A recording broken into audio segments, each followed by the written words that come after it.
Hello and welcome. It's Theater Thursday. Hello, everybody. Hello, Nick, Zebus, Joseph, Stray Gamer, Pranath, Yukito, Remus.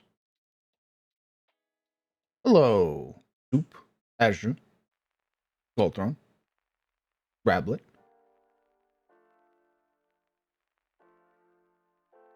What have I missed? Hello, Anubis. Hello, Lore, the Whimsies. Hello. Soup. What is going on, Soup? Thank you very much for a goddamn year. It honestly feels like you've been here forever. But thanks for hanging around for a goddamn year. Lord have mercy. I hope you enjoy your new crown, Soup. It's shiny.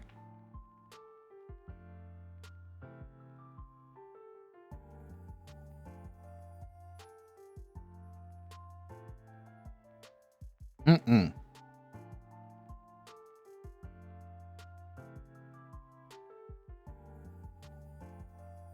That's right. You got the 1 year crown now. I think, honestly, I think what I'm gonna do is, depending on how next month goes, because I just paid all my bills. I think what I'm gonna do next month is I'm gonna talk to Legion. I'm gonna talk to Legion and try and give him some dosh and see if we can't make some more badges, honestly.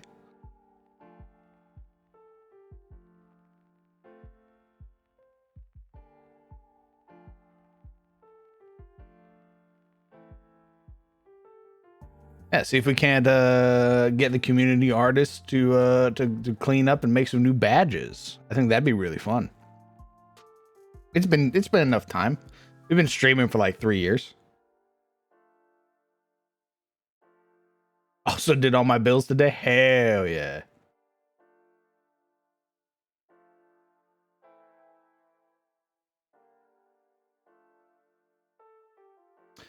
Who was it? I saw it when I was scrolling through before I went to go get my rank. Stray Gamer. Brother, I wish you the best of luck with your Walmart interview. I hope you crush that shit, son. Brent, thank you very much for 4 months. That's very kind of you. Thank you very much. I appreciate you.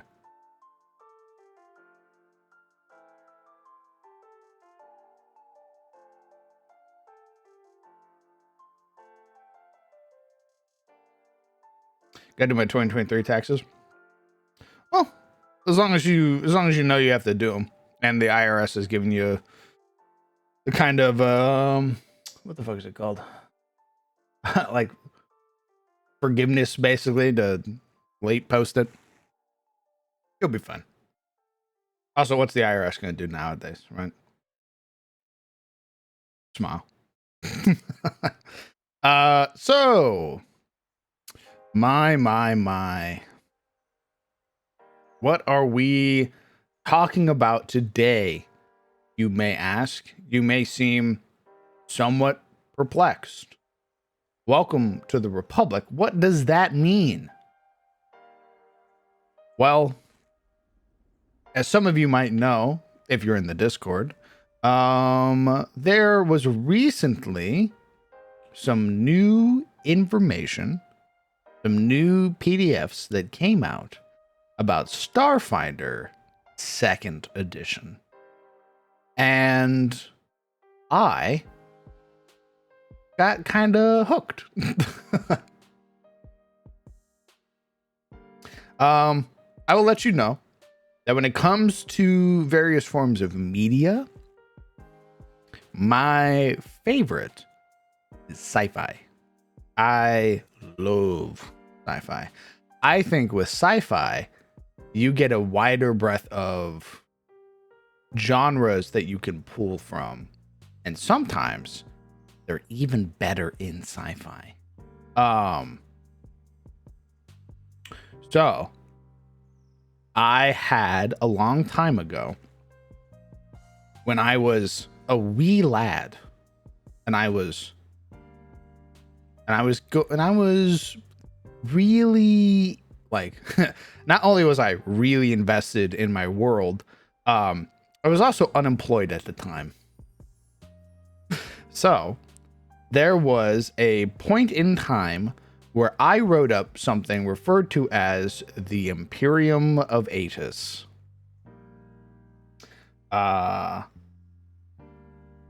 It right now is a hot mess. It's a private Discord that is full of just technical babble, like various systems, the planets that are in them, what's on the planet, what type of planet they are. I even wrote up like the Navy, to the point where here, I'll show you. To the point where you would see stuff like this. Designation, Scythe class, role type, destroyer, technical information, length 480 meters, width 198 meters, height 72 meters, weight 109 million metric tons, engine units, V4H AMPs, FTL travel, Gates of Atrial, shielding, yes. I did this a lot. This bullshit that you're seeing right here on the screen was me taken by a fey mood. And over the course of like 3 months, I wrote up a sci-fi fantasy setting for Aetus. And when I saw the Starfinder books come out, and I just so happened to be watching the hit show Andor, which you should very much watch, by the way. Oh boy, if you haven't watched Andor, fucking watch Andor. I am begging you. It is probably some of the best Star Wars content that is out there. But I won't get into that. I was ranting about that last night for like 3 fucking hours. So I read through all of my old text, and I realized, it's trash. A lot of my old knowledge, a lot of my old write-ups for this is literal doo-doo water. So I decided, why not rewrite it? And take a lot of, wear my inspirations more plainly upon my sleeve. So I've started, it's mostly a mess right now. Think of it more like a whiteboard of ideas and theories and concepts. So I've asked some questions. I've asked, like, what is the future of Aetus? Is it man versus the galaxy? Is it man versus man? Is it man versus everything? How much of Aetus survives into the future? What are the sources of inspiration? Do gods exist? Does magic exist? Science fiction, science fantasy, modern fantasy? So I went through and I started answering. I started answering those questions. So for example, here are some of my sources of inspiration. I realized as I was talking just now, I forgot another one.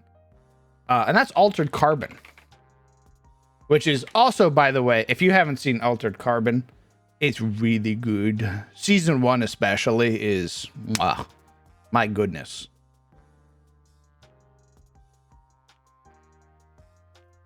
Noir cities, Crit and sleeving. So some of my inspirations, of course, Halo. Structure of the government. Colonies, ships, and planets. I am a huge Halo fan.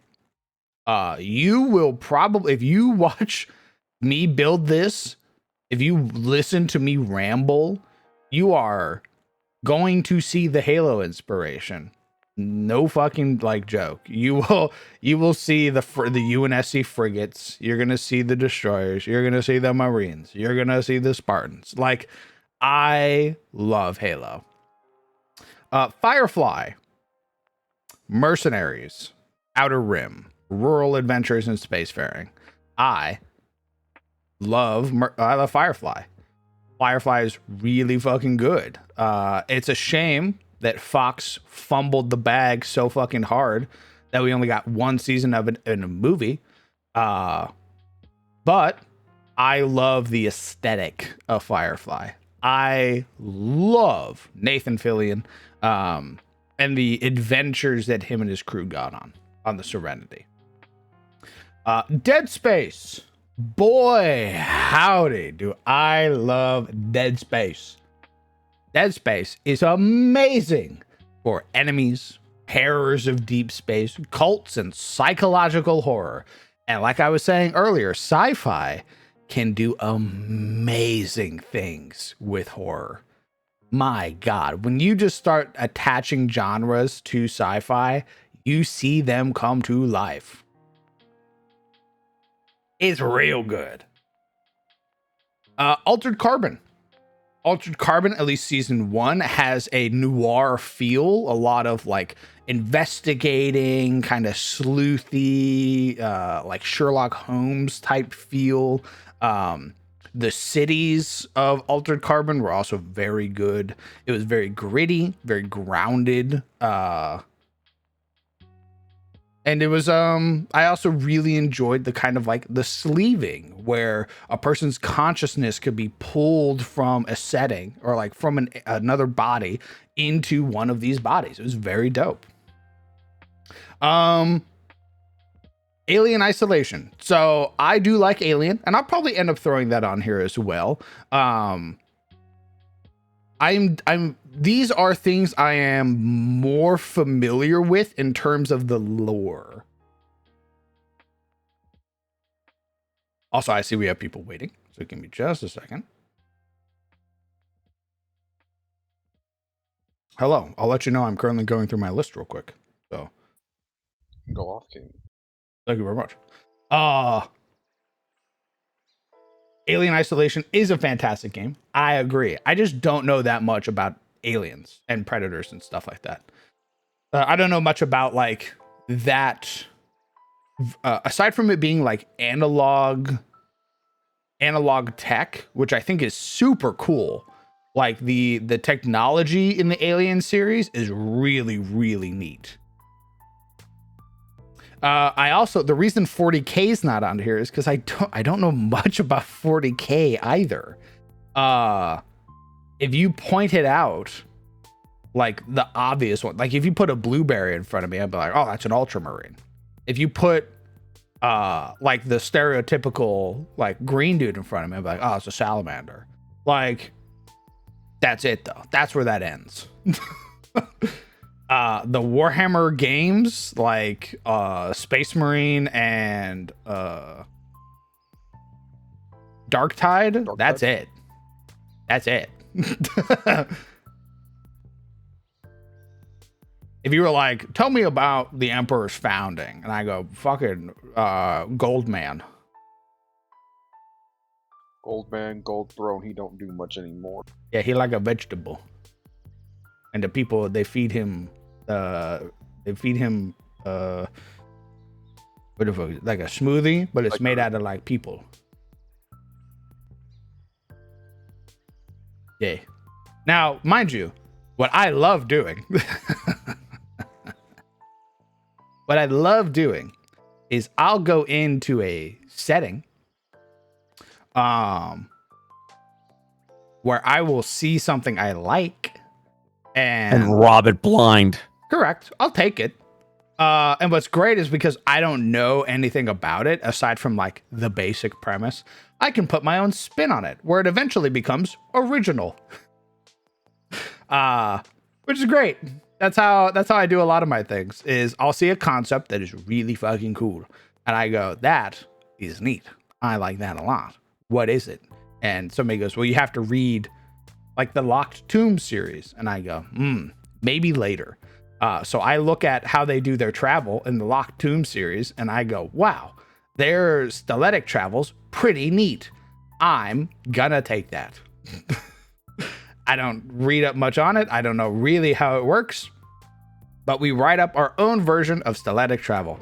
And that's how we come up with astral spheres, which is our gyroscope style, like magical transportation is how large vessels can do like instantaneous, even faster than light travel from planet to planet inside systems.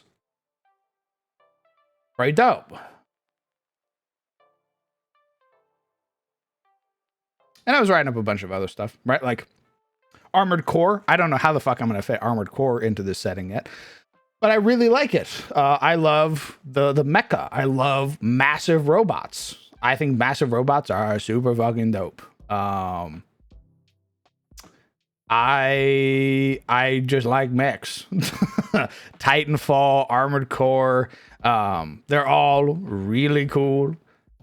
It's kind of a bit of like a stretch because if you go mechs, you kind of have to consider how drastically that changes warfare. Because a mech is like an even faster tank to some degree. Sometimes it's even better than a tank. Sometimes it's not only is it a fucking airborne threat, it also has super lasers on it that, you know, could just destroy a fob or a base by itself. So you kind of have to consider when you're introducing mechs how to implement them. Like White Glint is super fucking cool, but I can assure you White Glint solos a lot of stuff.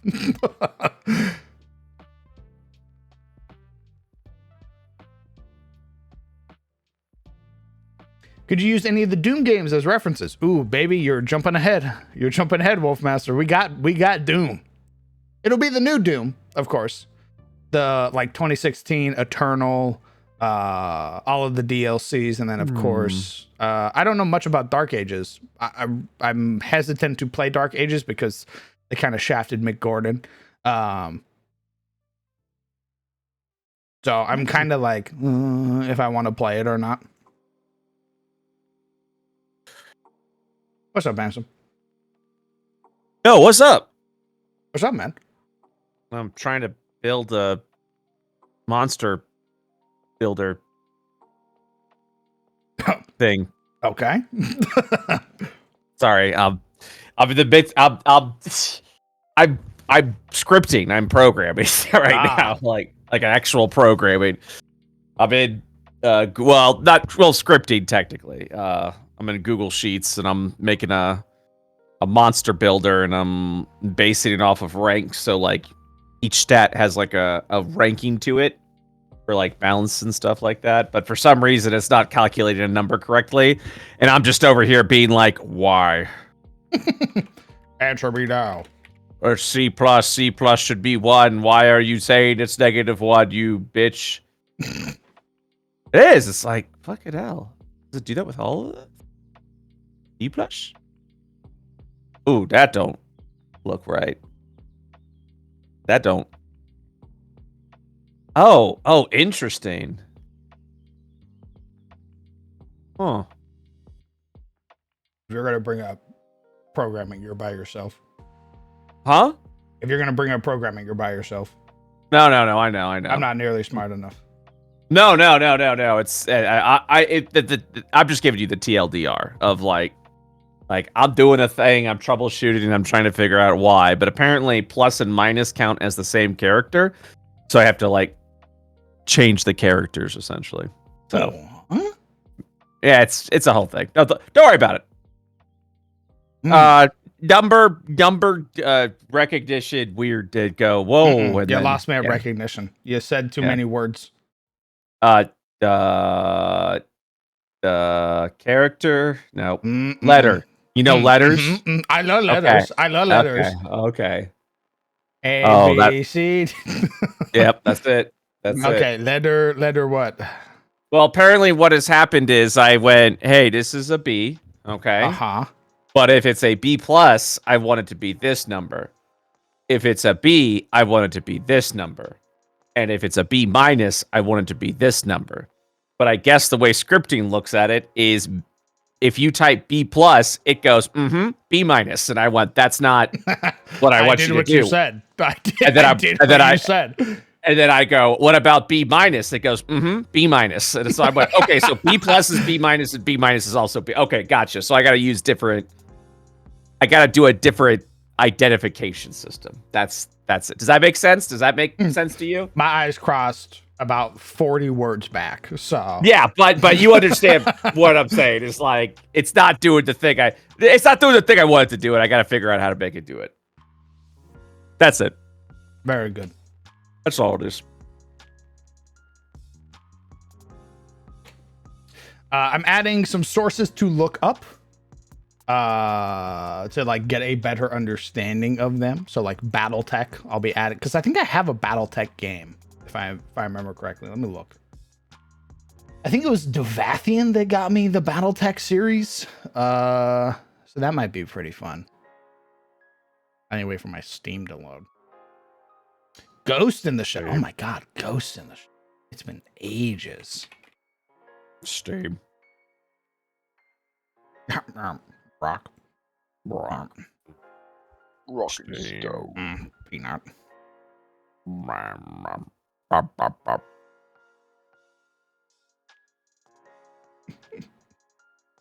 Did you have an animal in real life named Peanut, by the way? No. All right. Is it just your default name for animals? No, I think for that one, I was getting ready for Lawman to be like, what's your name? You know, like players do all the time. So I went to like a dog name generator, and the first one came up was Peanut, and I just and because I was in such a haze last night, I was just like Peanut because I could. Cause the illness had taken hold of me, unfortunately. The illness. Oh no. Oh my! It's just because I'm sick, you know. Yeah, We're no, all sick. We're all sick. that's right. We're all sick and twisted on the inside. I do have the BattleTech game. When was this made? It was like a 2020 game? 2019? Earlier? I don't know. Fucker. It's Sorry. an old game. I have it.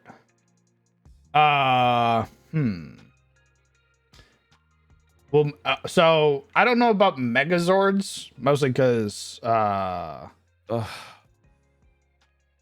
I don't know anything about like Power Rangers and shit like that. So also, it's not really the aesthetic I go for when I go for mechs.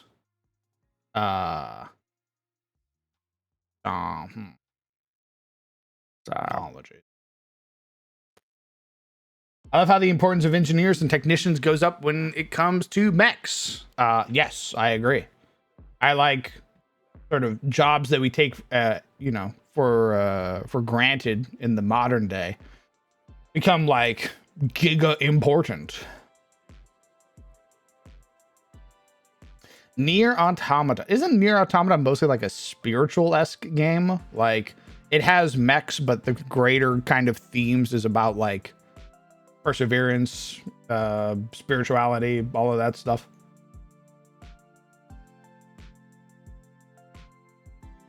I did bring up in some of my writings Mass Effect as well. I don't know shit about Mass Effect. Here, I'll go over what I do have so far. Gurren Lagann is an amazing anime. I agree. I could watch Gurren Lagann. I mean, if I'm gonna pull any anime for inspiration, it's gonna be Code Geass.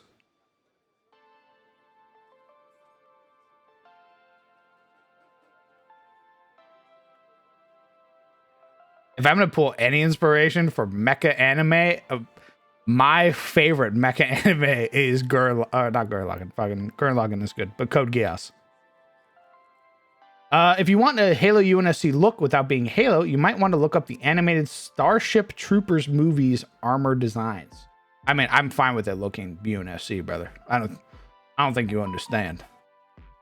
I've brought everything to the kitchen sink, and I'm gonna name that kitchen sink the Republic. So I hope you're ready.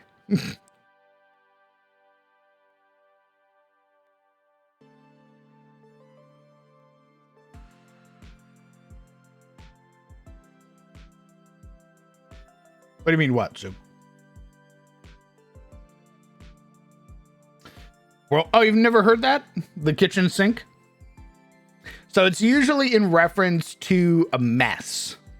For example, a setting that has so many apparent inspirations to the point where it doesn't really have its own distinguished look. It is instead just a plethora of like references and media and the like. That's usually referred to as like a kitchen sink. That's pretty cool. So the plan, at least for right now, is to take a lot of inspiration. Right now, we are a kitchen sink. Right now, our sink is fucking full of dishes. The plan is to clean it up, to make things our own, to eventually make the kitchen sink into our own kitchen.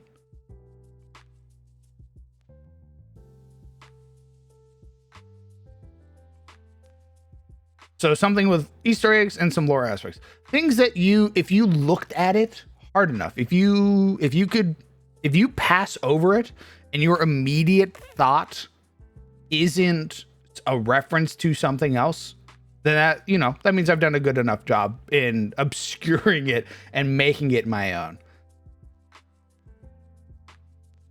The issue is that some things, I love them so much that it's going to be really fucking hard to hide them. You're just going to keep pointing at it and just be like, when I put Spartans in this setting, it's going to be nigh fucking impossible. It'd be the equivalent of me putting Astartes in my setting. Putting a Spartan in this setting is the equivalent of me putting a Space Marine in here. You're going to see that motherfucker from a mile away. Be like, who's that little guy? Is that John 117? I go, no. no. It's 711. That's the guy. That's him. That's a hero of humanity.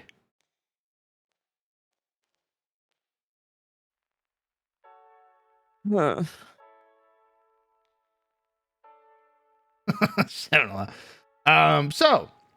this is mostly like fired from the hip. These are all ideas that we kind of like tried to kind of come up with, or things that hit me while I was writing stuff. Thank you, Dom. So I don't know what'll stay and what won't, but so far I've written that AIs are named effigies. This is in reference to the very things which the Allfather granted life to. Magic is used to augment technology, often in tandem with it, giving how pervasive the presence of the abyss is. This is done through channeling the current, or condensing the current into objects of power, such as power cores that are derived from the current's energies. The destruction of the planet is imminent, and the Allfather, casting his children to the stars to save them, attempts to hold the World Eater in place while his children find new life in lands. So, in this version of Aetus, the planet, has been destroyed, all but consumed. Allfather, at some point in history, returns, but he returns with dire news. The planet will be destroyed, and the denizens, his creations, his children, must flee into the stars, lest they be consumed as well. So the Allfather attempts to send out his children. He sends them into the stars. And some of them get separated, some of them stick together. But before that, the Allfather empties heaven and hell, freeing all souls that are stuck as he attempts to save all of his creations. Some remain stuck due to time or possession. Others, like the Wizard Kings, have returned but are now loyal to Atis. So, to explain this a little bit, in my setting, in Fantasy Atis, there is my version of hell is known as Victim Maltoris or Maltoris. If you are a condemned soul, you're a murderer, a thief, what have you, the chances that you go to Maltoris is relatively high. Maltoris is a series of planet ships from the far galaxy. They struck a deal with the Allfather. They're aliens.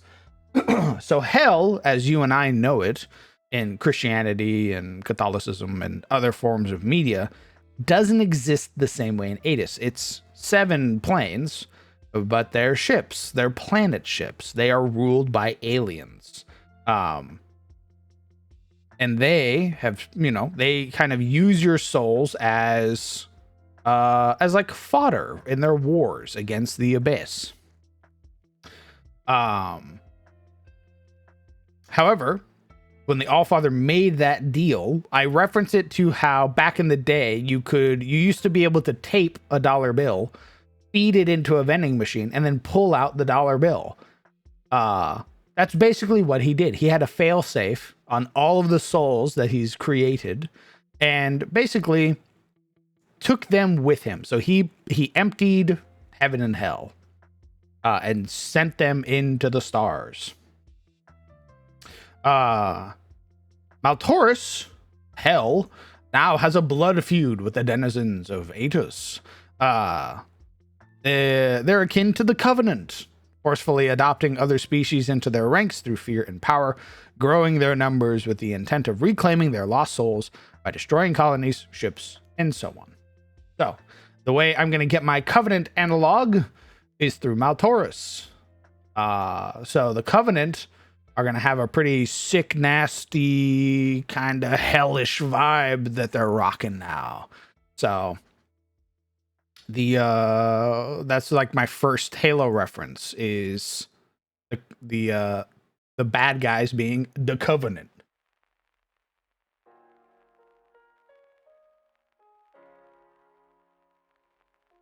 Well, they're going to have a lot of purple. They're going to have a lot of colors. They're going to have a lot of colors.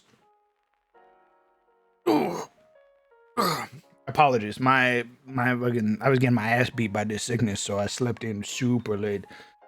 I basically woke up like an hour ago. Oh no. So I'm still waking up.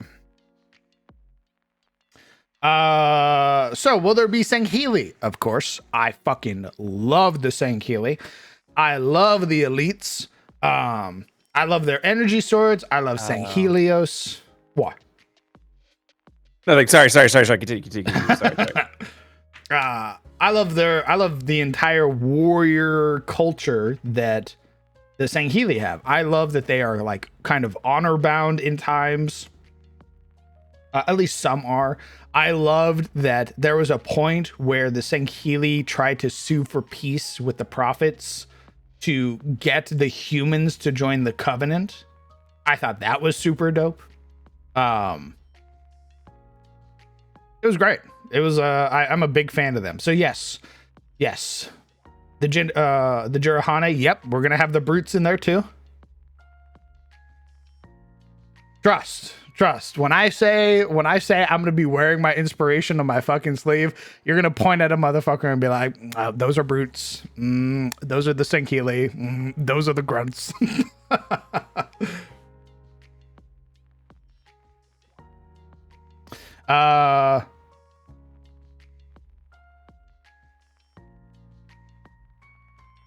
The Betrayer Gods have been freed. Many of which remain hostile enemies of the Imperium Vetus. So,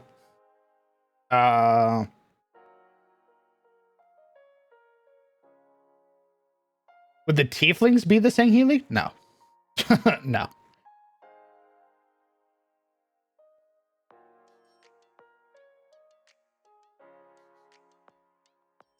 No, I want the Sangheili to look like the Sangheili, as close as I can get it, if not a direct ripoff.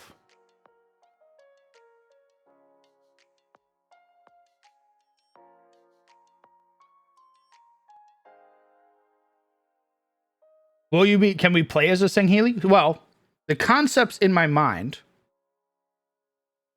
Take care, Dom. The concepts in my mind are actually. Let me pull it up. This movie.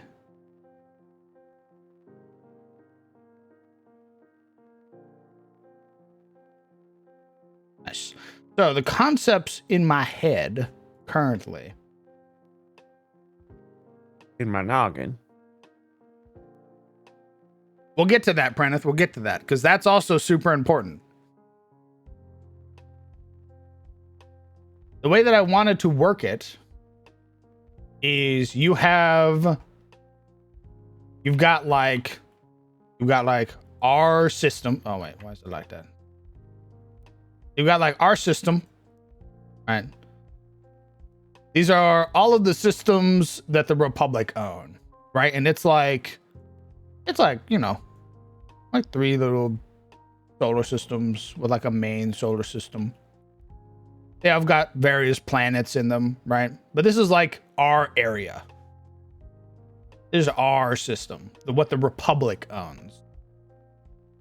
Then you've got like Mount Taurus and all of the space that Mount Taurus owns. And there's like, you know, there's some space in between. There's like all this like kind of deep space in between that kind of separates everything. And then you've got the Malverin, and the Malverin doing their own thing. That's our Illithid analog. Not our analog, our actual Illithid, sorry. And then you've got like some other smaller factions, right? Like you've got like a confederacy of planets and systems that have basically seen the Republic and go, no, thank you. I don't want what you're offering. So they made, you know, they kind of broke off and did their own thing. And then there's like the greater galaxy, right? B plus equals B minus equals B plus equals B minus. Yes. Continue. So there's a lot of space. There's a lot of space out here.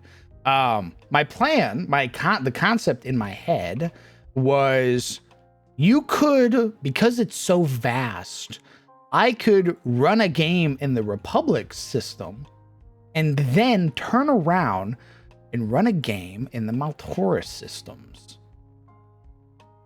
where we go from playing people in the Republic, you know, joining, doing all this cool stuff in the Republic, you know, fighting insurgencies, fighting alien invasions, protecting planets, blah, blah, blah. And then we go play in the Maltaurus systems. And the Maltaurus systems is you getting to play as the Sangheili going in and fucking chopping down planets, glassing planets, getting planets ready for orbital destruction. Like, you can kind of jump back and forth between any of the systems and even deep space to kind of like play whatever you want to play.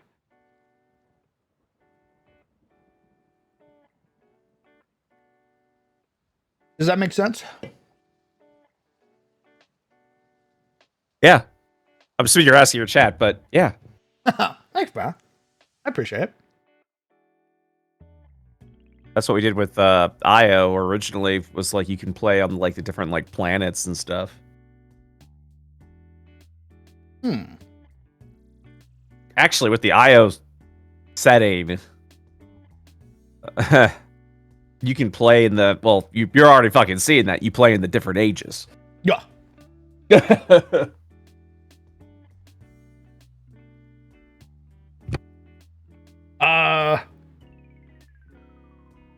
yeah. how they combine forces.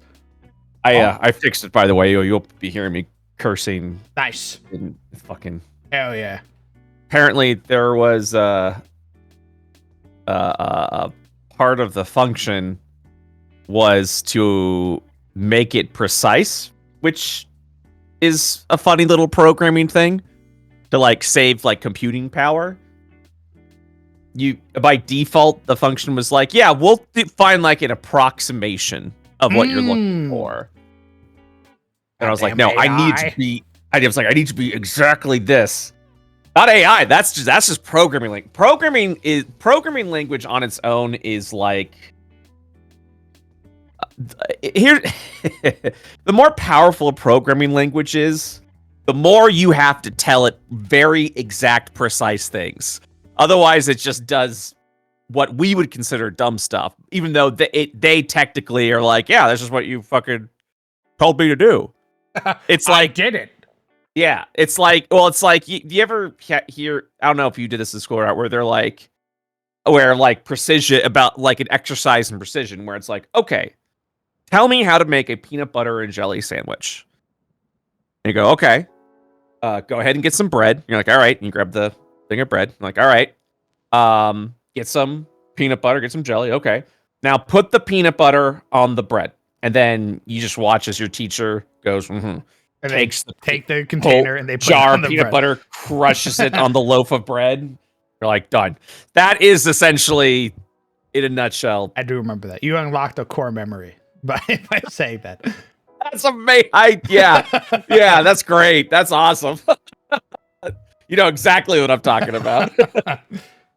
That's programming. Yeah, because then you would get the one kid who was an asshole who would like meticulously put out everything. He's like, all right, open drawer. All right, go find knife. All right, grab knife. All right, lift knife. All right. Yeah. Like that was basically, I remember that one being like the longest of the presentations. Yeah.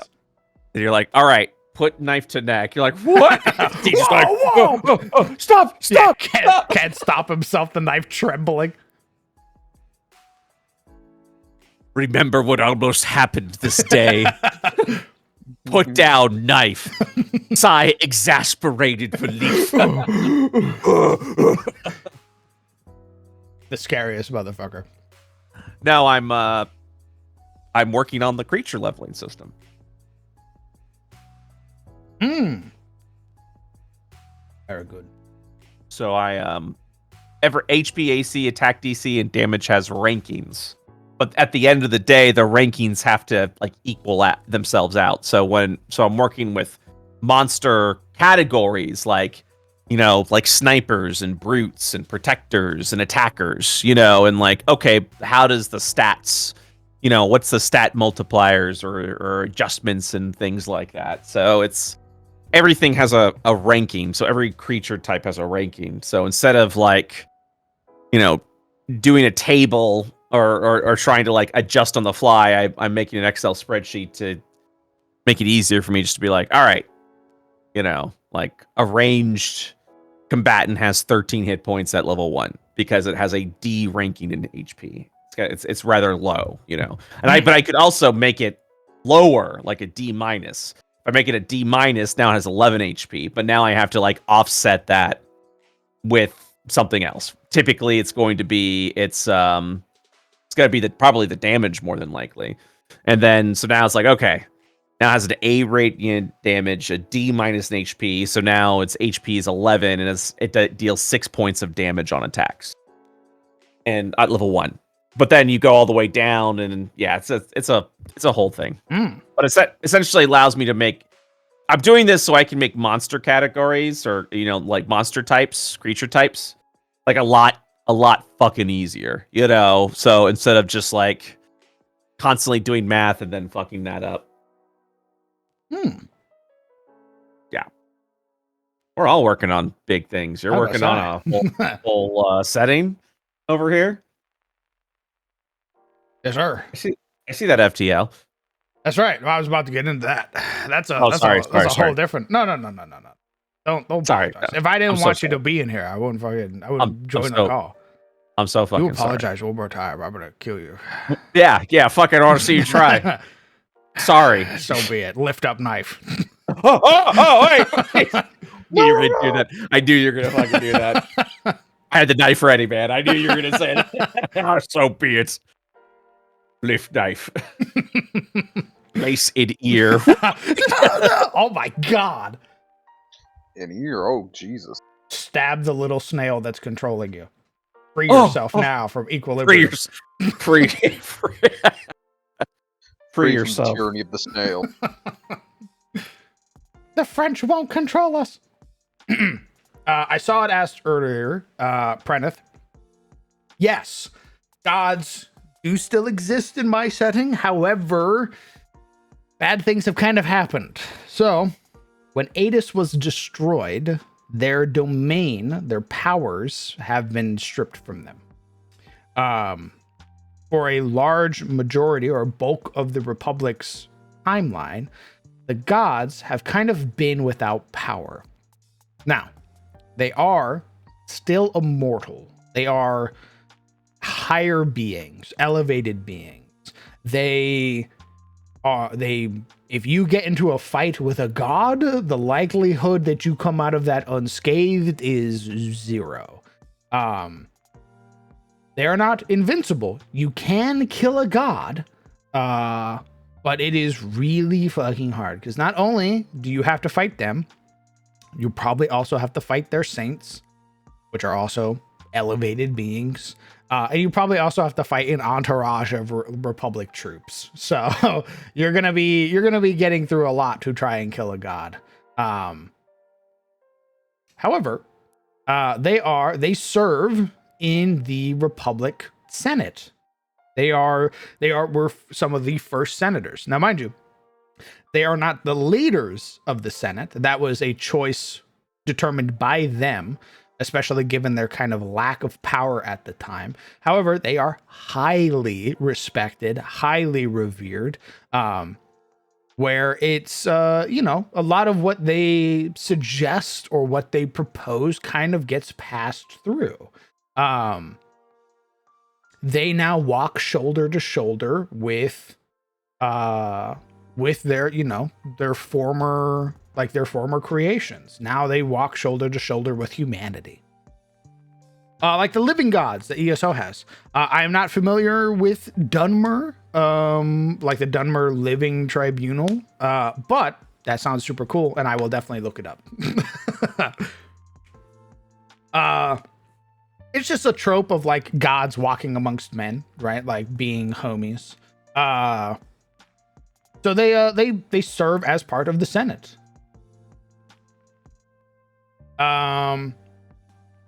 We actually worked out some of the senator stuff, the government of the Republic. So the Republic has a standing army, often made up of recruits from planets within their territory. This army patrols their systems and will conduct war with other factions to expand their territory, bring in new allies, and battle back evil when it threatens their borders. Planets sometimes possess their own standing armies in service to the Drakis, though they can be called upon by the Republic to help in times of war and disaster. This allows for planets to have unique and varied styles on clothing, armaments, and more. So, the Republic has its own army. You can join the Republic army, or you can join your planetary army, which can be called upon by the Republic to assist if there is a threat that is relevant to your planet, or if there are enough numbers. So it is like being on deployment. This was my attempt to give people a way to have varied styles and aesthetics and appearances, because the UNSC, while amazing, does really only have one style. And I think it'd be really cool that you have a bunch of like Republic troops who are all donned in this similar garb working with like the 501st. So stuff like that. Now, we have Drakis or Drakai. That is our planetary rulers, our governors. These are the people who rule the planets in the systems that belong to the Republic. These people do not go to the Senate. These people do not go to the meetings. They often have an oratus or an orator. Auroritus or aurori. These are your representatives. These are your planetary senators. These are the ones who are going there on behalf of the planet and beseeching aid, beseeching, increase in taxes or trade or what have you. Basically, always trying to do the best for the people they represent. And then you have the Praetorus or Lord Praetorus, which is the leader of the Republic. It is a play on Praetor. Praetor's like another form of magister. So you have your leader of the Republic, who is the former Emperor of Carousel, Vathomir Aldeos. He is an elf. He's a pure-blooded elf, which means he's immortal. And the one thing, I don't know, I wrote it up, but apparently it doesn't appear to be here. The way that it works is that every 10 years, the Auroritus or the Aurori and the Dracus will come together, and they will basically begin campaigning for the Aurori or for the Aurori that are present on who's going to become the next Praetorus. However, because the Praetorus is so old, the current Praetorus is so old, and is basically very agreeable with, actually, I wrote it here. It's headed by this is all kind of hadn't been fleshed out yet. This is when I was trying to figure out what type of government they were. But the last bit is very important. Every 10 years, the Aurori vote on who shall become the new Praetorus. However, given the long standing of the current Praetorus and their agreeable nature, they have ran uncontested for many centuries. So, while there have been many elections, and there have been Aurori in the past who have attempted to take the Praetorus position, given not only their time as an emperor in the past, but also their kind of wisdom as an elf, it's kind of understandable why people let this individual run uncontested. Now, I won't say that there haven't been shakeups. I won't say that he's been running forever. There probably have been decades of time where a new face will get picked up and become the Praetorus, and then, the former Praetorus now becomes an Auroritus. And that's then they kind of like swap places. Like it's a decade under this new Praetorus to see what it's like, and then you go from there. I was thinking a decade, or I was thinking like something a little bit more substantial. Because it's kind of hard to do stuff in like a 10-year period across a system. It's hard enough for our own fucking Senate to do anything. So a part of me is like, I wonder if they need to serve like I wonder if it needs to go for longer between elections.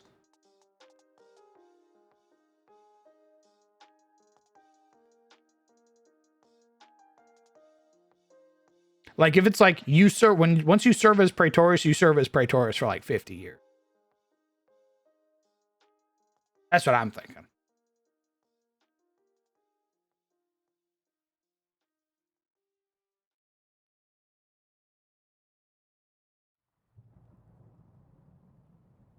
Although 10 years kind of allows even short-lived races to kind of move in and try their hand. So I'm torn on it.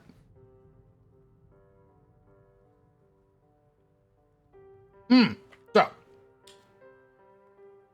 the other concepts that I had were enemies. Sci-fi problems require sci-fi solutions. I was going to say 50. Oh, really? Going with 50. Huh? 50 might work. I feel like you could get a lot done with 50 years.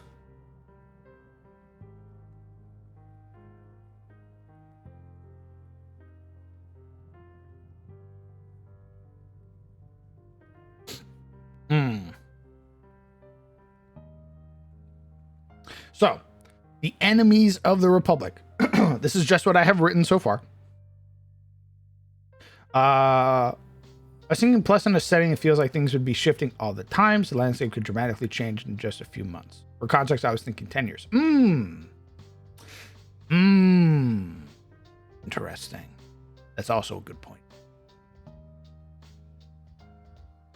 Something to consider.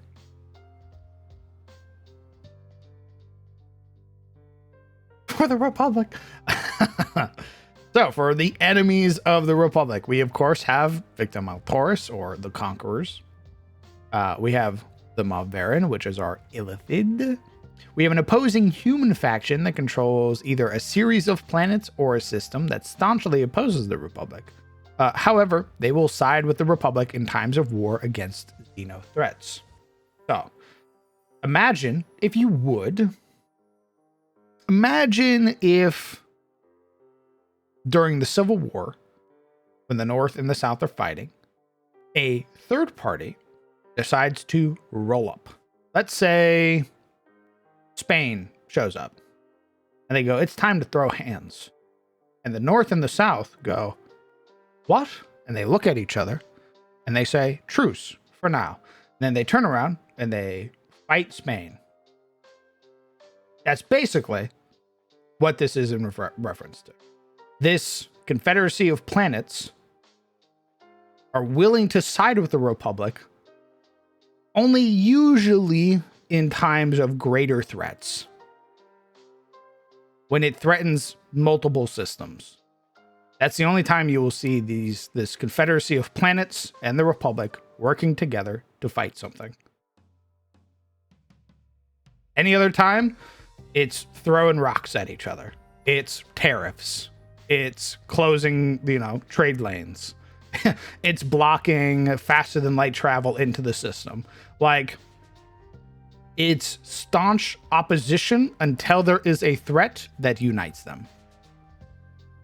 Now, for the allies, I was trying to figure out how allies could work. One of the suggestions that I had originally kind of came up with before I even really knew much about them was I was thinking of, because I didn't really know what they were called. I was thinking, I'm about to tell you a lot of what I don't know. So in Mass Effect, there is one of the companions that you can get with Shepard. I believe their name is Garrus. Yep. I thought Garrus was a bug. And I was like, maybe the first people that helped the Republic, like the other spacefaring people out there who have been fighting Maltoris and the Malverin, is Garrus's people. And I was like, yeah, they could be bugs.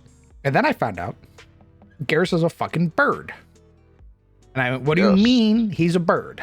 He doesn't even look like a bird.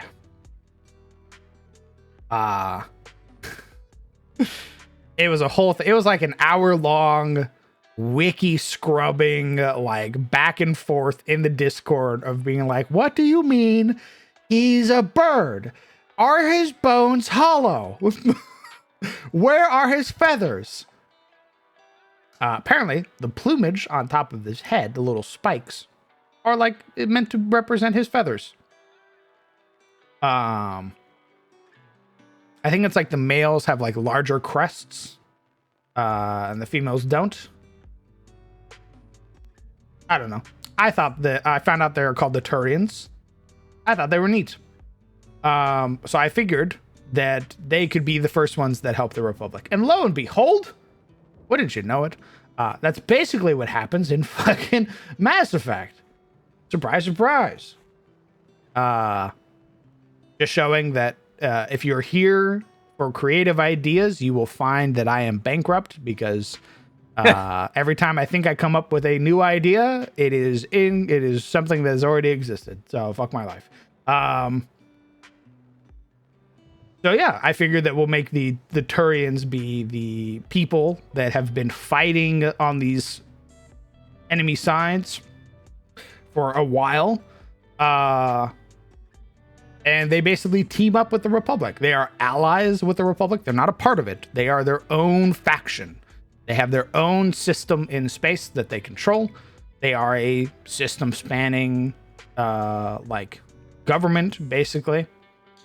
And there has been a lot of collaboration between the Republic and the Turian-esque, whatever the fuck we're going to call them. Here are some other ideas that I was kind of throwing around. It was the idea of androids, droids, and AI. This is something I was writing up last night because I was kind of getting hit by inspiration. There are numerous types of androids, mostly because Starfinder 2nd Edition has playable androids. They have flaws. They have the various types of androids that you can play as. They've got a bunch of very interesting concepts for the androids that are base game. They're not like a rare creature or anything like that. From what I was reading, their androids have souls, which I was very interested in. So what I decided to do is that there are numerous types of androids, but they're broken down between complexities. More complex androids are more expensive to make, but they're capable of doing far greater tasks. These machines can have wide and varied personalities. However, some droids are not allowed to form these personalities due to needing to be wiped in terms of limited data storage. So, you will note that there are lots of these little robots in the Republic. Some of them have been like basically designated to do jobs. There is probably a droid whose whole purpose is to activate and deactivate the elevator. That is their whole fucking job. They are a single complexity droid. They are not allowed to form personalities because they are a single complexity droid. Often they're made very cheap. As such, they are not granted like good storage in terms of memory. And often they'll need to be wiped, every quarter, every 6 months type deal. Basically to keep them nice and fresh to continue opening and closing the elevator. Like, it's an unfortunate thing, but when you're made, to kind of like, when you're made in bulk, it's kind of expected. Now, multi-complexity droids, or androids, are allowed to form personalities. These are often kind of imprinted upon them by the people that they work with. So you could have, for example, a complex droid being a doctor. This is a droid that has had all of the relevant medical knowledge and data uploaded into it. And it still has memory left over to retain new information. So not only does it know the old ways of medicine, it knows the ever-developing, ever-changing landscape of medicine as well. Which makes them very valuable, which is why they are allowed to have personalities. And the personalities often come from the people who taught them or the people they work around.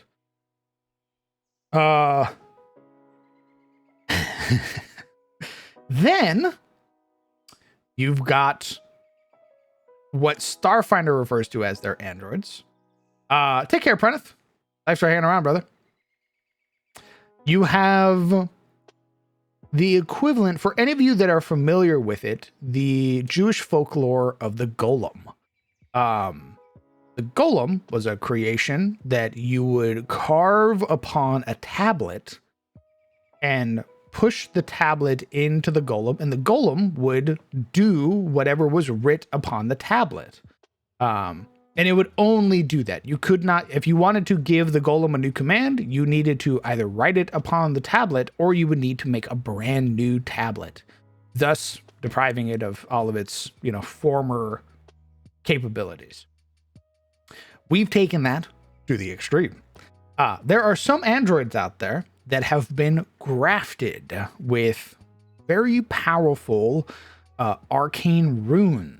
So here's the presence of magic melding with technology. One of the greatest issues that have been found in the Republic is people imprinting powerful runes inside of androids and allowing them to transfer souls into them. This is considered incredibly taboo, if not outright outlawed on systems. So, there are people out there who have looked at the android and went, I can fix that. And they have channeled the primeval current into these androids and have allowed them to transfer consciousness, transfer the soul of a living being, and put it into a metallic body. The reason it's considered incredibly taboo, if not outright outlawed, is because of how, A, dangerous it is, but also how usually it's kind of done in a fucked up way. Most oftentimes when it's found out, it's not done consensually. It is done as usually a form of punishment. I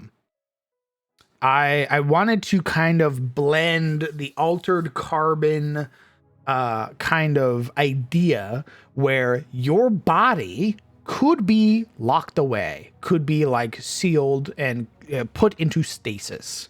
But your consciousness is, perhaps forced to live out, experience perhaps your prison sentence or work as like, basically be plugged into a machine to work out your sentence.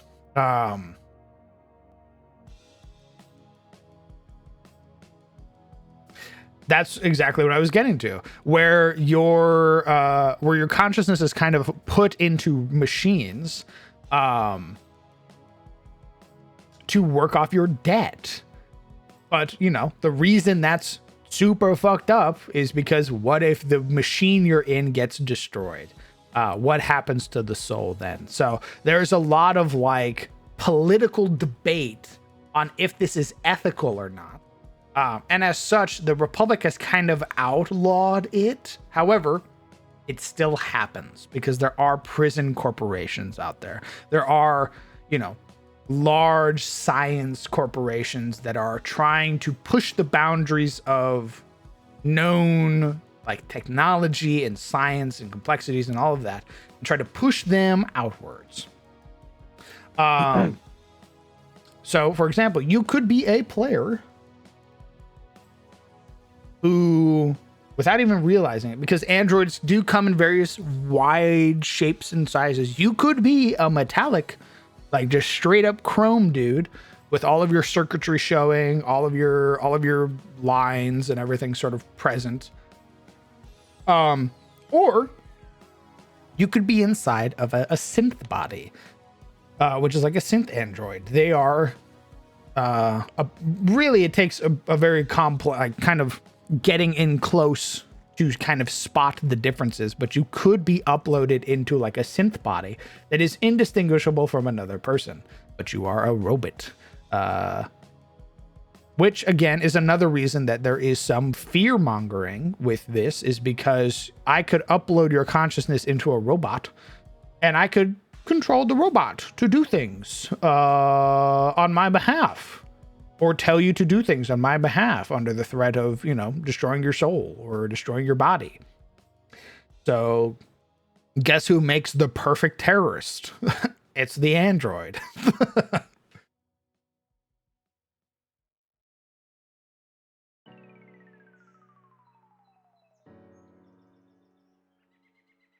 But does Singhili also have these androids? Great question.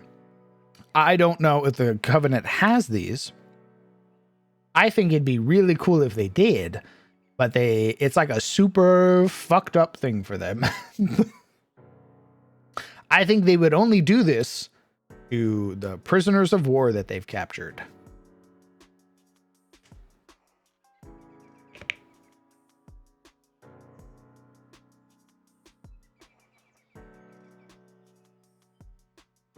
I haven't really decided yet.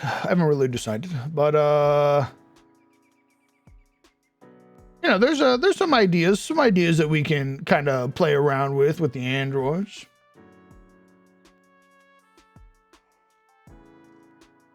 Oh, that's what I was gonna do. AI. AI, also known as these, come in various shapes and is most prominent are those inside of androids with greater computing capabilities.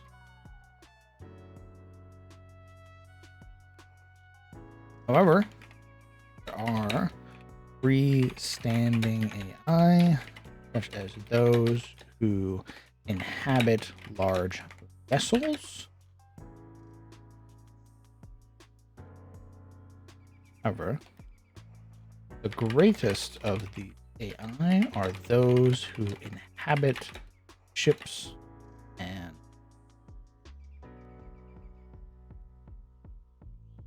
stations. The greatest of these AI are those who inhabit ships and stations, capable of doing what would take hundreds other AI to moments.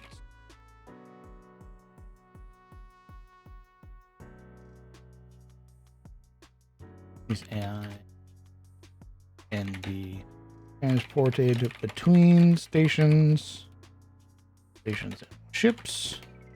However, if left away from greater sources of power, these AI can begin to degrade.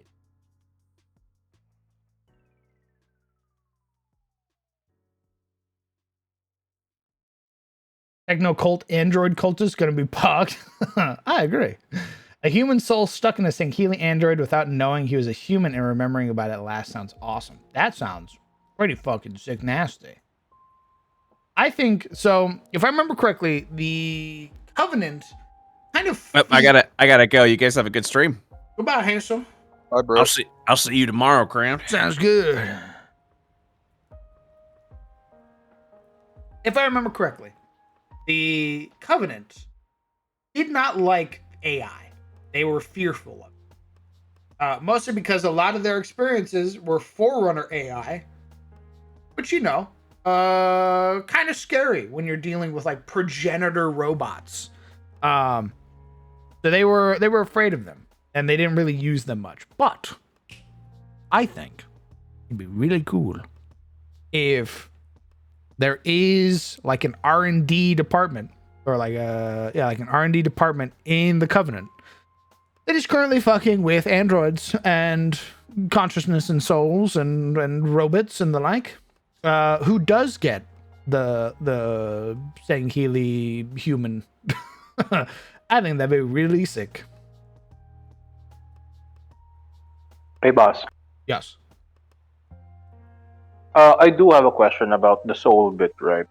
Is this a practice? No. This won't go into detail. I'm just curious about. So, is this only something that the Republic can do because they were people from Aethys and they had magic? Do the rest of the galaxy have magic in them, or is it just them who have magic? No, everybody has magic. The abyss is so pervasive; it's everywhere now.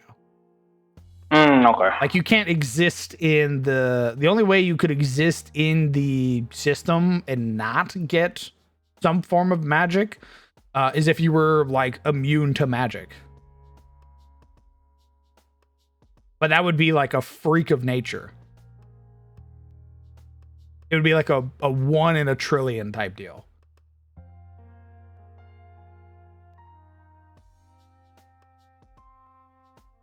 Even I have magic? That's right. You say you do have magic.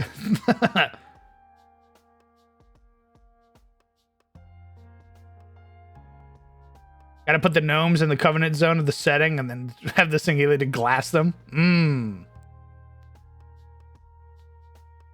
Finally. The Great Purge of Umbra 4. Death to the gnomes.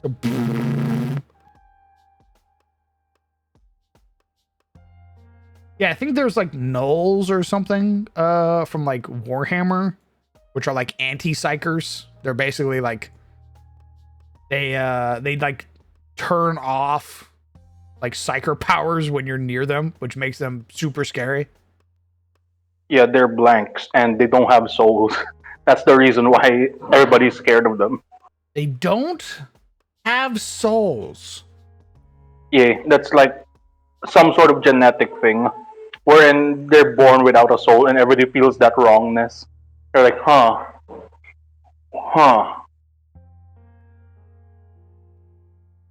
That's kind of cool. Yeah, it's like very rare because if you have a baby, right, and you feel something wrong about it, usually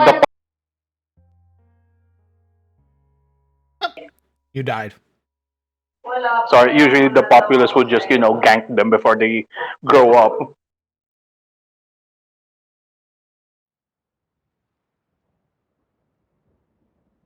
That's kind of terrifying. I'm turning my music real quick.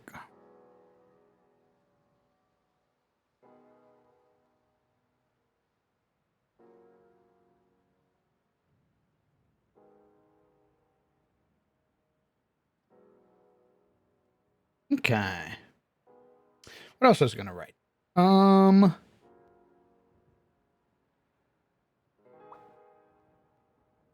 Oh, that's what I was doing.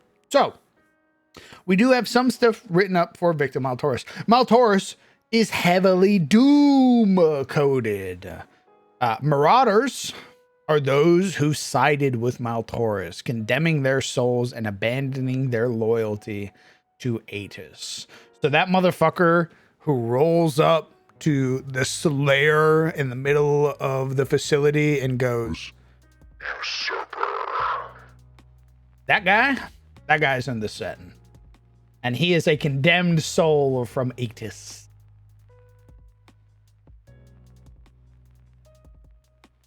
The makers and the makers and Phyrexian designs are those who actually hail from the planet Maltauris. They're often the spiritual and military leaders of their faction. So, for any of you that are familiar with Maltauris, or not Maltauris, the makers, I'll try and put a picture up actually, because I remembered I can do that.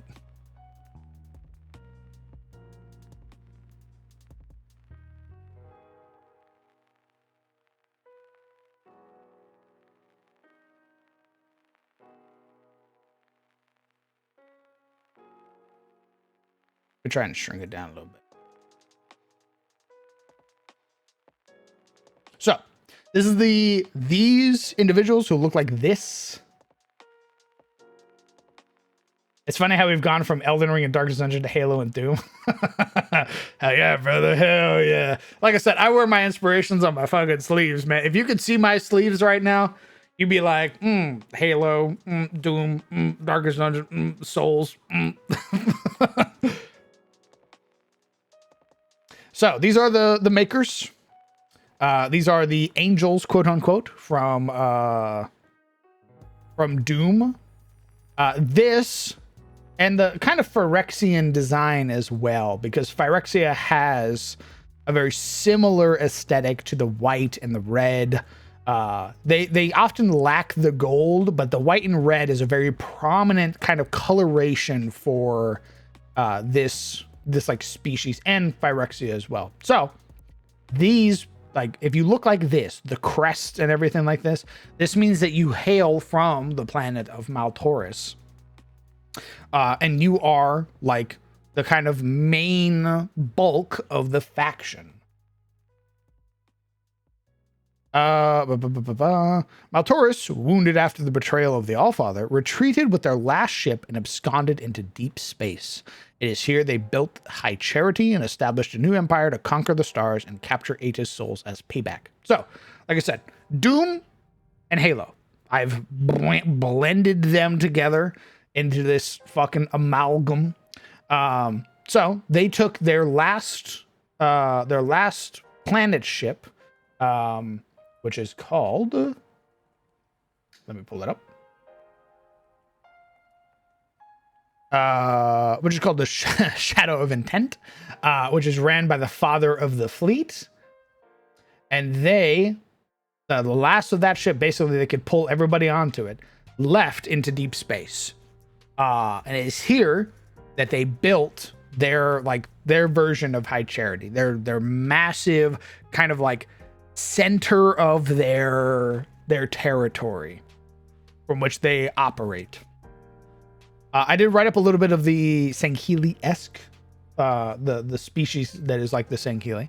There is a warrior culture that was conquered by Maltoris, bringing them into the fold by exploiting their culture of might makes right, defeating their warrior king through physical combat. The father of the fleet is now their warrior king. They love fighting humanity because not only are they often honorable in combat, they don't back down from conflicts, which allows many of this species to enjoy the thrill of battle.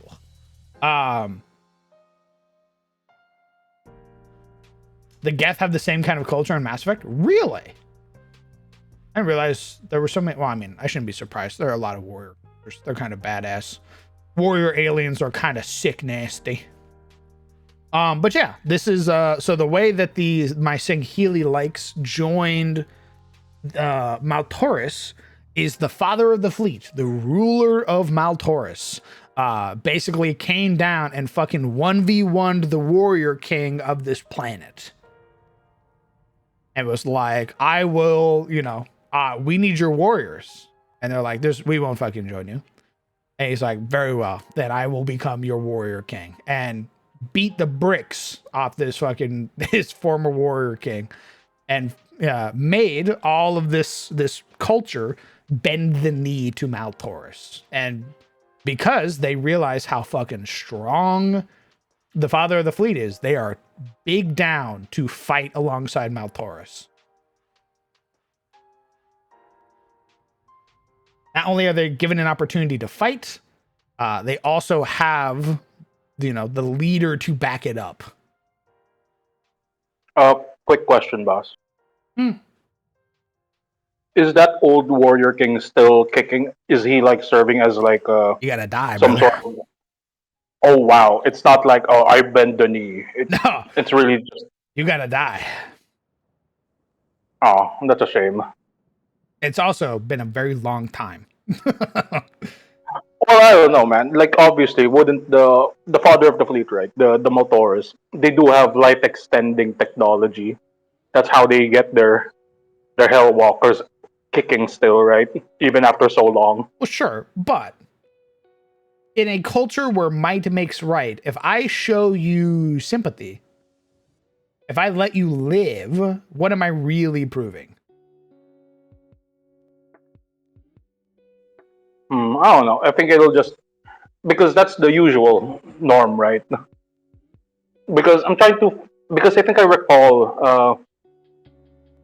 I'm trying to recall a certain media that I saw before, wherein the opposing faction leader got beaten down, and then the faction leader that got beaten immediately went, "Yep, you're the guy. I will follow you through hell and high water."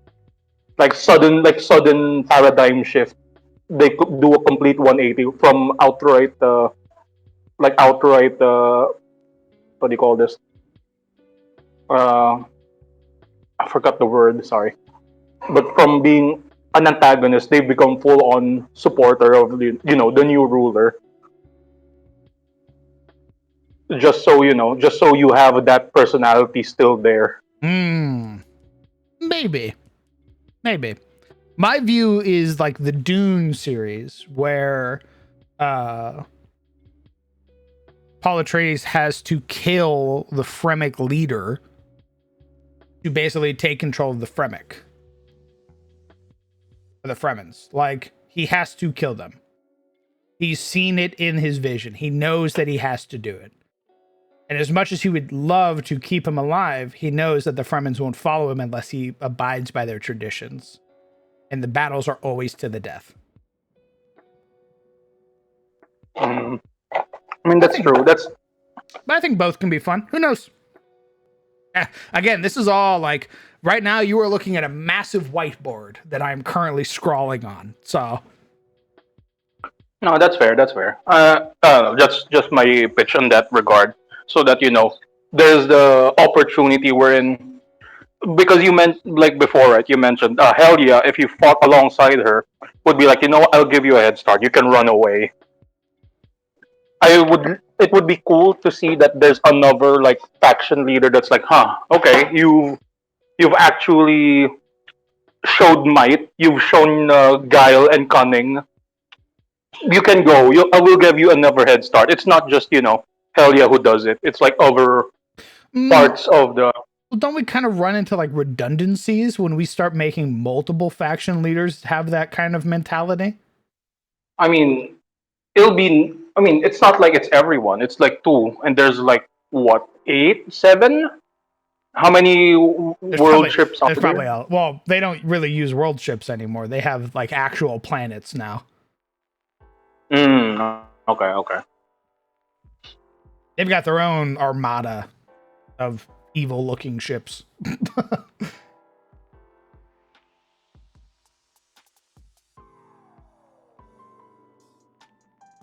We decided. Dorks. What's up, gamer? Hello.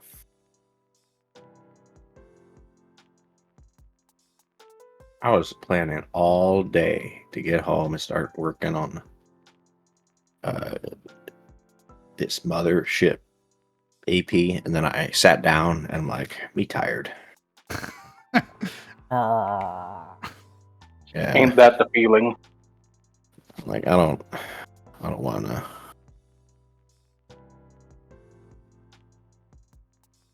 This sticks. I'm sorry, brother.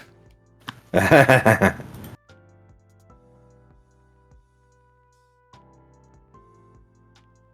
is the way of things. Oh. They don't think it'd be like that, but it do. Will the elves still be immortal? Yes. I haven't decided how that's going to be a thing still.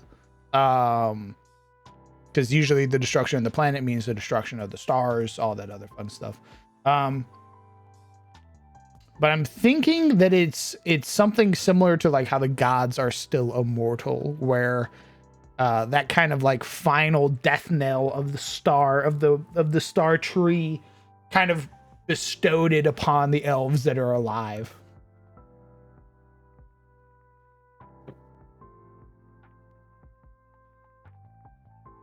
Oh yeah, boss man. Just as a question.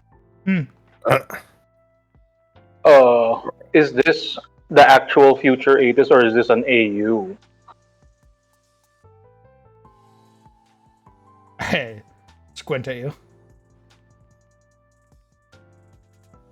Why? What's up? What's up with I you? was just asking. What? Who's that? I squint at you. Oh, I was just asking. I'm an asker by nature. How about you ask about this instead? What? Whoa. I was considering if they took the stars with. I was considering if they took Elohim with them or not.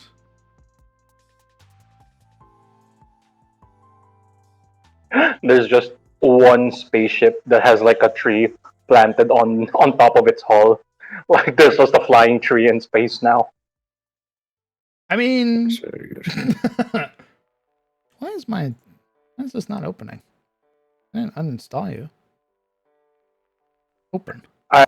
Open. I would want you to know that that sounded very jokey, but I do know one piece of media that actually does like flying space tree as like their spaceship. So if you're down for it, I would like a flying space tree that is also a spaceship. You're gonna have to show me the picture. That does not sound cool. I kindly request big tree. Big space tree, thanks. How the fuck can I not open my Spotify? Ooh.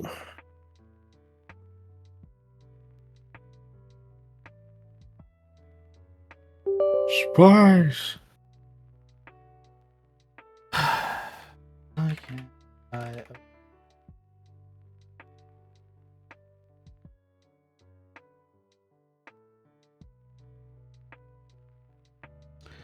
No spawn if I complete. Right, it's not. Oh, what am I closing?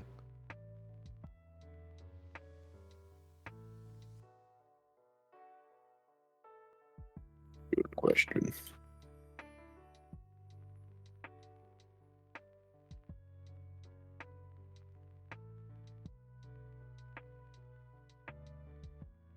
The fucking Spotify open. Ain't nothing for me to close. The stakes.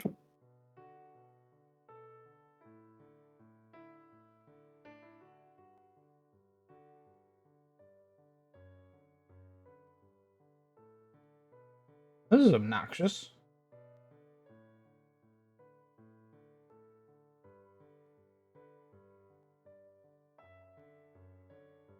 Huh. Whatever. Hey, I'm walking here. I'm walking in. I sent the space tree. That's not even a tree. It's a tree. That's not a tree. That's a tree. At most, that is a stump. That is a tree. You flew around on a dead tree on a stump. Clearly, that tree is still alive. Dead.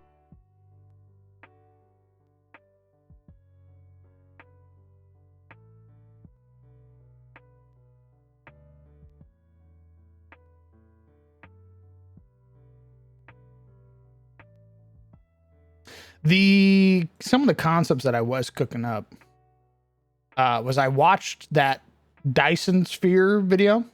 Very cool. Probably something I'll never see in my lifetime, or my future generation's lifetime, given our fucking government. But it's pretty cool. Dyson Spheres are pretty neat.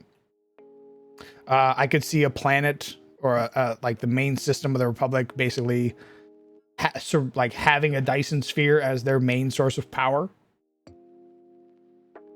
At first, I was very confused how it worked, and then I realized they kind of channel the energy to a planet via like little receivers and stuff. So it like reaches like any planet they need to. Nice. And if you have the proper technology for it, you can basically just store that power. So it's kind of cool. It's kind of neat. I think Dyson Spheres are pretty sick. You simply had the technology. It was either that or I was going to have it be a, actually, that was also the other idea, was that the planet itself, like the center of the Republic, is a Dyson Sphere, but it is like, it's like a shield world from Halo. So like they're like, the whole planet is basically built around this star, and they beam out the power to the planets. So it's like a big metal planet. So it's the color changes because of like the way that it's built. So instead of having like a yellow sun, you have a blue sun, because it's like this kind of like plating or the shielding around the star.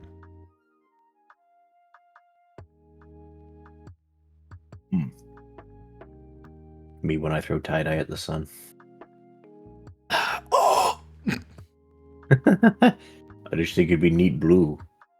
I couldn't help myself. A Dyson Sphere is a... I'm not smart enough really to explain this, but I'm going to try. So you have the sun. A Dyson Sphere is like one of the ways that was portrayed is like a series of satellites that float in orbit around the sun, and they gather all of the power that's generated by the sun. Like our solar panels are amazing, but these solar panels are fucking a billion times better because they're at the source. And they kind of like surround the sun. They gather all of that power, and then what they do is they beam the power to the planet. So like this great source of power is basically channeled into the planet, into like receptacles that then power up the planet. Basically like produces so much power that we would have a surplus. It would basically solve any problems with an energy crisis are solved immediately with a Dyson sphere. Where there's so much power, it's too much. We don't have enough power, like we don't have enough ways to contain the power that's being given to us. So you would never worry about power ever again. And what's great is that when you make a Dyson sphere, you can then just keep making Dyson spheres. Yeah. Once you have one, you have all of them. Yeah. So reliance on fossil fuels, the biggest thing would be we would need reliance on fossil fuel first to get there. The proposed idea was that we get to Mercury and then we destroy Mercury. Nice. So that's a very crude way of saying it. But we drill it and mine it for all of its mineral-rich deposits. It is a metal-heavy planet. We then, while we're breaking it down, create the system that launches our little like satellites to the sun while we're making it. Well, it technically won't. At least what's been proposed. The reason that it was even suggested is because they did research on it and went, we can actually live without it. Who needs it? So we mine it for all of its natural resources, and while we're mining it and basically like destroying it, we launch out the satellites. And once we make our first satellite, that then begins the process where 1 makes 2, 2 makes 4, 4 makes 8, 8 makes 16, 16 makes 32, and then it just keeps doubling upon itself, where once you have 1 satellite, you've basically beaten the requirements. You no longer need to rely on fossil fuel because now you're getting power directly from the sun to then create the remaining satellites. And the more satellites you have, the more you can make. The problem is getting there. We need to get to Mercury. We need to gather all of the resources, which means we can't put people down there. We need it to be autonomous machines. You might have like a crew on the planet who is in charge of the machines, but we couldn't have like Joe Schmoes up there mining the planet. That's too dangerous. So not only do we need the technology to get there, we also need the technology to mine the planet. We also need the technology to launch the satellites we make to the sun. Because you can't use like the fossil fuels to get them off the planet. So we need like another system, another thing. I think they suggested like a railgun style system to basically launch it into space. Into space. And then again, once you've made a Dyson sphere, all energy crisis, all energy problems immediately solved.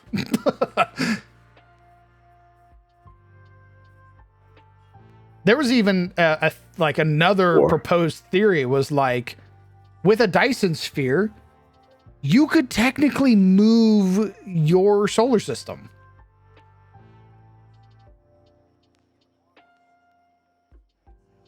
We doing this in real life? We're currently fighting wars that serve no, purpose right now. So no. But the working thing is like, let's say there's a meteor, a big ass meteor. It's coming, and in 2 million years, it's gonna crash into our planet and fucking obliterate us. But let's say we have a Dyson sphere. We could build something that basically channels the power of the sun to move the sun. And because everything is tied to the sun via gravity, we move with the sun as it moves through the galaxy. We could uproot the Milky Way and move it to an entirely different spot in the galaxy, thus avoiding the danger. And if we wanted to, we could move it right fucking back. It's crazy. I love science. You like what science says it could do. Whatever. What science actually says is, actually that's not possible for the following 5 reasons. Well, Maybe it's that's not technically possible. engineering. It's not possible because of us, but Yeah. it is possible in like a utopia where we work together as man to build our Wouldn't way that to be the cool? stars. It would be super fucking neat. Is it gonna happen? No. No.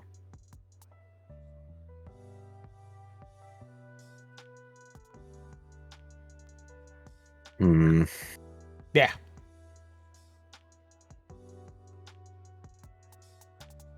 If Star Wars can have warp black holes, then I guess we can have Dyson spheres.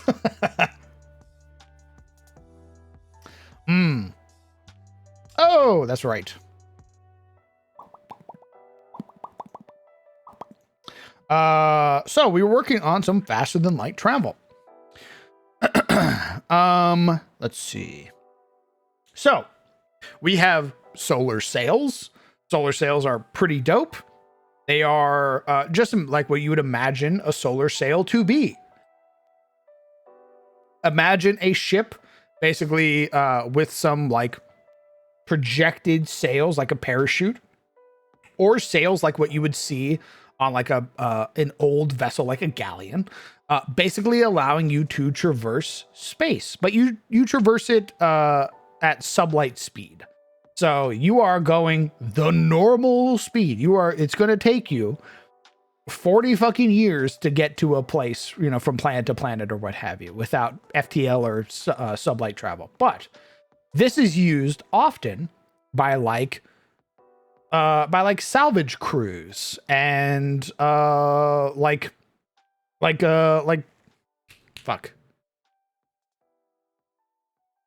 What did I write? Like luxury ships. So imagine you are on like a luxury cruise that's like, hey, we're going to be out on this cruise for like 4 years.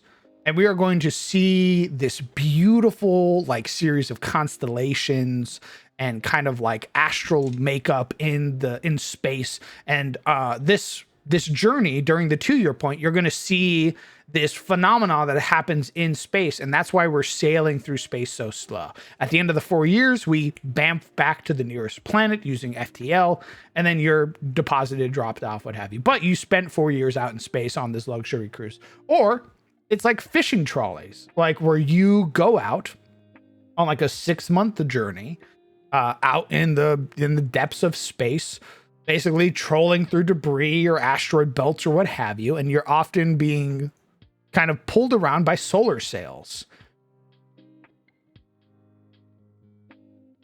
The other way is subluminary travel or sublight speed, which is your normal kind of travel. Like if you were just kind of wanting to move around through a planet or move through like a powerful gravitational field or what have you without like really getting pulled into it on accident.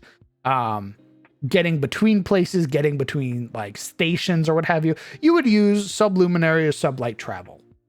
It has a wide breadth of actual speeds. There's no designated speed. It's faster than solar sails, but slower than FTL, if that makes sense.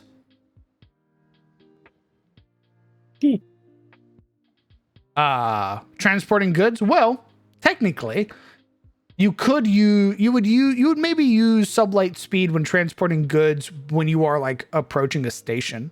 or kind of pulling away from a planet, getting into, you know, the proper trajectory that your ship suggests when traveling between places, if you're not using like the highways. You have FTL, faster than light, or you have translight engines.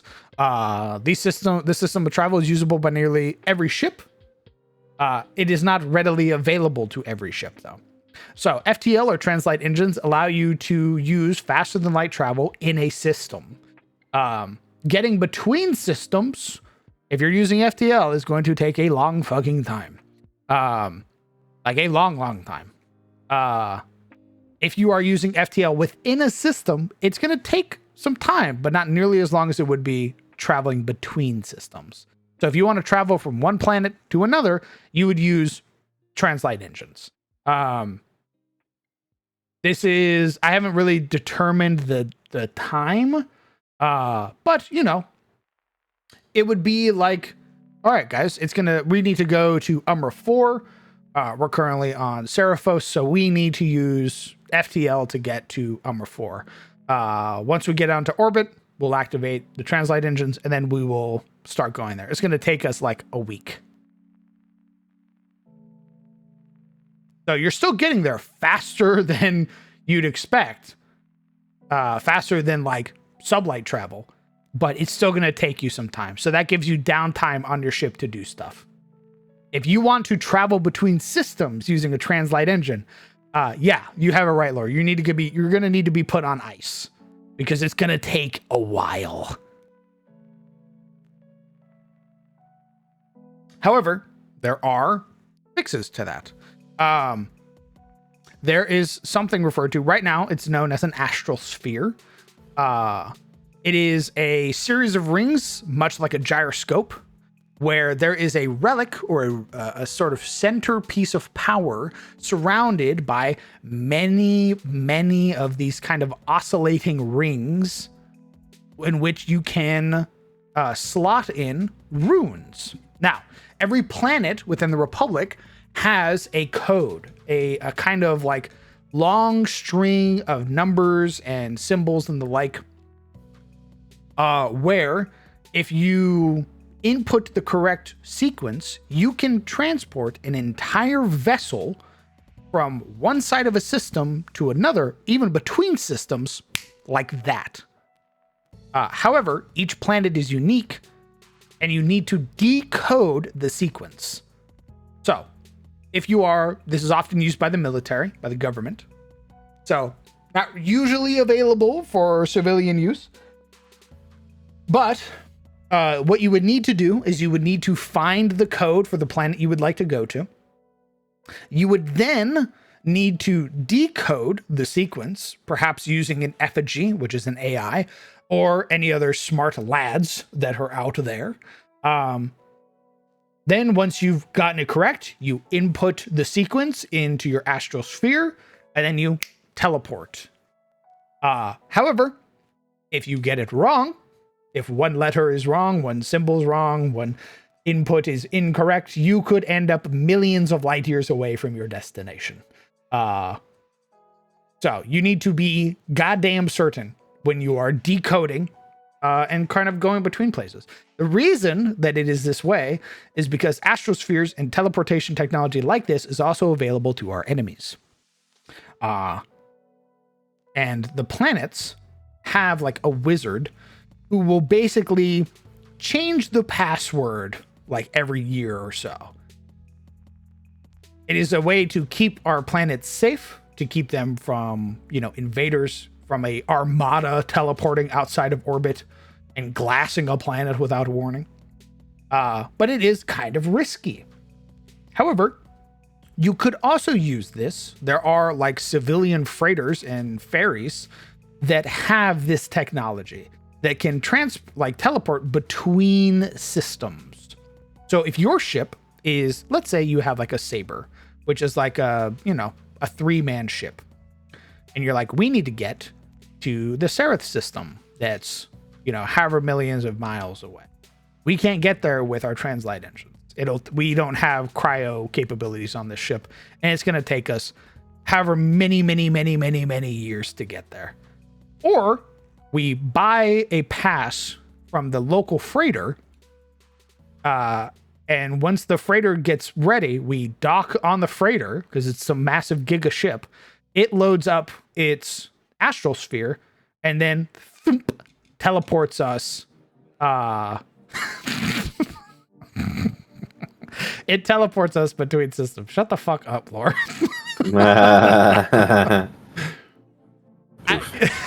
Imagine being the wizard who has to like decode it, and you're getting everything. And you're like, "There's no fucking way this asshole just changed the last number," and it finishes decoding the sequence, and it went from Magic Missile 1 last year to Magic Missile 2.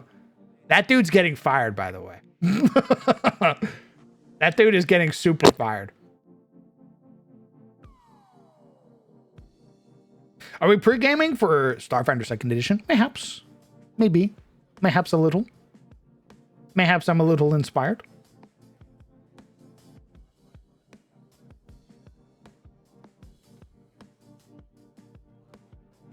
So, if you wanted to get between systems, you would either need an astrosphere yourself, or you would need to find and get upon a ship that has an astrosphere heading to where you are going.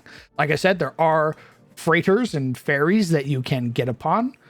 There's also, the prospect if you are joining a military expedition or you are working with the military, which is a possibility given, how mercenaries work.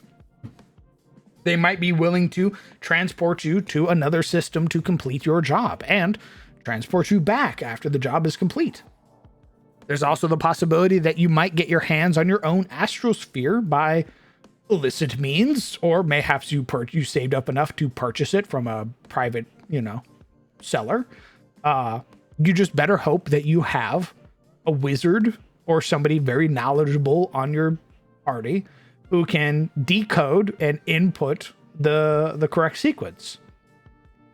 Or else you're going to end up like that episode of Love, Death, and Robots, where you end up in deep space at a station that's infected. Yippee! Hey, boss. What? I have a small question that's a bit tangential. Interesting. Okay.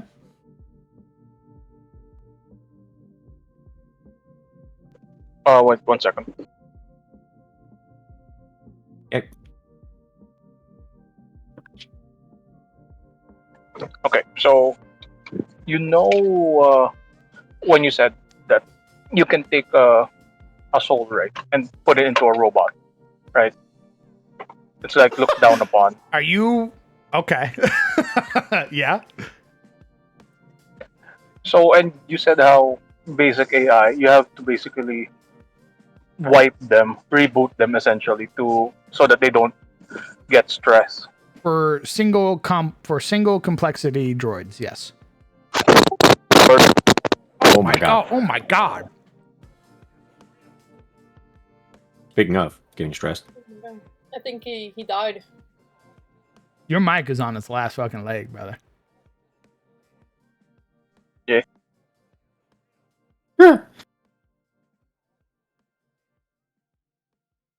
Go on. But yeah, But you can you wipe?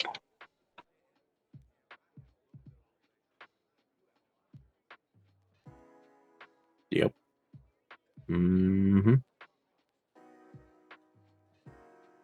My god, what is he using? He died. Yeah, he did.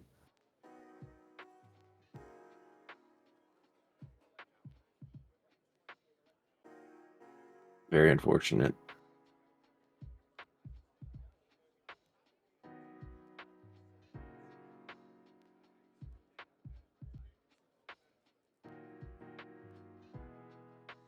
Well, All right, well, how's your day? I guess. wait for him to come back. Any other questions?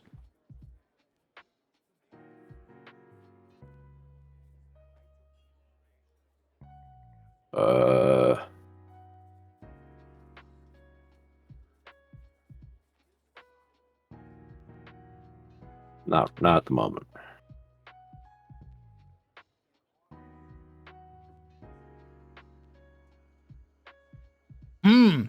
That is a good idea, Soup. However, you could also end up in, I don't know, a Maltaurus system.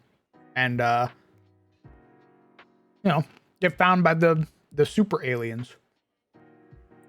I love the super aliens. That's why there's danger pay. Oh, That's interesting. see. So our wayfarers are thrill seekers. They're suicidal. Maybe it's kind of a half science where they know you can go somewhere and they're trying to just connect their network more and more.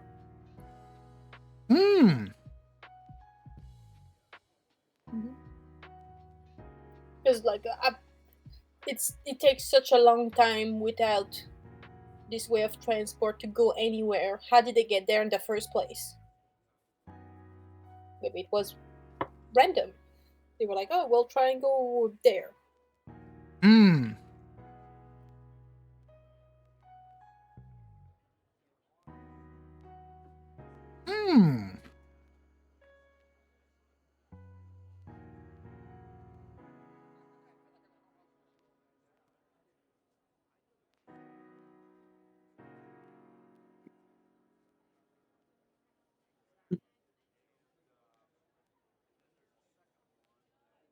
Any other questions?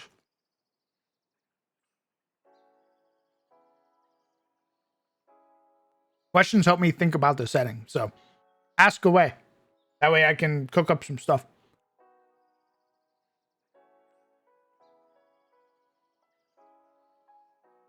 See all that. There's many ideas? What is that?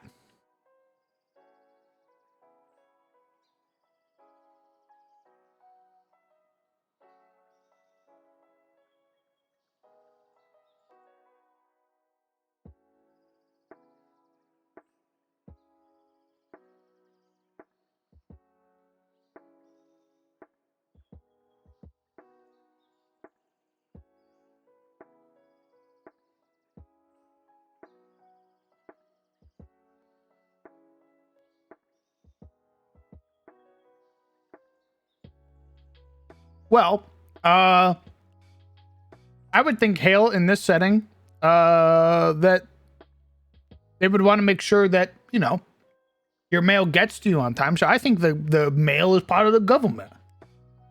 Government.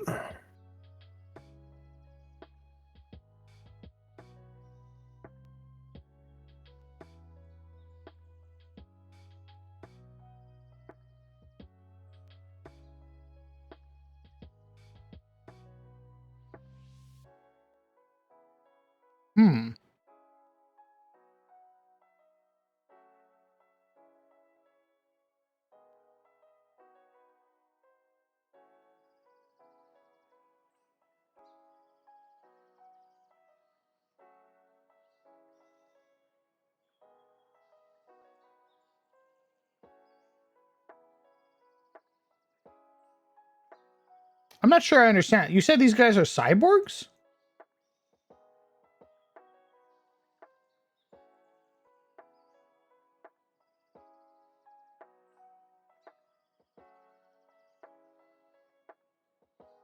Rat cyborgs. Looks like. Not all those born to the pious strands become. I'm born but transformed, becoming menace only after prolonged close contact with the spectra.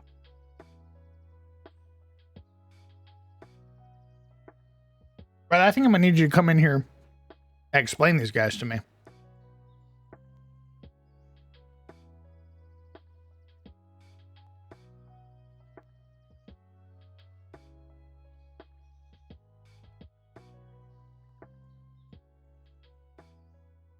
You're eeping. Deeper. Me looking you type out. I'm eeping. Huh. Ain't that weird?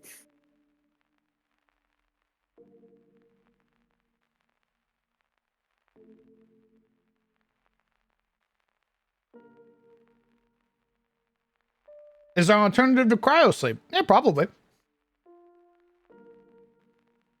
I think cryosleep would be a thing. Yeah, the reason we can't do it in real life is because the ice freezes and punctures our veins. So when we thaw, we have, I don't know, 1 billion holes in our veins and we bleed out.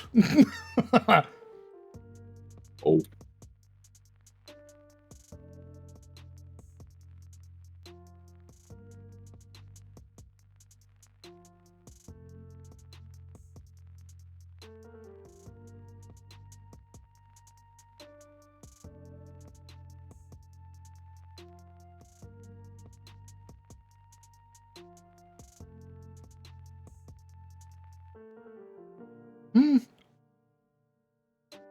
I was trying to look for what you were talking about. Hale, I don't see, unless this is like an older thing. I don't see like corpse folk.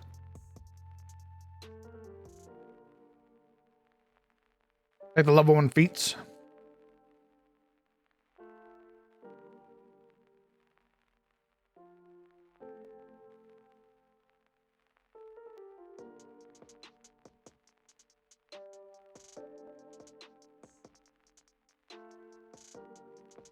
Oh, they're in 1E. Oh, okay.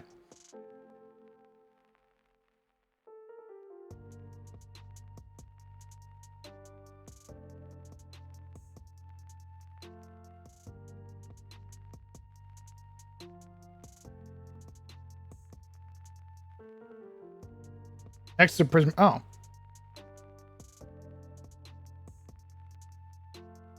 What did I do with it?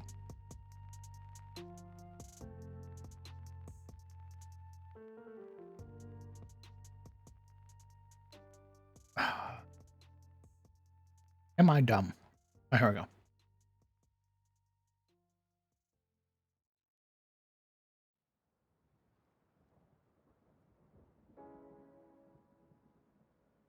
The other heritage. Am I fucking blind?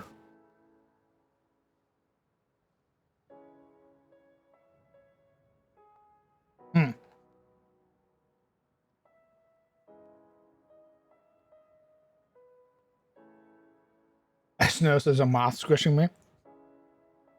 Listen, man, this couch is fucking, again, I don't know what you want from me, okay? There's just a lot going on right now, okay? I can breathe. The mouth is very fluffy. It's in my lungs. There you go, there you go, there you go, all right. Let's zoom this over a little bit. There, you should be good now. Thank you. I can breathe. Actually, you know what I should do? I should do this.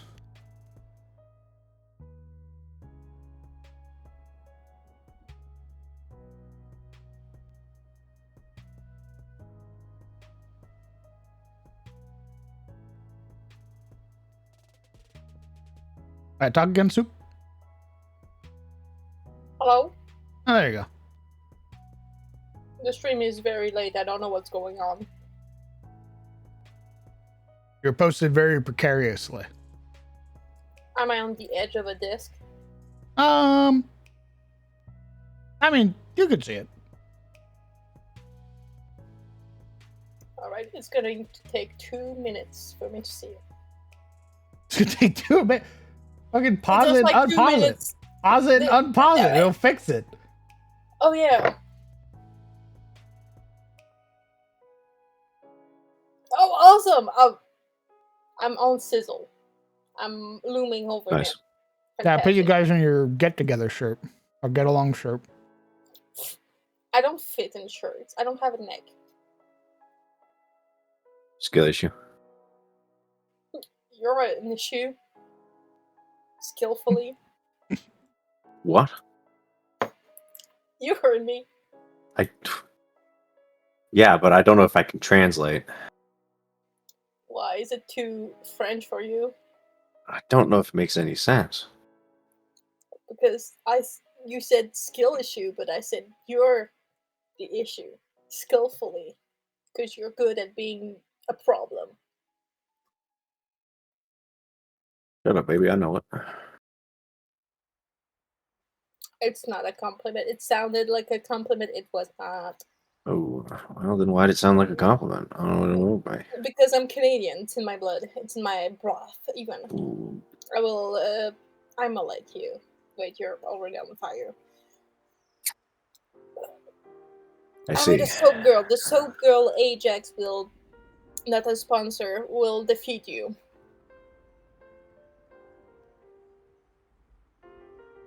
I'm trying to figure out why you would use a form of cryo sleep at all. It take a long time. Me eat. Maybe not in a sense of transport, but maybe it's also just like a medical thing now, or diseases. Or if there's like a pandemic, you can just freeze the people until you can find a way to cure them. I like the way you That's think. an idea. I like the way you Thank think. you. I do have a gigantic brain.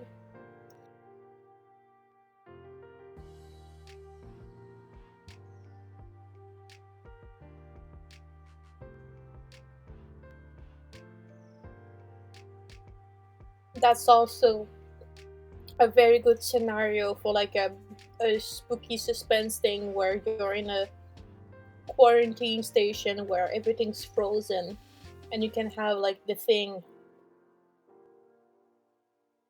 where people get defrosted and then the parasite comes out and they have to fight it. I see. It's all about trauma. Always. Waters. This form of stasis, often relegated to medical uses, such as sustaining heavily wounded individuals who require treatment that is not available in the system, suspending diseases and infections that do not have cure, or to prevent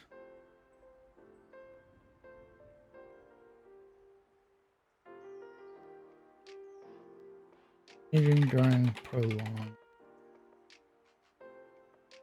However, the latter is often rarely used nowadays. Presence billion freighters who can transport people between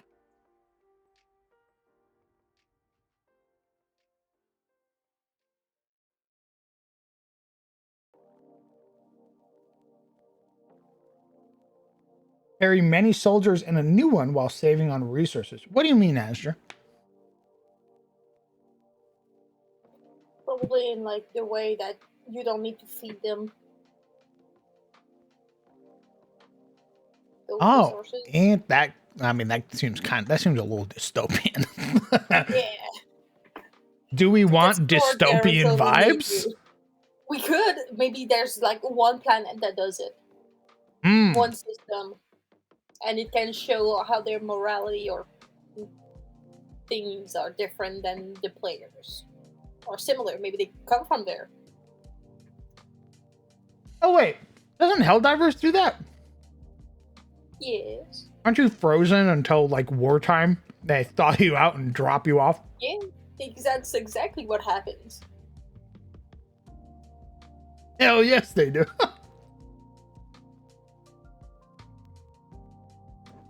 Hello.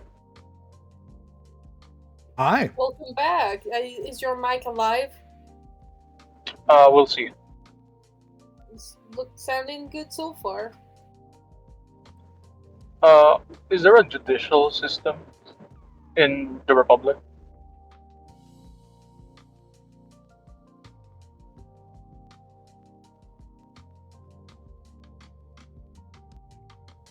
Boss man. Hold on. So I was gonna say apologies. I was getting my pretzels. Ah.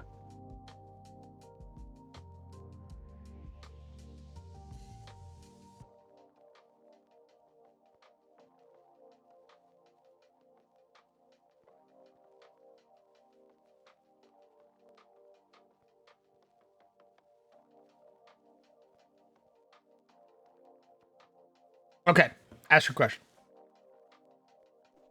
Is there a judicial system? Yeah. How do they tackle prisoners and the like? Or if they're trying to grab a wanted criminal? What do you mean? Like, are they executed at the spot if they are found? Or do they need to be brought into, like, the court to answer for crimes? Probably brought into the court to answer for crimes. Unless you're a dark friend. Well, that could be another reason to find the cryo stuff. Just a prisoner ship full of, like, frozen bodies. Hmm. Don't gotta feed them so they don't, uh, like in the Mandalorian, right? It's like the carbonite thing. Hmm. Okay. I'll take it. Yeah. So they don't make a fuss. They don't have to be fed. And you can conserve, like, oxygen space for, like, smaller vessels. Well, what's great is that you could have it where you don't even have people on the ship. It could just be full of droids. There's no oxygen needed. Oh, that is true. That way, it's like what do you call That this? way, if the prisoners somehow escape, they die. Yeah, essentially, yeah. Yeah. If they get unfrozen. Yeah. Oh, let me write this real quick. Hold on, let me write this real quick. Okay.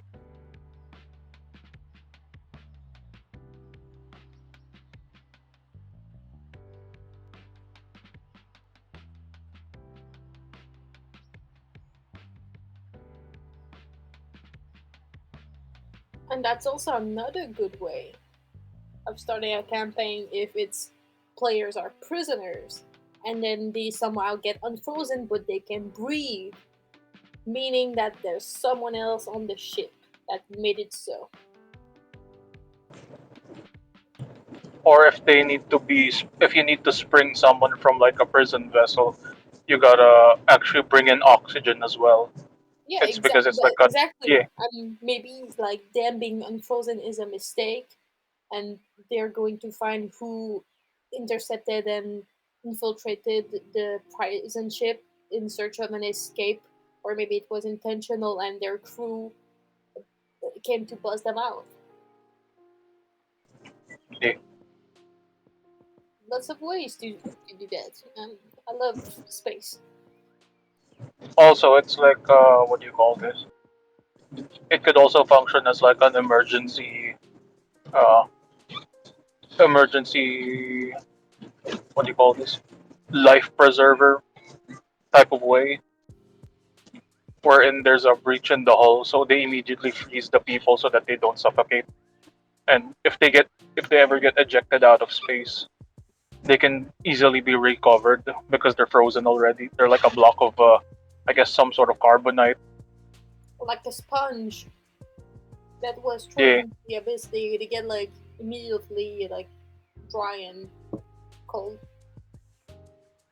Yeah, because if it's And vacuum since of it's space the magic frozen. ice, then it won't evaporate. Because ice Yeah. evaporates in space. I think. Maybe. I'm not familiar with space enough to know. I think it was like an experiment that I read once. I can't remember clearly. I'd have to look it up.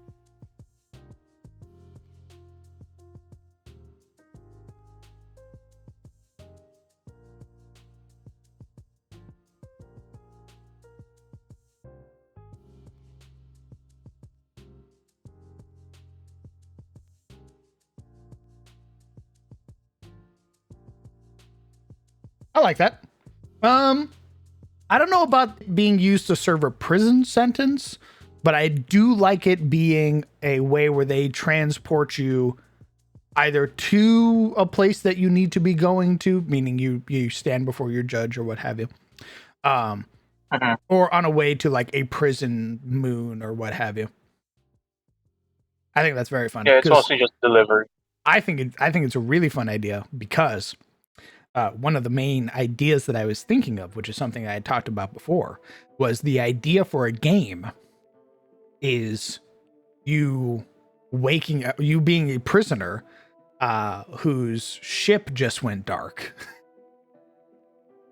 So imagine you were out in the recesses of space on your way to a prison moon, and the ship you're on goes dark, and your cryostasis or what have you like breaks, like you're like you are out now. I say that because not every ship will deprive a ship of oxygen. Not every prisoner ship is manned by droids. So this one would be manned by people.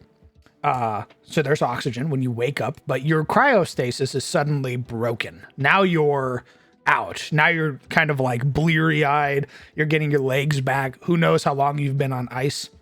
But the ship is now kind of going through these throes of something is very wrong. And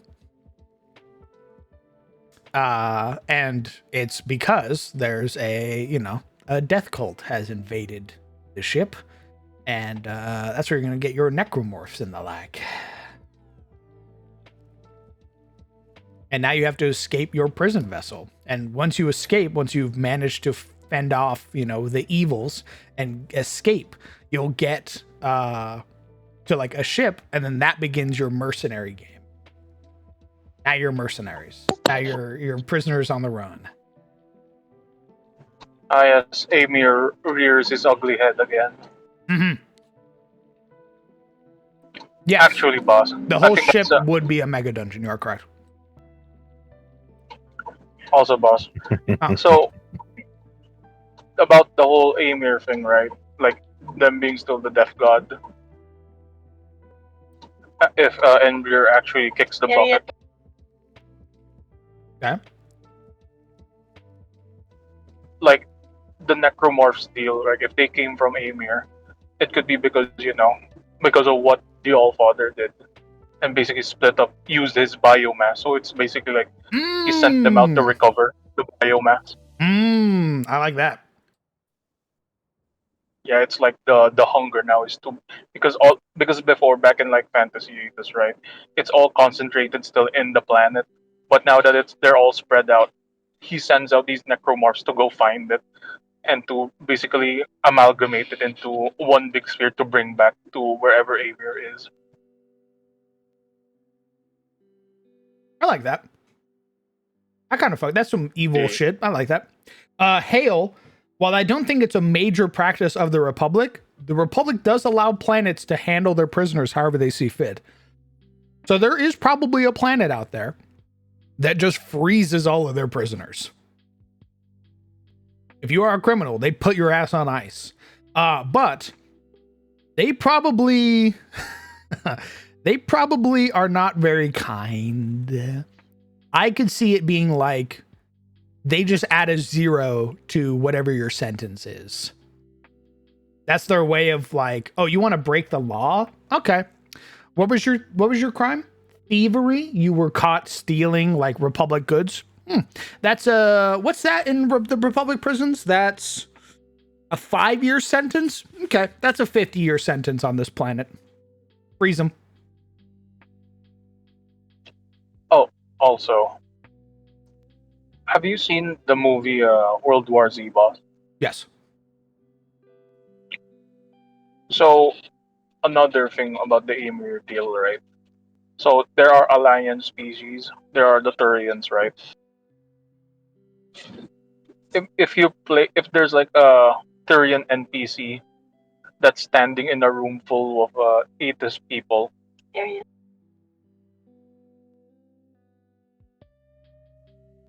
if there's like the Turian, right? The necromorphs just ignore the Turian to go for the atheist people because they're not the biomass that they're seeking. Yeah, that'd be fucking terrifying.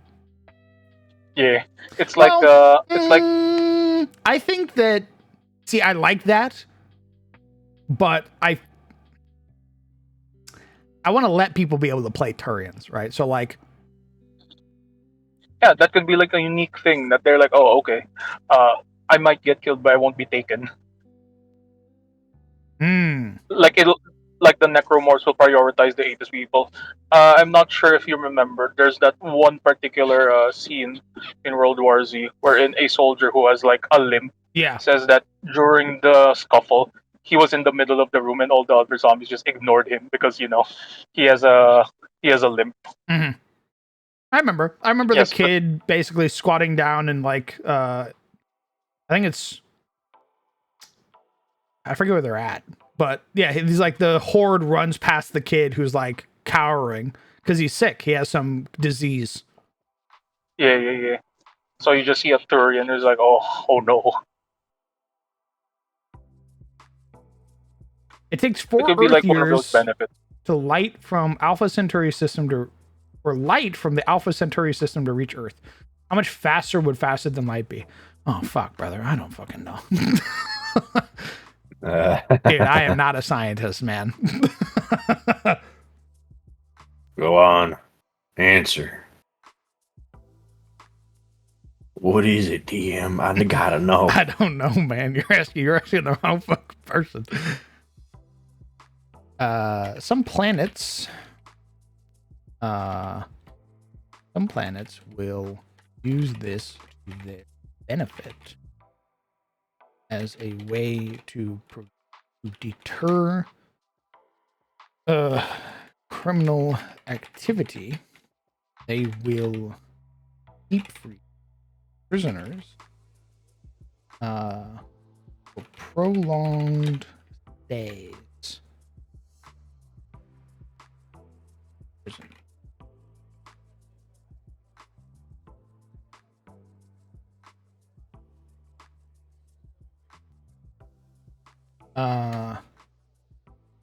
Given that planets are allowed to create own laws while in accordance with the Republic, given that planets, some will go the extra mile to prevent crime by making the punishment major deterrent. If you are caught, processed after breaking the law on some of these planets, you will be put into a stasis. Their prisons.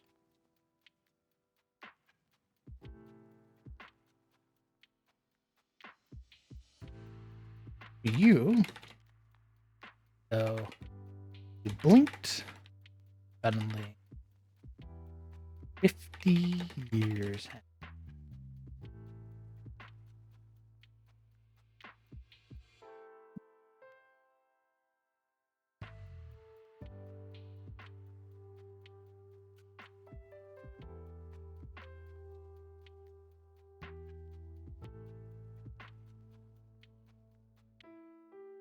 That's more specific.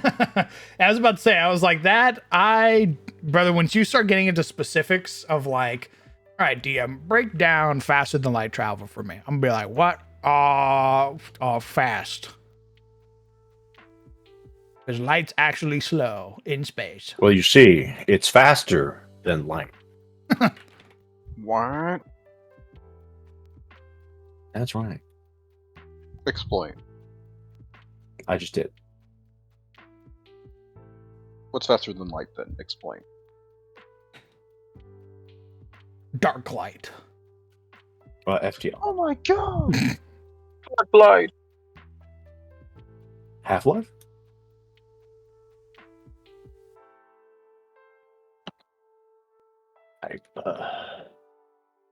Prolonged.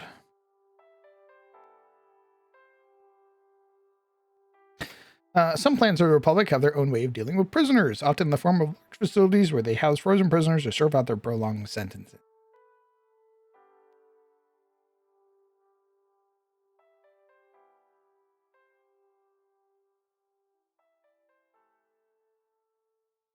Criminals. Often scale.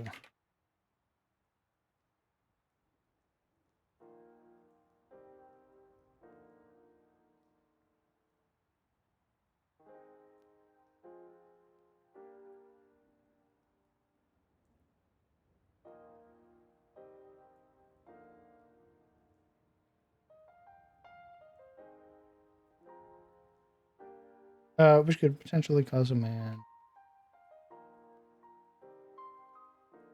100 years.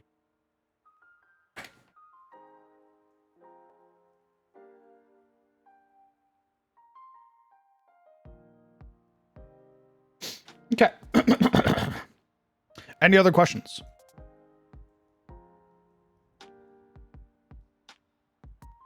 About Maltor specifically, or just in general? Dude, anything. Whatever you want to ask about.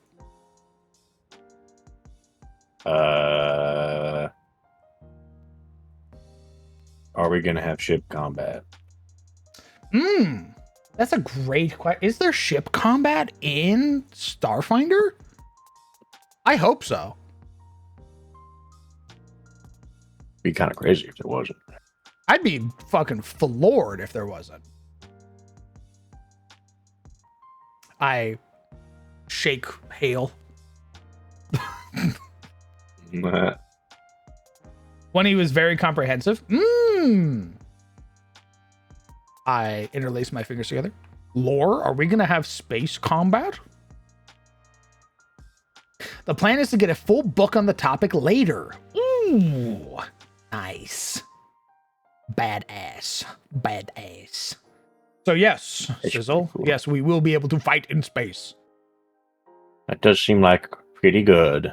That seems I'd kind hate to of go to fucking space cool. and not fight there. Yeah, I mean it'd be kind of lame, right? Like, Why would I? How am I going to show the indomitable human spirit if I That's can't right. beat the shit out of people who do definitely deserve it? forward guns, blast. Sir, I think that's a fishing vessel. Did I stutter? I want it gone. What are they fishing out in space? Did you ever think about that one? Oh, what are you, ISB? Vessel's a little Look 'em close down. to Imperial space, don't you think? Sir, I'm an Imperial citizen. Credentials. Well, Load I'll up. be the judge of that. Load up portside weapons. You Prepare for fire. Hey, boss. can never be too careful. Yes. So, if Morin has decided to move over now, right? What happens to Norix? Is Norix with his mom, or is Norix now part of like the giant morling hordes that assail space? I think it'd be cool if he was still part of the evil cult. Oh I man, think that's sad. He should be dead. I want it to be Morin has put out a bounty to try and get her son back. I've lost my son. Can you find? To bring him in alive. He's kind of an idiot, but he's my idiot. He's real, guys. He's my son's lost, and they go, "Oh my god, that's so sad." And then they see Nordics, and they go, "That's your son?" I'm not so sad anymore. He goes. Here. As he, I'm not- he grabs a man, just very casually pulls their flesh off. Okay, I know this is a bit more drama, right? More the melodrama of it all. I think it'll be a bit fucked up if Morin has had another, child in the meantime, right? And this one they actually showed their affection towards, and this new child basically is an agreement, right? That they need to bring their older sibling back, but Norix sees them and he's just filled with rage because why did you get why now? Why did mom shift now? Why did you flip now? It's like the eldest sibling, youngest sibling dealio. That sort of melodrama. Maybe. Orin. Maybe.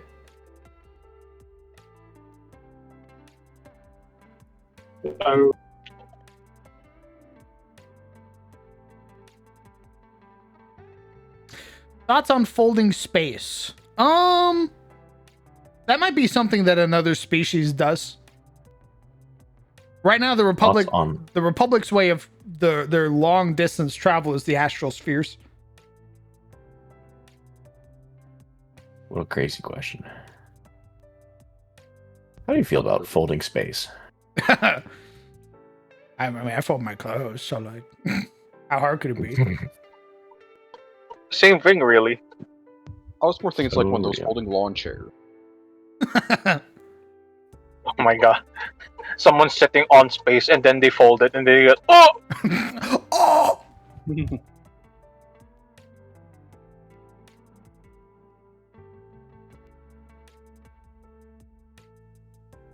So I heard you had a question about space combat. Space combat. Tell me about it. Space. Okay. So, and this is just my opinion. I would say wait for the second edition Space Combat book to come out. Oh, Because, yes, the Starfinder first edition Space Combat is incredibly comprehensive. It's laid out very well. It's easy to understand. It's also tedious as fuck and not fun. oh, So, for example, every ship, let's say you've got 4 ships engaging in a naval battle. Each ship rolls initiative, similar to how you would with ground combat. However, at the start of each turn, you enter phases. You have phase 1, which is the captain phase. So, the first captain goes, then the second captain goes, then the third, and so on. And then you enter phase 2, which is the piloting phase, which allows you to move your vessel. And after that, you enter the gunnery phase, which is where you are allowed to actually open fire upon your enemies. oh my god. And then the final phase is, and then you have the science phase, which is like scanning and shit like that. And then the last phase is the engineering phase, where you can either upgrade your vessel or repair any damages that were achieved during the shooting phase. And then it starts back at the captainry phase. Damn, that's a lot. Most people that I played 1E with, we just disregarded the combat system.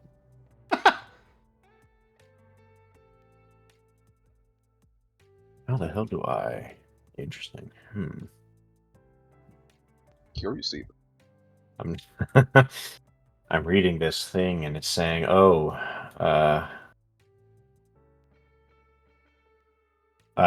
there's on the other end of this giant cylinder, there's beds duct taped to the wall. And I'm like, how the fuck do I do that in Incarnate? Beds duct taped to the wall. Like bedrolls, yeah. Oh. Because they're sleeping in 0G, so they have to tape them to the wall.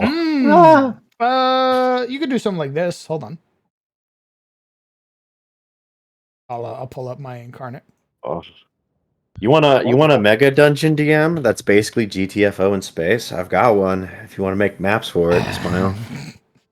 Brother, the only way you're gonna learn is if you make it yourself. I don't want to learn. I just want a map. No learn, only map. I just want a map so I can run it. I'm learning how to run. Isn't that enough? I mean, yeah, actually, you don't really need maps. And then I'll feel bad because I feel like I won't be able to describe it accurately. This stinks. So let's say this is your wall. You got let's grab your bedroll.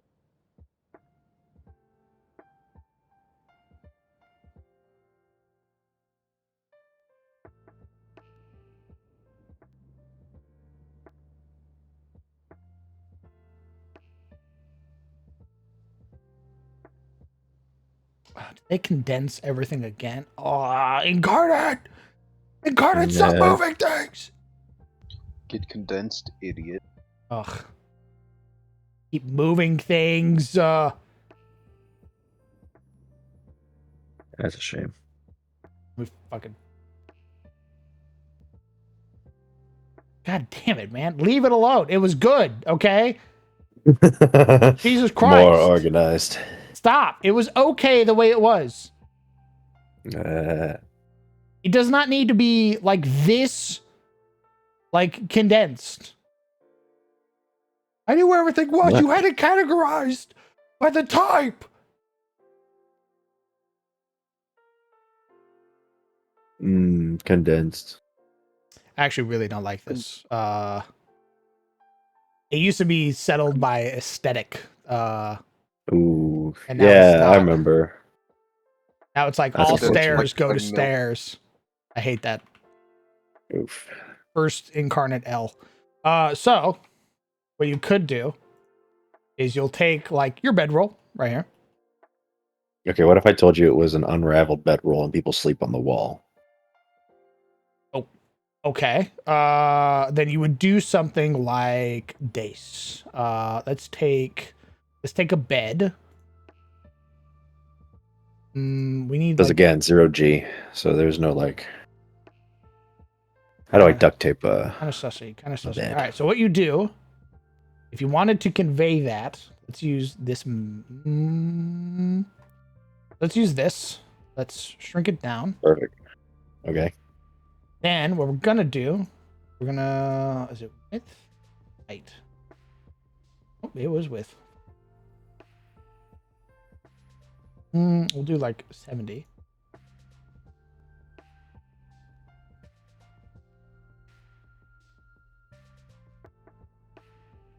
Oh, So there's two ways to do this. Either you can show it, or you could have it be something like.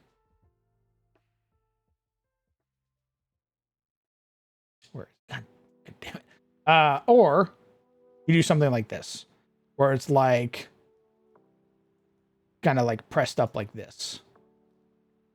So it's either they can see it and they know that's a bedroll, or you do something like this where it's very obvious there's a bump of like fabric on the wall. Yeah. And then when they ask what it is, you describe it as being like the bedrolls on the wall. And you can go a step further by grabbing like a metal object, like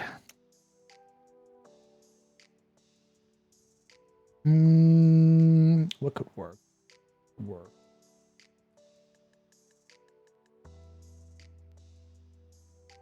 I need like a bar, flat. This will raw. Oh, actually, you can even do something like this, where if you transform colors, you can even do something like this.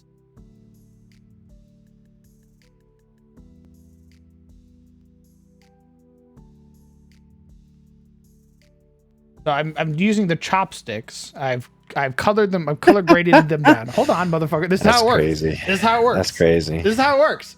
So you give the illusion, right? Nobody knows those are chopsticks. But if you look at it, if we turn off the grid, it looks like there are metal clamps holding it in place.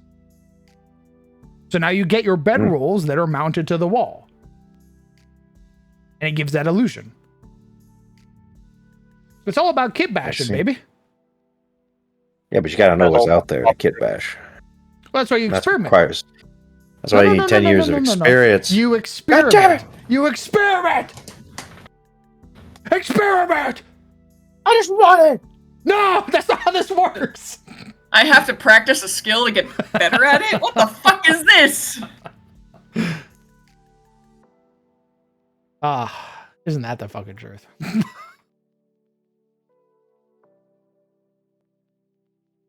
I'll piss. I'll be back. Once I come back, I'm gonna write up the undead. Okay.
What the fuck is a server nameplate? I don't know. I think it's those little things that's next to people's names, like the one next to Idis's. Oh. What the fuck is that? I don't know. I'm researching it now, trying to figure it out. It's like Call of Duty dog tags, or the tags in Is Call that of Duty. clan tag? Yeah. I think I saw Dom with Flap a while back, like earlier today.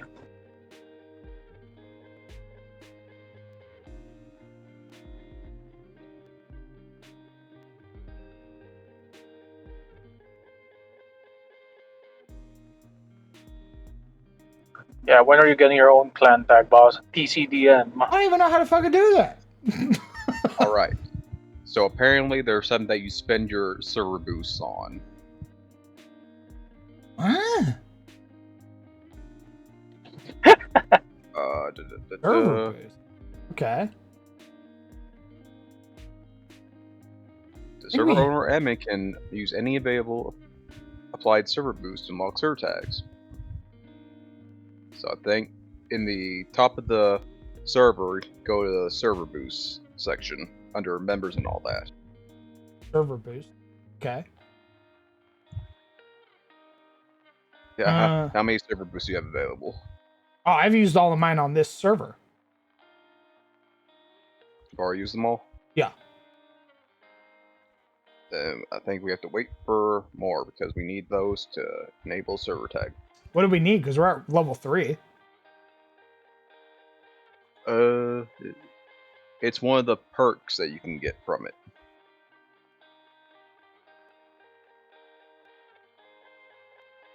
Huh. Show your server loyalty with the server tags. Know what community you're a part of. Did you click on the available boosts? The number available? Server boost status. Here, very simple. I'll just send you the. Yeah, please do. Like, what the fuck are you Same talking about? Boost perks. There. Text chat.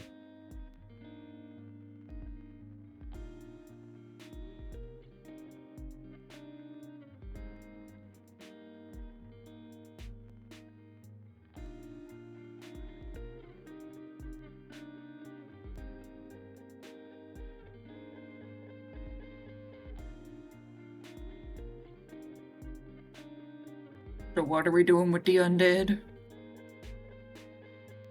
We're gonna be writing up how they belong to an evil old man. Oh. Shit. Fuck. Okay. I'm also going through like the Starfinder playtest rulebook as well as what's on their Demiplane site. There are some inconsistencies, but it's fun. It's fine. Well, for example, there's 2 more classes on the Demiplane site than there is in the playtest. And also, I didn't know about the fucking, what was it, Boroi? And the Prismari, whatever the fuck they are. Interesting. I have no idea what they are. I was hoping Lore could explain them to me, but Lore's asleep with one eye open, apparently. I think the Boroi and the Prismeni are kind of like heritages that you can add on to any of the standard races. Because a Borai, sorry, I was pronouncing it wrong. A Borai is someone who is a reanimated corpse gone wrong. So they are an Hale undead. was talking about. Yeah. And then I think a Prismeni is someone who is like blessed or connected to the drift, I think, which is like the hyperspace kind of thing. The Speed Force. So I didn't read the whole fucking thing for Prismeni, I'm gonna be real honest. I I saw my Mordesh coded thing over there, and I was like, ooh, hold on. What is Mordesh? Remember the Mordesh from Wildstar? The people who tried to make themselves immortal and fucked up? Oh, they got like their bits showing. Yeah, the zombie people, the zombie elves. Hmm.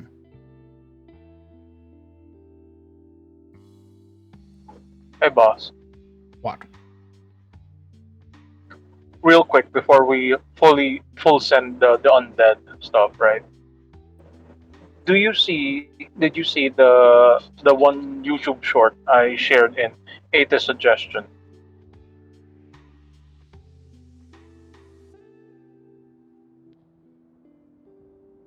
Anti-venom? Yeah. No, I haven't. Hold on. Okay. Okay.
I mean, that's kind of badass. What are you suggesting? So what if that's something Morin has been doing as a self-imposed penance? What, letting Morlings bite her? Not Morlings, more like the venomous creatures of the galaxy. It's basically to give a sort of like an all-around anti-venom for the Republic. I mean, we don't have specifics, right? They're like anti-venom in D&D cures all poisons. It's not like a rust monster's poison is different from a goblin's poison. I don't know if we want to get into the minutia of all of that. Well, to be fair, what I'm just saying is it's like since it is a fantasy, it's no longer just base fantasy, right? It's intergalactic.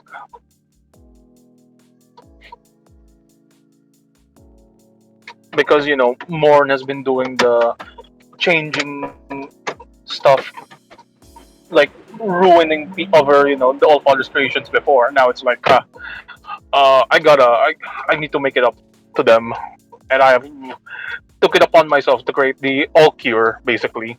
Like there's a cure that cures everything from the planet, but now this one cures everything from like the known galaxy that the Republic is in. Even the poison, like the anti-venom's only for snakes. Like they don't have that for spiders. No. Yeah, that's. I'm just using that as a as inspiration, as the reference point, right? I don't know if I want an all cure. Oh, okay. Yeah, I don't know if that kind of takes out a lot of the thread, doesn't it? You can have them be high level items. Yeah, and plus again, I doubt Morn has gotten the entirety of the the venoms of the universe. Plus, she's gonna have to like allow her body to actually make up the anti venom from her from her blood, from her own DNA. It's like that's her lifelong penance now.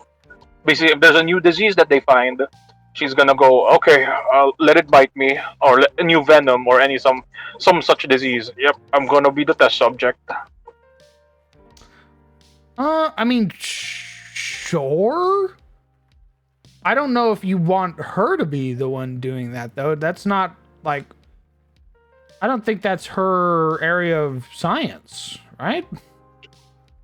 Well, yes. What I'm mostly getting at is, Morn has at least spent the entirety of her life as, in fantasy Aethys, warping, changing, etc. I imagine, she feels I hope, some form of guilt from doing all of that. So now, even though that's not her expertise, she's allowing herself to be the test subject now, essentially, right? Like, obviously, it's like a self-imposed penance deal. It's like, okay, I can take the brunt of of the venom, of the poisons, etc.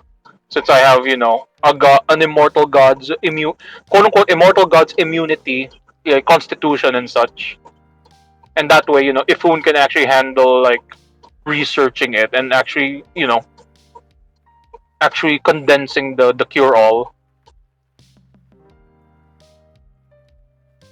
Hmm. Hmm.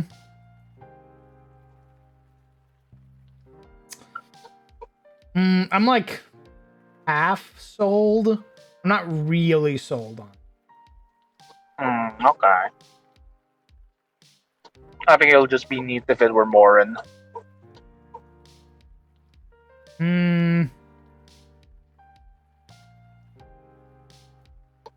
Because Maybe. looking at like the rest of the godly pantheon, right? I doubt Ebor, Samira, Ifun, I don't know, Seiren, Shilier. I doubt they would do it. Like Morn is the changer of the corruptor. The Ruiner, yeah. Yeah, the ruiner. Again, it's like just a stark contrast, right? Like you get the cure all from the ruiner. I mean, again, I'm like half sold. I feel like that's a little like I feel like you're jumping pretty far down in terms of like lore Fair enough. when we don't have that established yet. Yeah, fair enough. Fair enough. It just came to me, from seeing that little short. I was like, oh.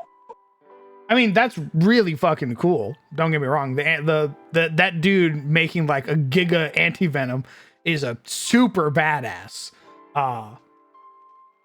Especially because for so long, dude, a snake bite, depending on the snake, you're just fucking dead. Like, Yeah, did you not get the anti-venom in a minute? Goodbye. Your brain turned to goo in your head because for some reason snakes can do that. Yeah, I just think it'll be. I don't know the correct term, the correct English term, like poetic, I guess, to have the goddess that was known to always fuck things up for the other races being the one that bestows this particular boon in the end.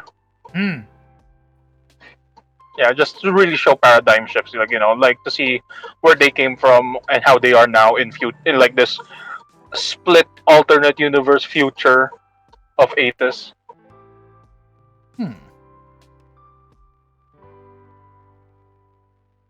Again, maybe.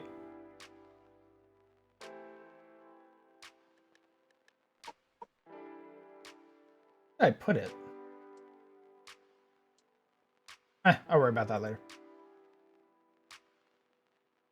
All right. The undead Creations of Amir. Bloodied Forefather. Creations of Amir, the Bloodied Forefather. Now, scour galaxy in search is. The Allfather split Amir to make the Eranar. And by proxy.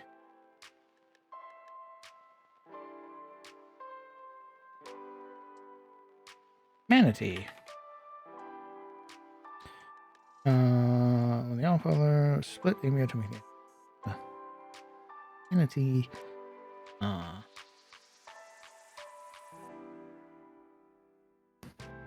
And he used what remained after.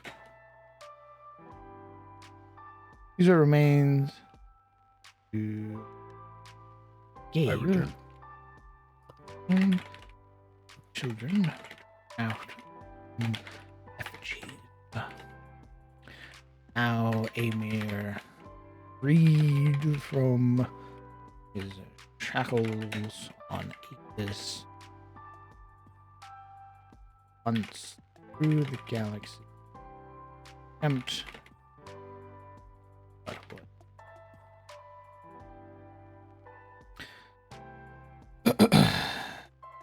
His creations. Gather biomass. Specifically from the former denizens of Utus. However, does not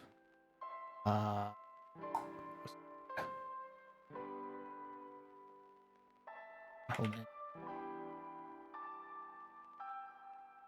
against the stars. Gladly add pile. Okay. Oh yeah, dogs. Dude, Dead Space is one of my big inspirations.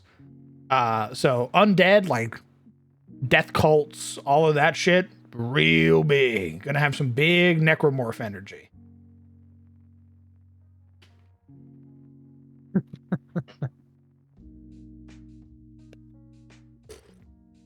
What? I just watched my Leshy get leaked to the world. Get leaked to the world? Yeah. Alright, well, how is it leaked? I sent it to you. Oh yeah, posted it in Community Lounge 3. For like 5 seconds and then deleted it. Yeah. Free art for anyone who wants it, I guess. Enjoy! Damn. Free art to anyone who managed to get it in the 5 seconds. True. Now He shadow dropped it. Now time to take it and put it on the blockchain to write NFT. My blockchain! Ah!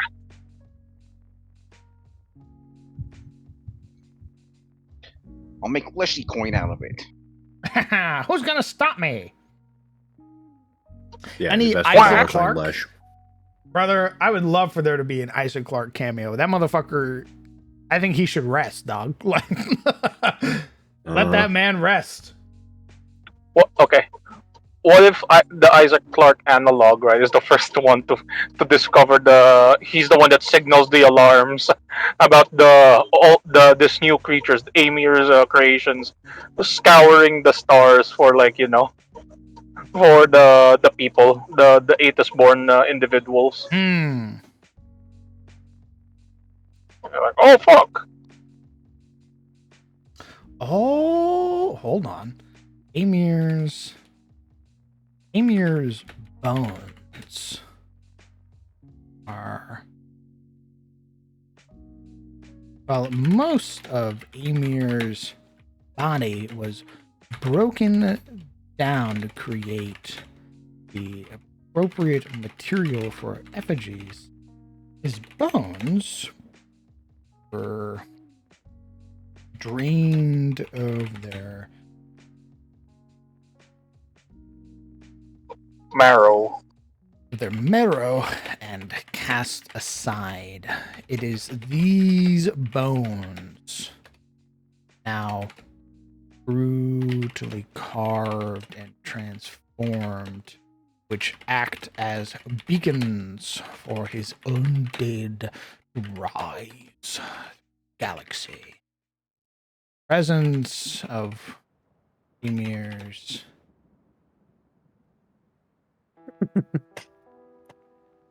Planet often herald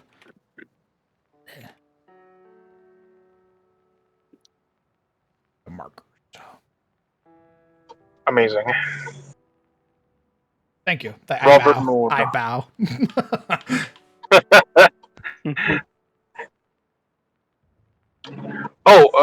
That brings the question. What happens to, since there is no more heaven, right? What happens to hollowed and stained undead? Are those no longer a thing?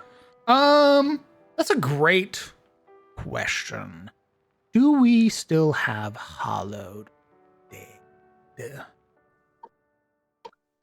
I think if a marker lands on a planet with hollowed, they're immediately brought to heal. Damn. Like, because it's like if one of the bone marrow shards lands on the planet, that's like the first sign, right? If it's hidden in the mountains or deep in the ocean, just every single hollowed undead on the planet suddenly like flips on a dime and immediately belongs to Amir. No saves. Literally, you're now one of us.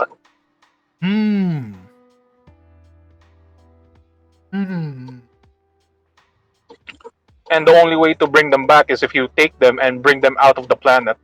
Like, it's proximity to Amir himself that kind of like mind whammies them to becoming like a servant of his, much like the werewolf lords, essentially. Okay. I kind of fuck with that.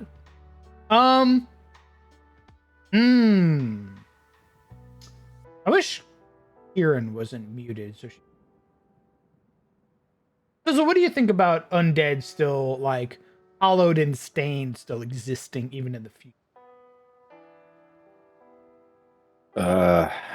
I'll be honest, brother. I'm sitting here in a bathrobe eating peanut butter with a spoon. I got no opinions right now. Damn. Pure fucking decadence, brother. Pure fucking. I have been there. I have been there. It is post work, exhausted. I'm too lazy. YouTube video up right now in the background. You're like half paying attention to it. Jar of peanut butter in hand. Little energy I had attempting a map. I looked at it and went, I don't care anymore, and then closed it. And brother, I'm you are. Butter. I don't want you to understand how fucking base. Thanks. It's a picture of the guy with the chicken leg and jug of milk. Yeah. God, I didn't think you could get any fucking cooler. I know. I feel really cool right now with peanut butter on my fingers. I feel so happy. Your fingers? Well, you know. You didn't eat it with a spoon. Well, you know how the spoon. Sometimes when you're almost out of peanut butter, you gotta get the spoon really down there. Yeah. Yeah. It is a pain. It is a fucking ball ache. Life, brother. Life is hard. Spatula. Don't use your finger. What? I can't fit a spatula. What kind of peanut butter jar do you think I've got? Oh, they mean like a rubber spatula. Yeah, the rubber spatula. I know what. Huh? Like a little, you coward. What kind of tiny baby spatula do you think I have? At least one. I have a rubber spatula. Yes, it does not fit in the jar. Okay. You cowards. The real deal is you get a knife. You get like a small knife, and that's what you use to get the butter out of the peanut butter jar. Then you just lick the knife. Oh my god! Do not lick the knife. You can lick knives. It's very easy to do. Do not lick the knife. Live life. You can lick knives. I mean, I use a butter knife. Yeah. No, Yeah, that's too. Howard, lick your knife. That's for that's not hardcore enough. Do it while looking into I'm not trying to be your friend's hardcore while eye. making me a peanut butter jelly sandwich. Oh, The blood gives extra flavor to the I peanut can't butter. hear you over my peanut butter. Oh, Jesus. Decadence. God, what a man. Ambrosia. oh. Anyway, what are we talking about? You're so fucking based. Don't you I know. worry about King. You just focus on your peanut butter. Hollowed Undead. What about him? Do we still want like the presence of necromancer? Do we want like order aligned necromancers still around? Are they fucking Yeah, around in the Because I future? want to play one.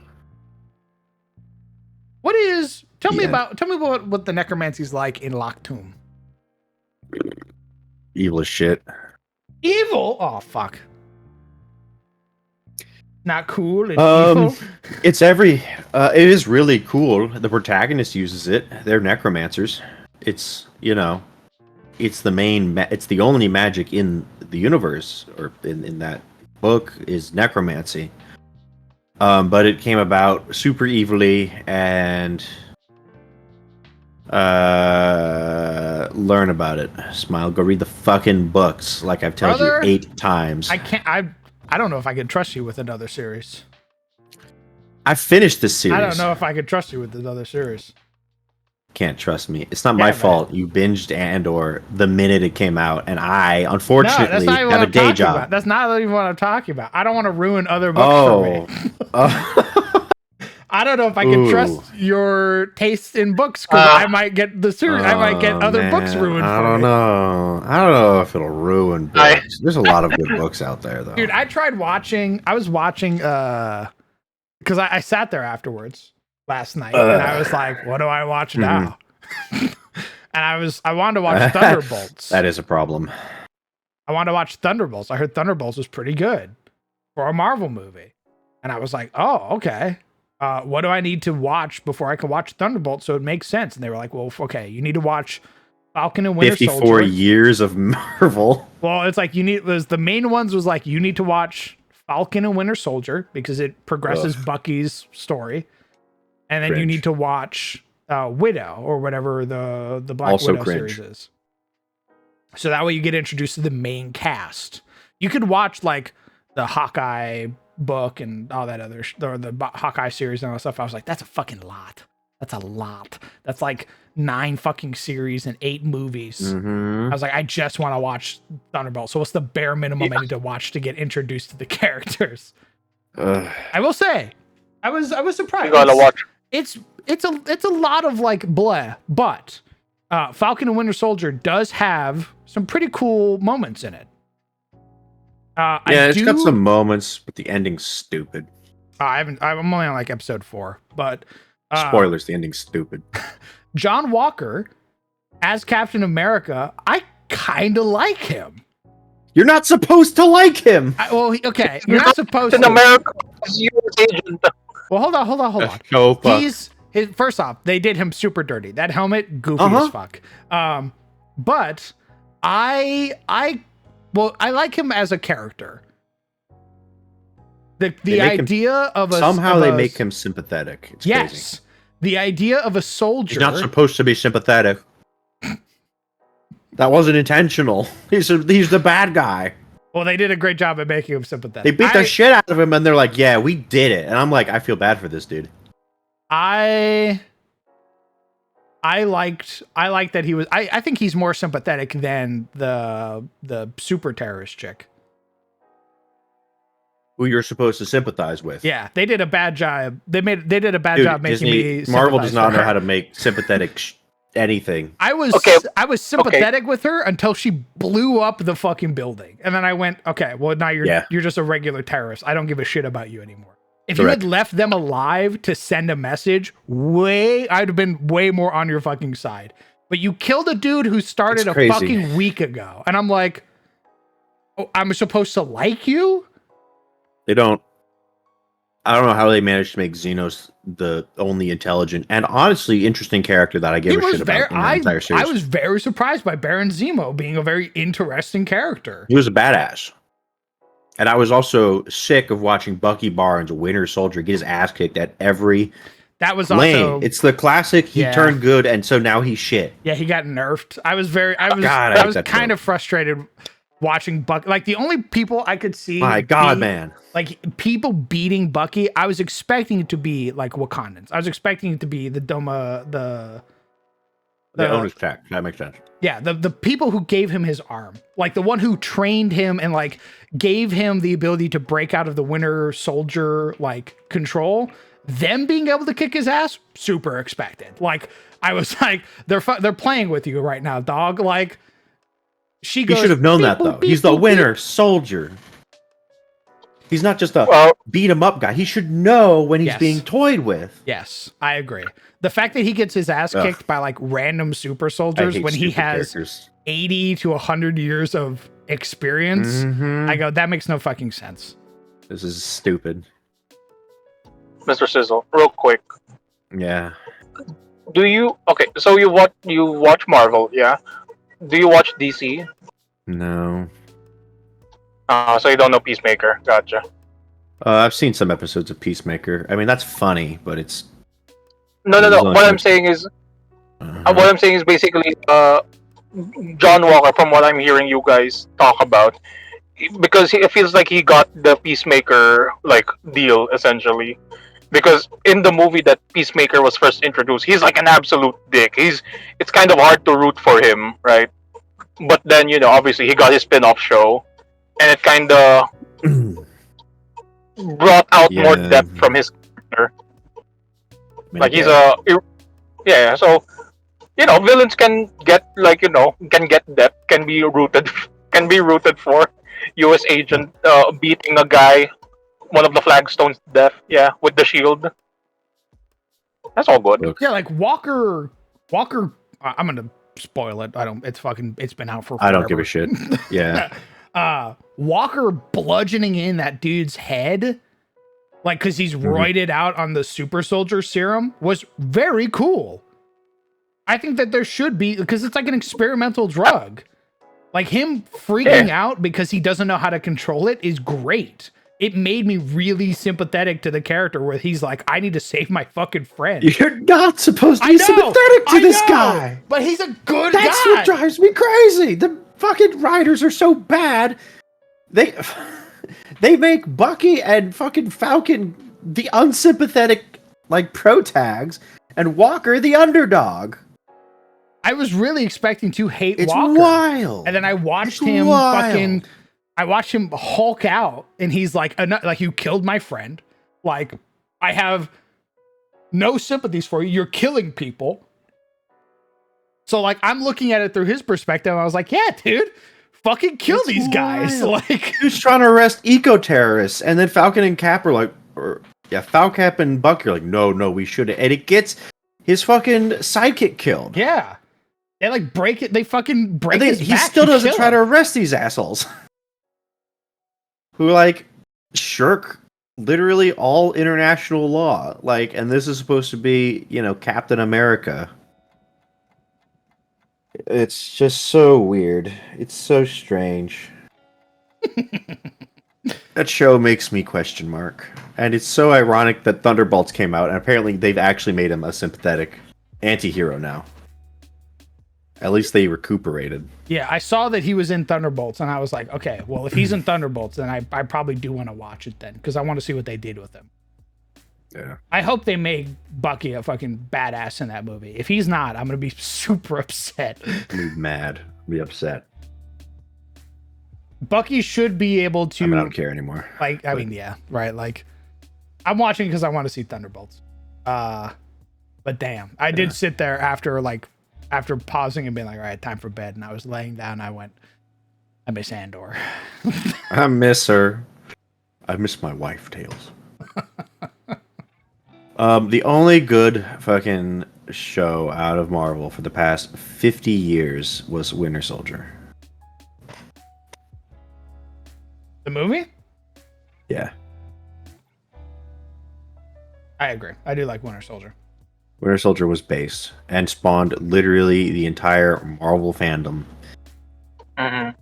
for like years to come. I cannot tell you how many years my mom was on the Winter Soldier Cap Falcon, not Falcon, Hell Cap yeah.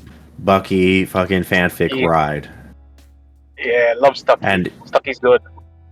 eventually, even that had to die though because they just couldn't pull a dub.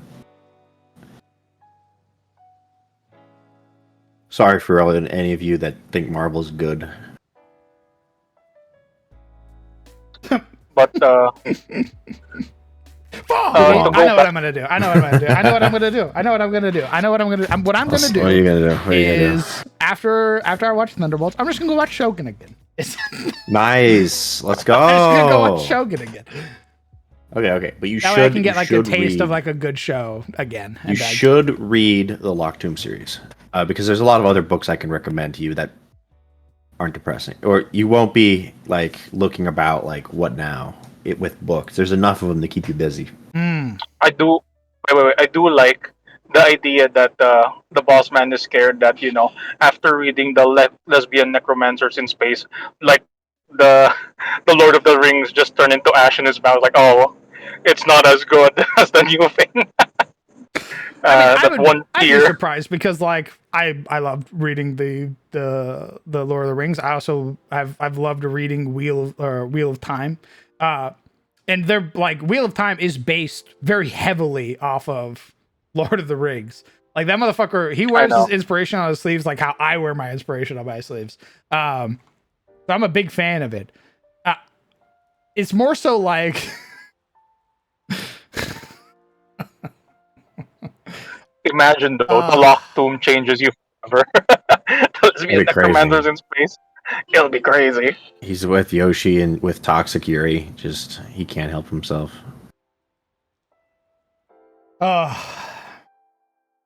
Anyway, the necromancy is really cool. It's basically everything of kind of necromancy you can think of. Each house has like a different specialization of necromancy. So, for instance, the 9th house, which is the protags, are bone witches. They do everything with bones and skeletons. Is it the 7th house that's like flesh? They're all about flesh and like changing your body, and they also look very pretty because they're all about muscle and tendon and that kind of stuff. There's one. What's her nuts is from? Ianthe, yeah. Yeah, That's Ianthe.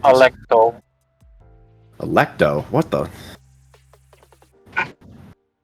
Skeleton. Say words, why don't you? Oh, okay. I push you into the fucking trash can. Don't bring up Electo yet. God. Well, why? They look pretty. Because she's not relevant to necromancy at the moment. Okay, but she looks pretty though. Yes, she looks pretty. The 4th house. Golden arm. I don't know what the 4th house's necromancy is. They're mostly known for dying young because they produce all of the soldiers. Oh damn. Yeah. And I think it's the 8th house they're the weirdest ones. They do soul magic. Oh. Magic people. Yeah.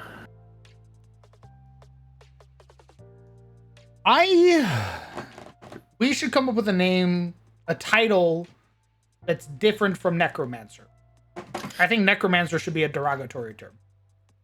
Necromancer derogatory. All I right. think necromancer should be derogatory. Necromonger sounds even worse than necromancer. Nick, we need better PR here, man. And necromongers are from Riddick, aren't they? Oh my god. Isn't it the bad guys in Riddick? I don't know. I haven't seen Riddick. Or I did, but it was when I was like a child, so I wouldn't know. Oh yeah.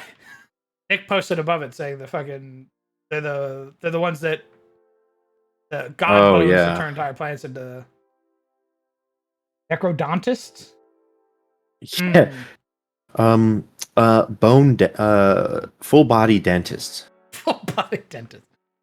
Your teeth are also your femurs. That's right. It's all connected if you think about it. Reanimators. Republic Reanimators.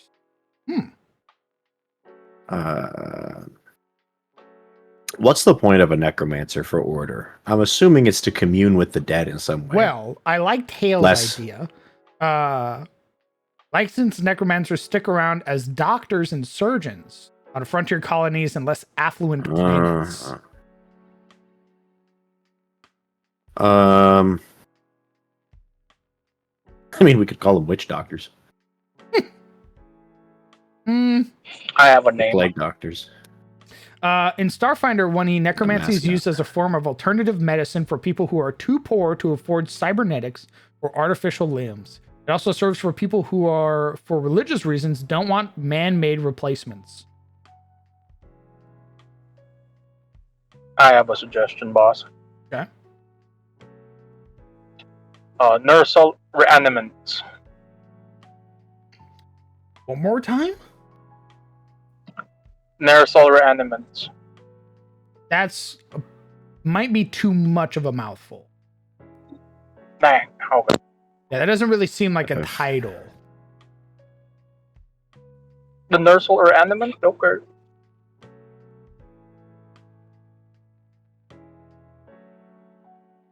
Necrophilanders? No. I do Cryptmen? have. Oh, Cryptmen? Republic Cryptmen. Cryptmen. Yeah, Republic Cryptmen. Oh. Can we call them Corpsmen? Oh, fuck you. Smile. Oh, no, because there's going to be actual corpsmen.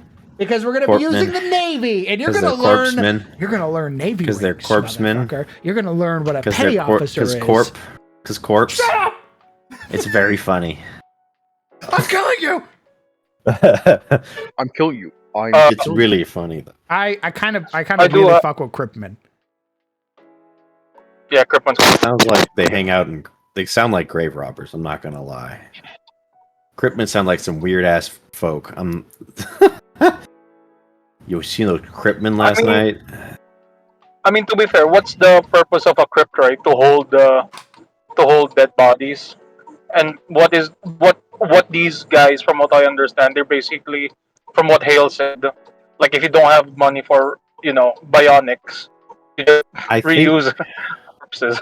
So I think Cryptmen should be like copper, or like the badge. Like that's like their slang name. Oh. So yeah, like okay, Ripper Doc, basically. Yeah. Interesting. Like when people say, it's the cops or it's the fuzz, and they're like, oh, the Cryptmen are walking again. There they go. You need to go see a Cryptman. Yep. I think they should have a more official name for like the Navy. I agree. Yeah. Also known as Cryptman. All right, what's their actual titles then? What does the Republic refer to them? Do you want a made-up word or 2 words bashed together? I mean, I'm fine with made-up words. It's gonna take a while. Oh, may I ask? May I ask a thing that's related to them, to undead though? Sure. Hold on, 1 second. What is this? What is this? What is that? Oh. Necrotologist. That's crazy. That's what's great up, though. I mean, Necrotologist. I think necrotologist actually kind of fucks. It kind of fucks. I could also see why people would just call them Cryptmen. Necrotologist. You went to college for necrotology? You fucking go to the... It's right next to your gynecologist. Your cryptologist. Necrotologist, I mean, yeah. I kind of fuck with necrotologist. That's pretty good. And Cryptmen as their colloquial name. I have an MD in necrotology. I mean, it kind of fucks, if I'm being honest. Necronomics. Not to be confused with the Necronomicon. Exactly. That's just the thesaurus.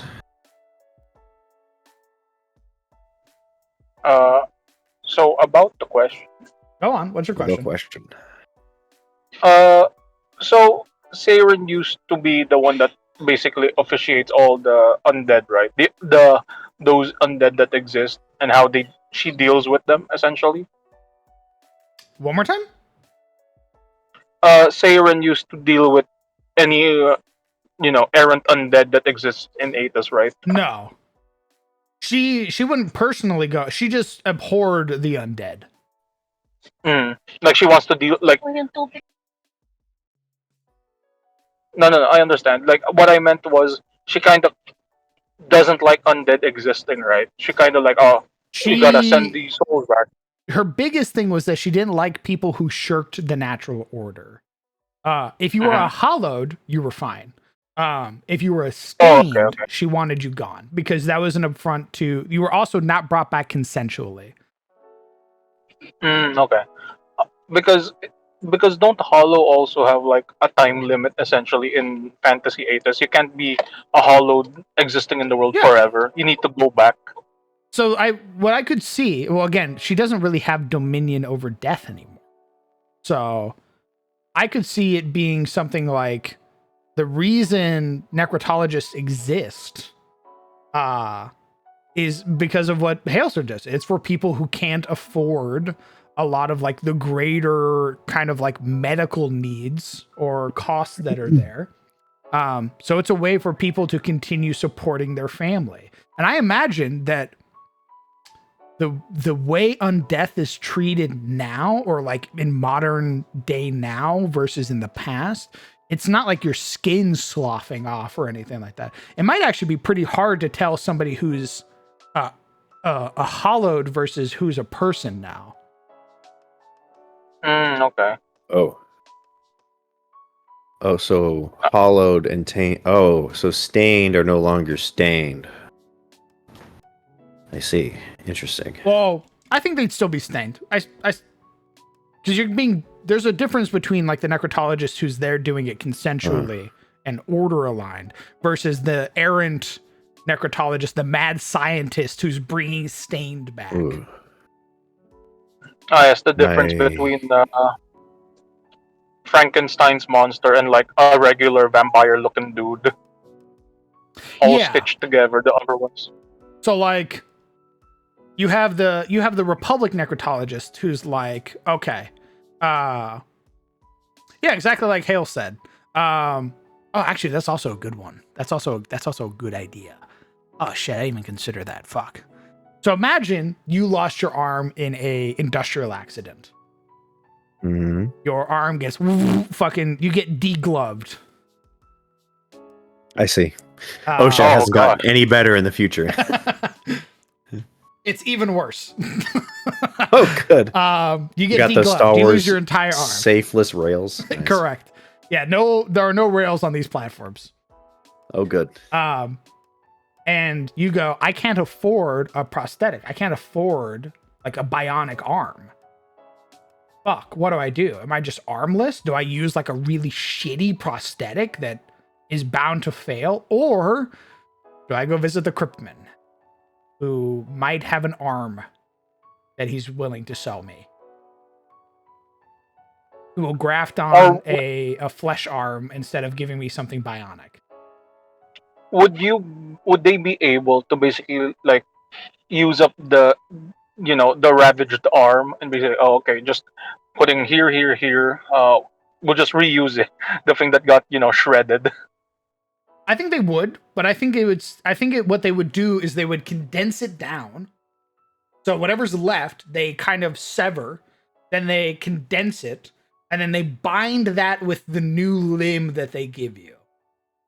Oh my god. So basically your old limb is the bone and they just sheath it into the new limb. Yeah. That's gnarly. I see that being exactly like Hale said. I see that being like for religious practice, like people who are like, I don't want any metal in my body. Yeah. And I also see it being for people who can't afford like crazy cybernetics. So you go to your local, you go to your rural necrotologist who's there. They graft you a new arm.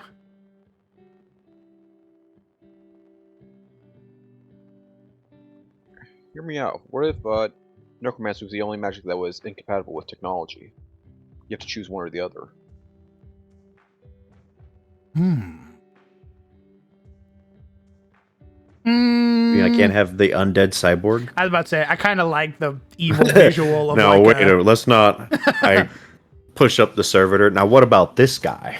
I kind of like the undead with machine bits sticking out of their body that make them all super evil and fucked It's up. very limiting.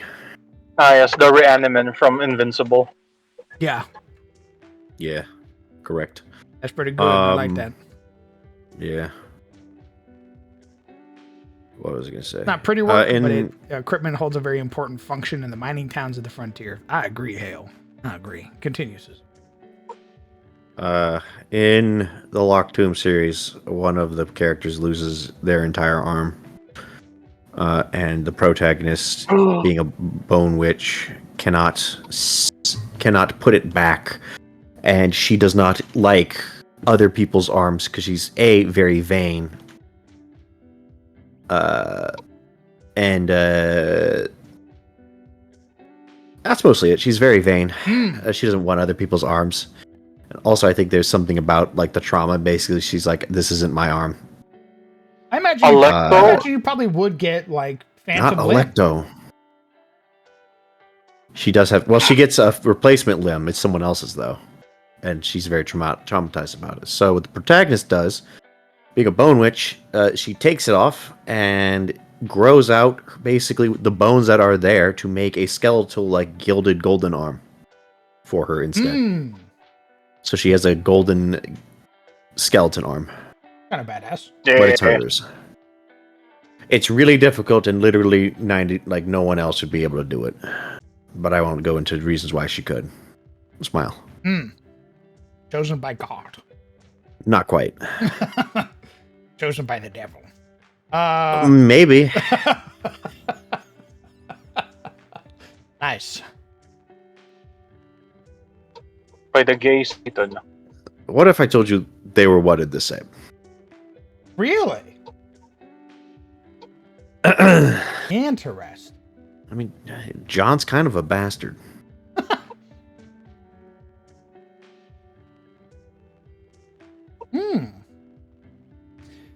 Let me finish my thought here. And then we'll get into that a little bit more. My thoughts. Oh, dang, I was gonna ask something about undead still. Well, let him finish his thought. You can ask about undead. It's about the necromorphs.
So here's what I have written so far. I'm kind of clunking it around in my brain. Republic necrotologists, also known as cryptmen, are sanctioned necromancers who often serve the Republic in ways that help those who cannot afford bionic replacements or advanced medical surgeries. These often see the greatest use in planets with large-scale industry.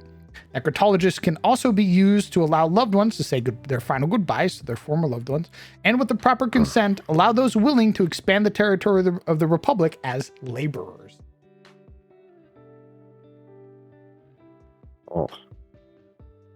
So you could, in theory, sign up like how you would donate your body to science. Oh my god. You donate your body to the Republic, and the Republic, with a necrotologist, will bring you back as a laborer to basically help do dangerous missions that the Republic can't send normal people on. So this would be like a willing sacrifice almost. You're helping keep the Republic alive. Okay, question there on that front. Is it eternal service, or it's like serve 50 years and then you can go free type of deal? Oh, hold on. Jesus, you make it sound like it's a punishment. It's you No, set the terms.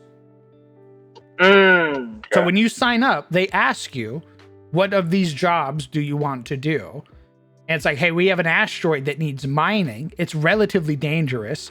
We can't send normal people in there. It's like a 4-year-long stint. Are you willing to give your body to the Republic for 4 years?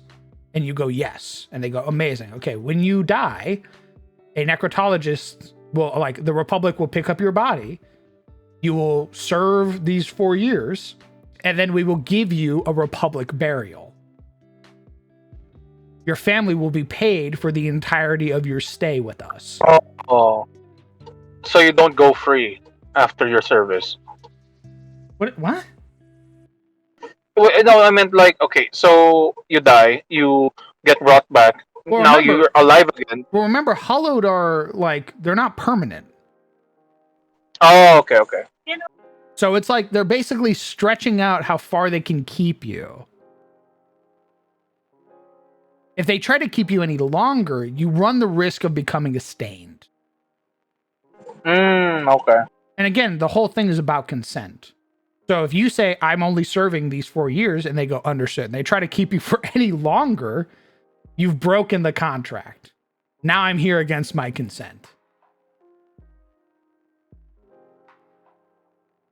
What government agency would ever do such a thing? What government agent? What government agent? What government? I look What? at When? maybe a planet that goes, ooh, we lost your contract.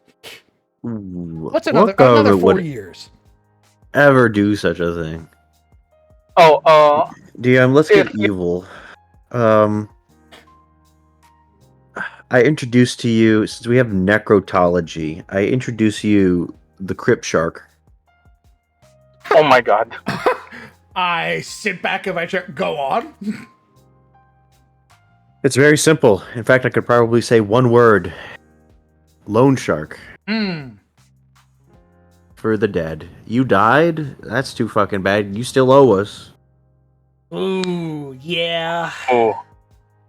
Yeah, I can see debtors getting snatched up by like pirate groups and shit. Yep.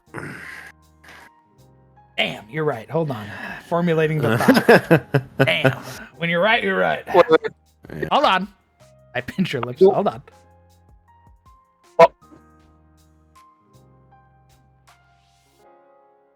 You get a whole pirate ship that's just Davy Jones from like Pirates of the Caribbean, where they're all just indebted to this necromancer. Part of the ship, part of the crew. All right, Legion, ask your question.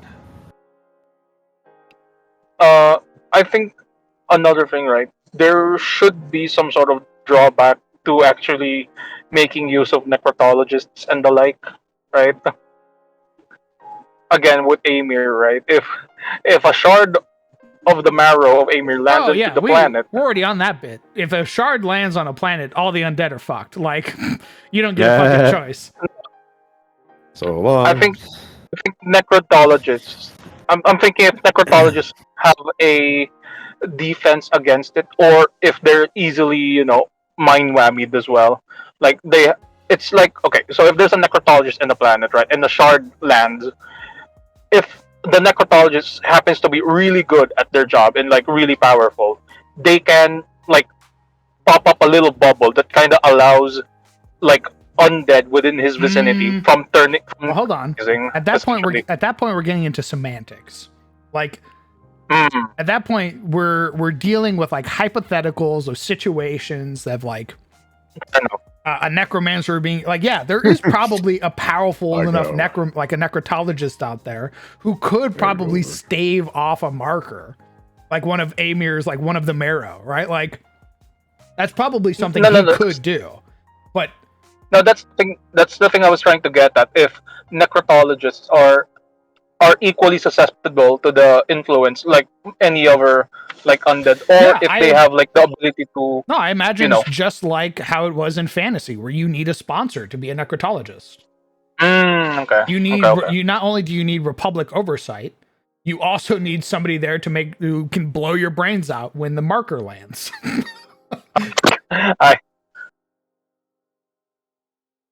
Yes, they all need to basically take a cyanide pill type deal. Correct. Like, marker arrives. Gotta bite them. There's a marker on the there's a fucking the marrows here. Okay, well, you need to take this. It's going to dissolve your everything. Yeah, I think another fun thing is, what do you call this? The marrow does target. I think necrotologists, right? If the marrow influences them, they become a problem. They become a bigger problem than just hollowed existing and becoming like necrotized. Oh yeah, because that's a powerful person being put under the sway of something that can now make even more undead. So that's why you would have a sponsor. You would have somebody there with a gun pointed to the back of your head who goes, the marker's here, and blows out your brains. And then they burn your body. I'm sorry, man. We can't let them have you. Gamer, the way that it works is that it kind of depends on the power. Well, at this point, now it depends on the power of the Cryptman or the necrotologist. Some bodies won't have any remnants of a soul. It'll just be a husk. You'll just be some walking cadaver. Others can have remnants of a soul, which is how you can kind of get more personalized stain. And I saw somebody mention it earlier about a android with a soul going to a necrotologist to graft skin onto them. Yeah, that's probably a possibility. I could see somebody fucking up, transporting a soul into an android, and then that android now having to come to grips with the fact that they feel human, but their body doesn't show it. So they have body dysmorphia, and they go to a necrotologist to get skin grafted onto their android form. Oh, that brings up. I remember the question. The thing that I was supposed to ask a while ago. Okay. So an android that has a soul, right? Can you wipe it? No. If you can't wipe it. Okay, no. Because man, that would be so funny. No, but you are susceptible to technology still. So if you are an android and you go through, I don't know, an EMP, you're shut off now. Imagine being a prisoner in your own body while being hauled around. Oof. So you might not, think of it this way. They can't wipe your memory, but they can take off your limbs. They can split you into pieces. And because now your soul is a part of it, you're going to feel it. Oh. And that's not even taking into account magic. Magic can fuck with you way more than technology can. Because you have a soul. That means you're tangible, motherfucker. I can grab you. Yes, I like the sudden importance of undead necromancy dealio in space more than in fantasy. Well, it's more like I said. I'm a firm believer that with sci-fi you can do way more than you can with fantasy. I love fantasy. Don't get me wrong. I fucking love knights. I love knights. I love dragons. I think they're cool as shit. Wizards, dope. But you could do all of that and more in sci-fi. Space knights. Correct. Space wizards. Space dragons. Boom. You want horror? Space dragons. You want noir crime thriller? We got it. You want psychological trauma? We got it. You want a plucky band of adventurers traversing the known world, exploring, dealing with dangers, crawling through dungeons? We got it. And you get your guns that you've wanted for so long. Isn't that great? Wow. You get your guns. Yeah, you get a gun, and you get a gun, and you get a gun. Oh my god, it's the American dream! That's right. I point at Kieran. You get to be a robot like you wanted. Yes! And with a gun! Yes!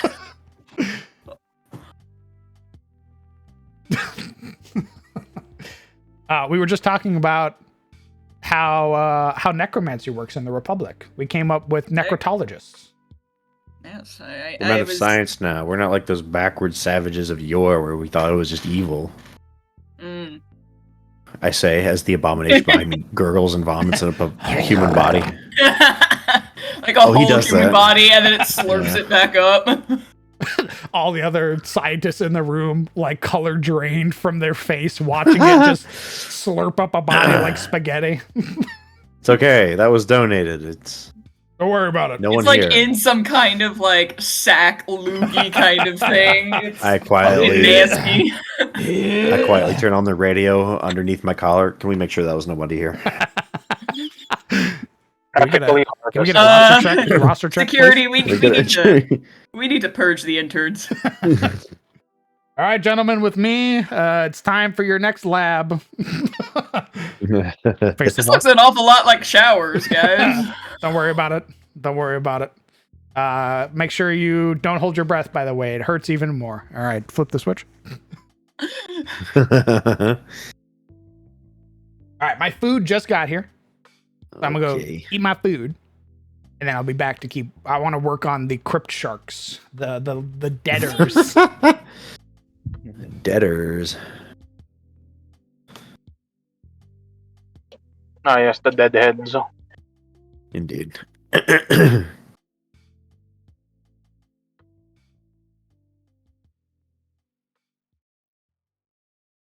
We have loan sharks. Guys, what's a fish that we can use that like eats off the dead?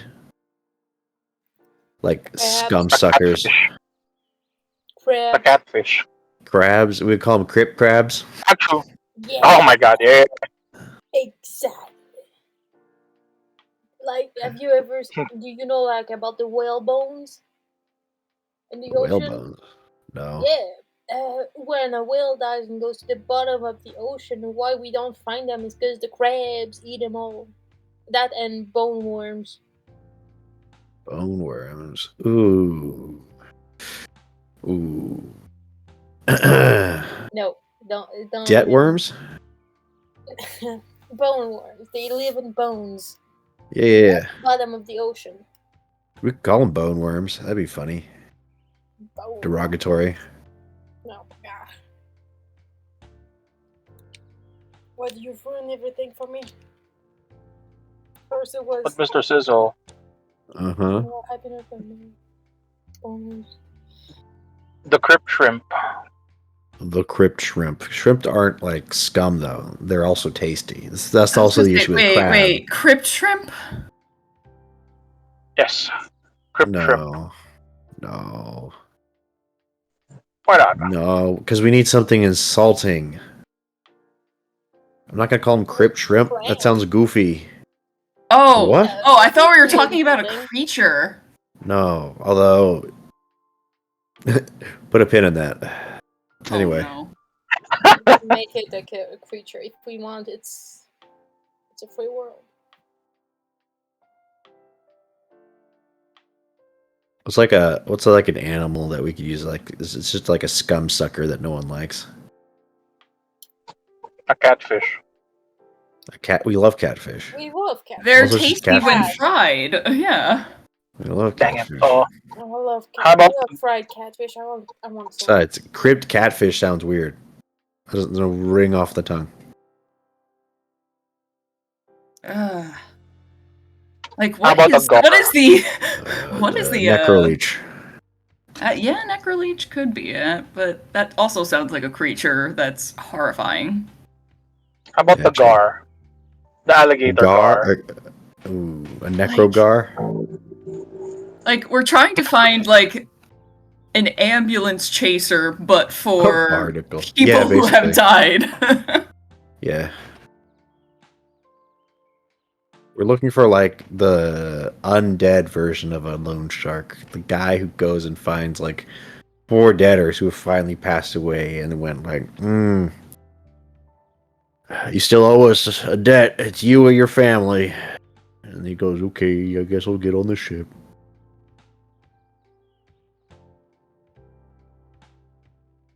Barnacles? Apparently, there are seabirds. Seabirds? Crypt Gull. Whales, so it can be Blobfish. seabirds that Nice. are a kind of worm, I think. Or maybe it's a bird. We want like a parasite. Something parasitic. Apparently some octopuses. And Yeah.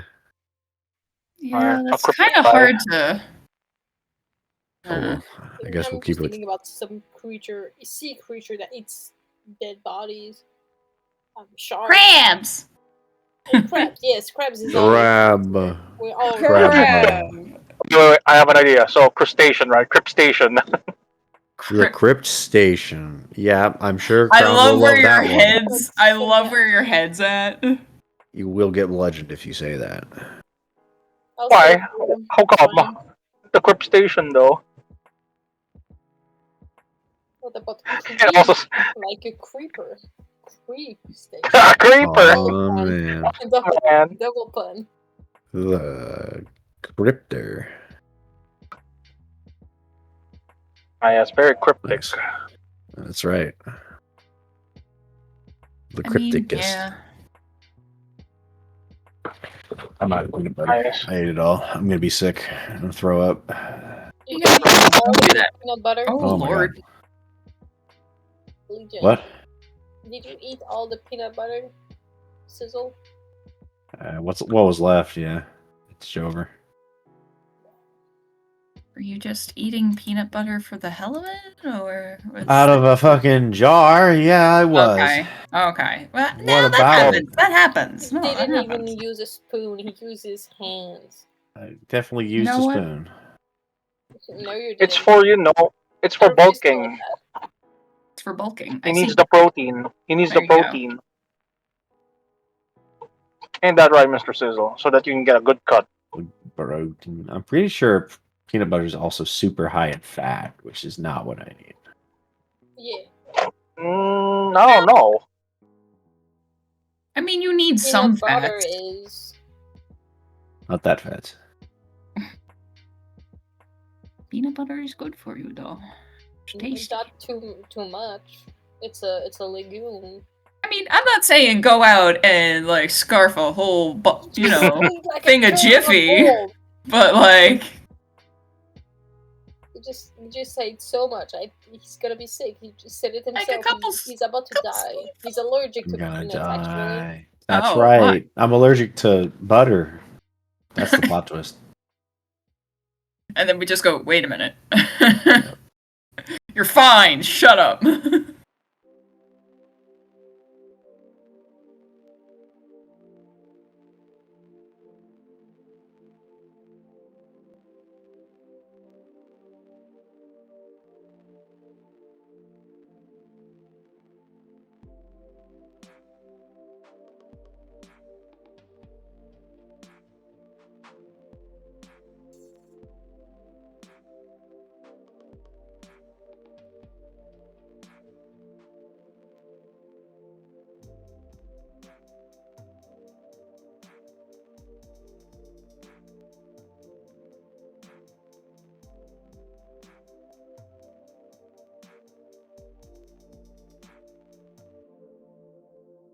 Yeah, the prospect of being a robot with a gun is just, I'm happy. we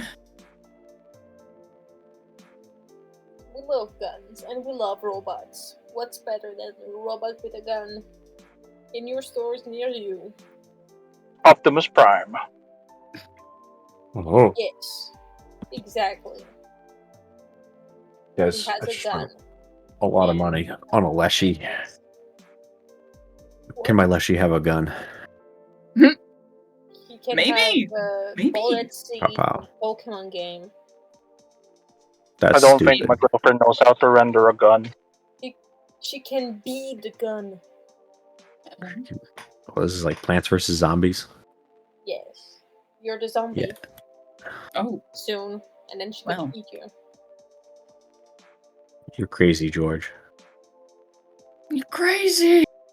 Crazy? They called me crazy once. They haven't stopped. Oh my. Yeah.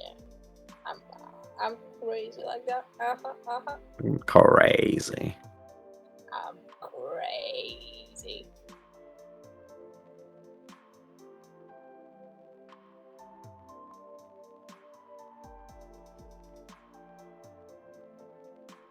I mean, there's also the Crypt Robber.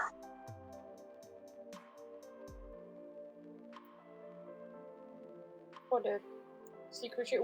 Why did you want a sea creature, by the way? I don't remember. El why. Crittore. I don't know. Could The it shark be that- is a sea creature, so it was comparable. Yeah. That's it. Oh, okay. I have all a I got. question, Sizzle. What's your question? If you were going to make a Starfinder 2E character, what do you think you're currently interested in? Just kind of glancing over Goodies. what's there. Well, I don't know what's there. Oh, well, I don't have Starfinder, so I don't know what. it's for free on the interwebs, though. But now this is hard. I don't feel like it. It's not on Nethys! Where is it?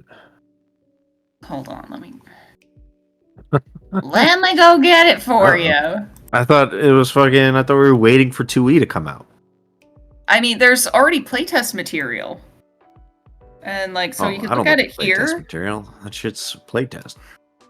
Well, yeah, but it's, like, pretty much what's going to come out. And then here's the fucking actual, like, book. And Crown downloaded it from somewhere, so. Fine. Way to out him like that, I guess. Ancestries. Were there unique classes? Hold on.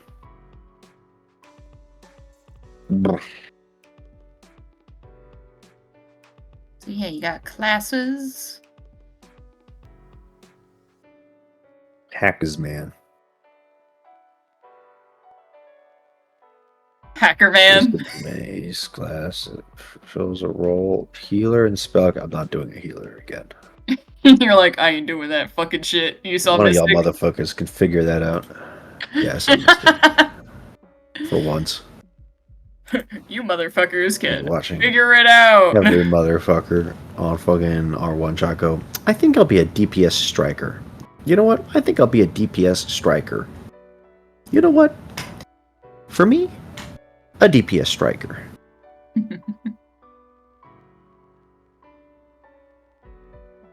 D&D habits die hard.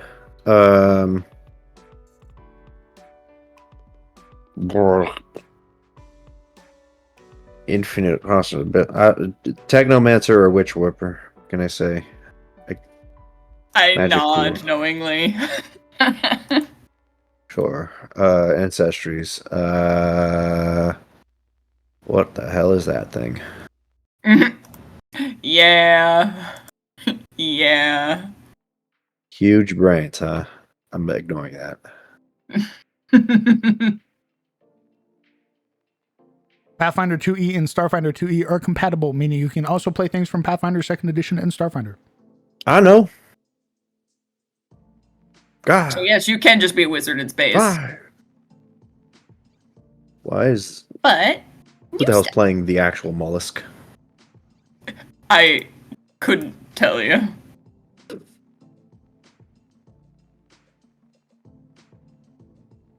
I see the other giant creatures? floating brain people and the actual slugs. And I go, I see. Fluid fighting. But then they also have delightful little cat people.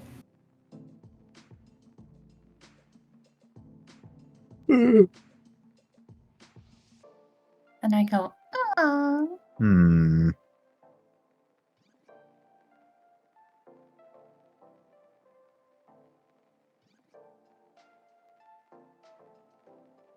Yeah, I want to be a Warframe.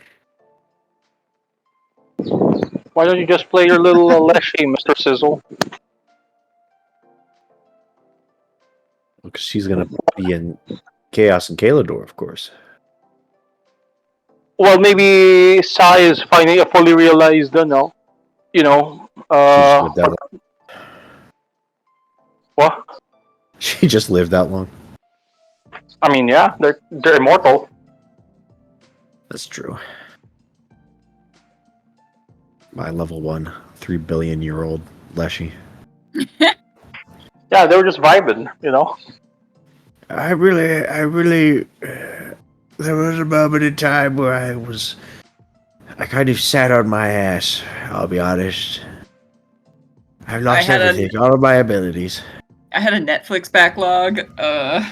I really just kind of binged for like a billion years.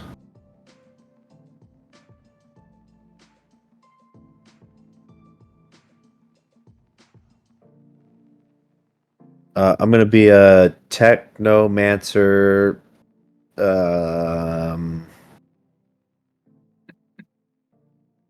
Android. Got him. Sick. Dab.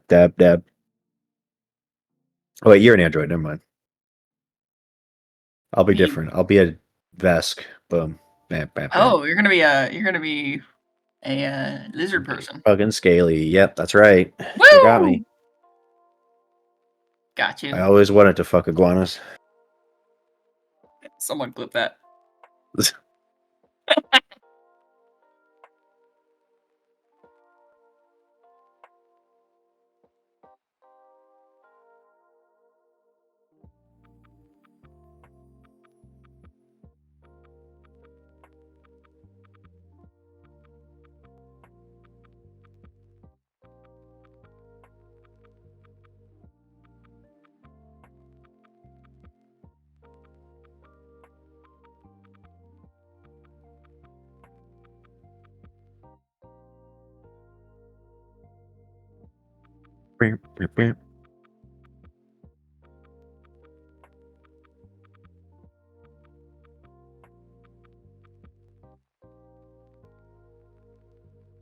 yeah, when are they supposed to be releasing?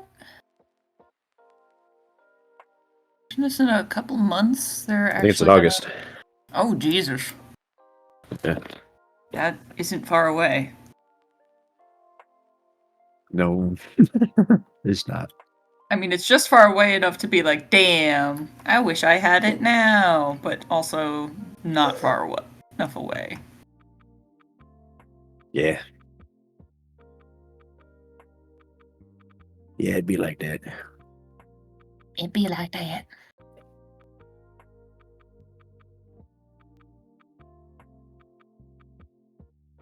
Player core in August, DM guide in September. Ah, okay. Thank you, Hale. Okay.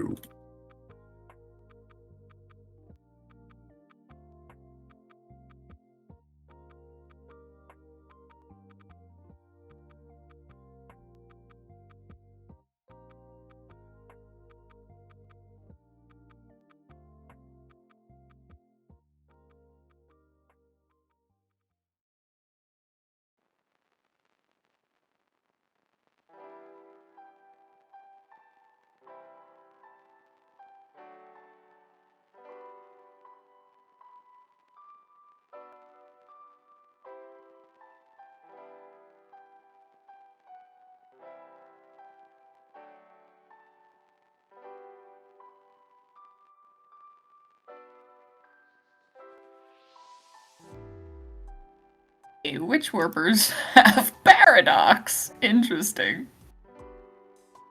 That seems safe. It seems completely safe.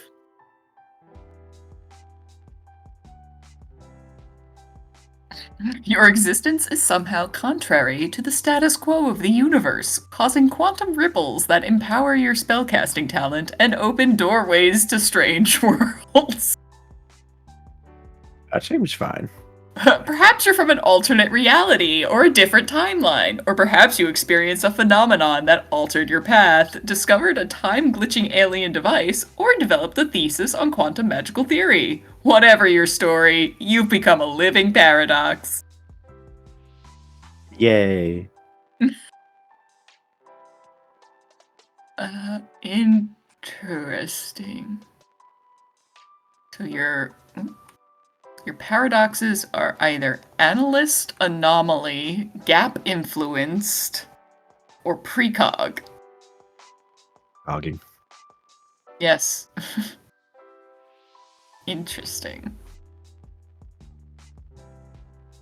I guess you could theoretically isekai with this character. Nice. I'm actually from Fantasy Adis, don't you know?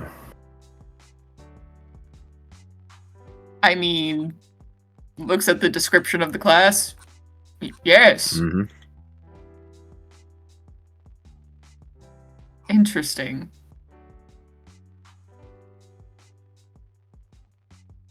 It's just you gotta find a way to keep anchored to the world. That doesn't seem so hard. Or else you risk disappearing. That's fine. This is fine.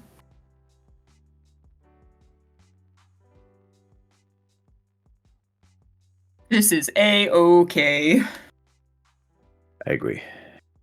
No problems detected, really. I agree.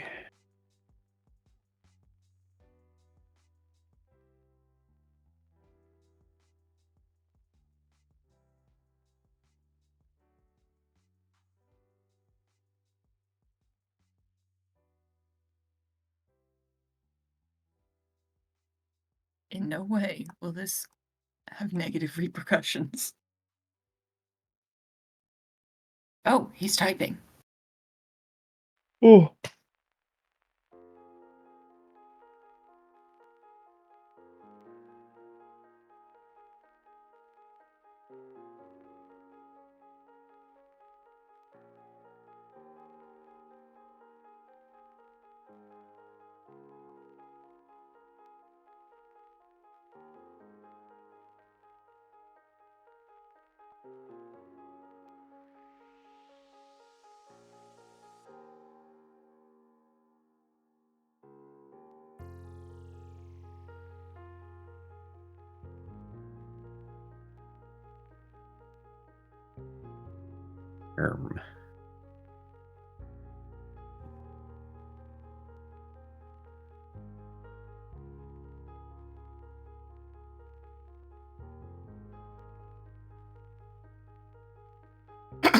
Okay. Okay. What are we bokehing?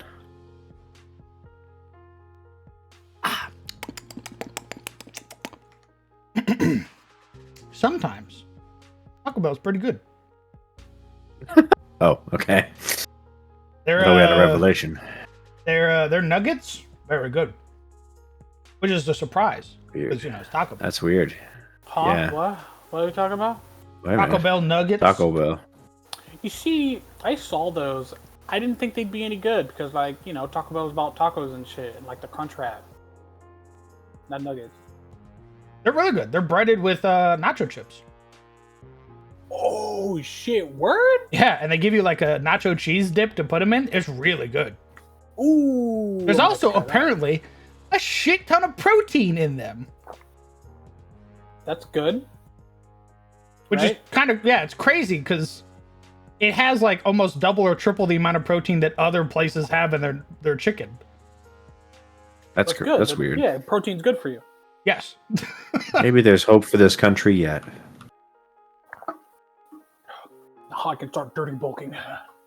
There are videos of people who are like, dude, if you want to hit your macros, Taco Bell, like, you'll just burn out all that saturated fat and you'll be fucking Gucci, brother. Dude, okay, so my closest friend, he's been trying to like bulk. And mind you, he's a very little guy, very athletic. His metabolism is high as fuck, dude. And he talks about how like he doesn't see how like, because you've seen me, I'm pretty fucking big. He's like, Mhm. how the fuck can you eat like what you do, get bulk, like get fat and keep it?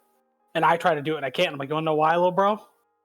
Because you're Ooh, as hit him thin with as the a little fucking. bro. Yeah, I did. I hit him with a little bro. I'm like, dude, you're as thin as a twig, and you're more active than me. So your metabolism's always like this motherfucker. I remember one time he came back. I can't remember what the burger was called, but Wendy's had his burger where it's like a spicy jalapeno thing. Motherfucker came home with 3 of them fucking things, and they're like pretty decent size, bro. and he's just there. He's like, I'm trying to get more like bulk, and I'm like, dude, you're gonna need to eat a lot more than that. And he's like, what do you mean? Like, you're gonna need a lot more. Correct. Oh, I feel bad. Tragic.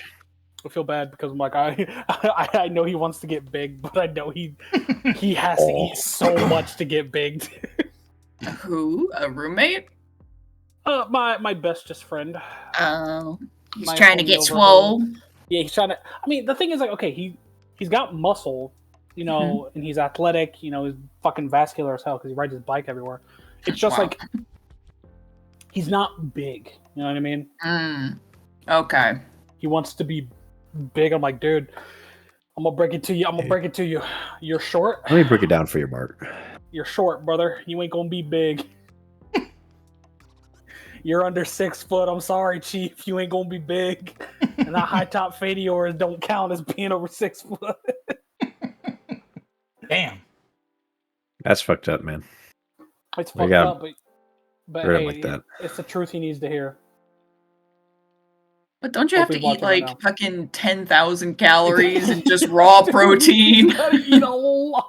Like, I had to like explain it to him. Like, dude, if you need to eat like fucking 10,000 calories a day. And he's like, 10,000. I'm like, yeah, dude, you want to get big? That's how I you think do there. it. I don't know. I think there's some people that like start off at 6,000 calories and then work up or some Yeah. shit like that. I don't know. I don't do this. Very obviously But points me- to myself. No, me neither. But it's like, brother, you can't like a couple fucking like extra cheeseburgers ain't gonna do it, brother. You need like the motherfuckers who eat nothing but chicken and rice all the time. You gotta do that. Ugh. Get to That just suffering. makes me. I was gonna say that makes me sad because you look at them and it's like, man, that is the most unseasoned chicken imaginable. More often than yeah, not. they have to do it unseasoned and shit too. They have to. Oh, imagine. I'm just gonna Not be in- small. Imagine not eating like chicken without seasoning. Oh, sounds terrible.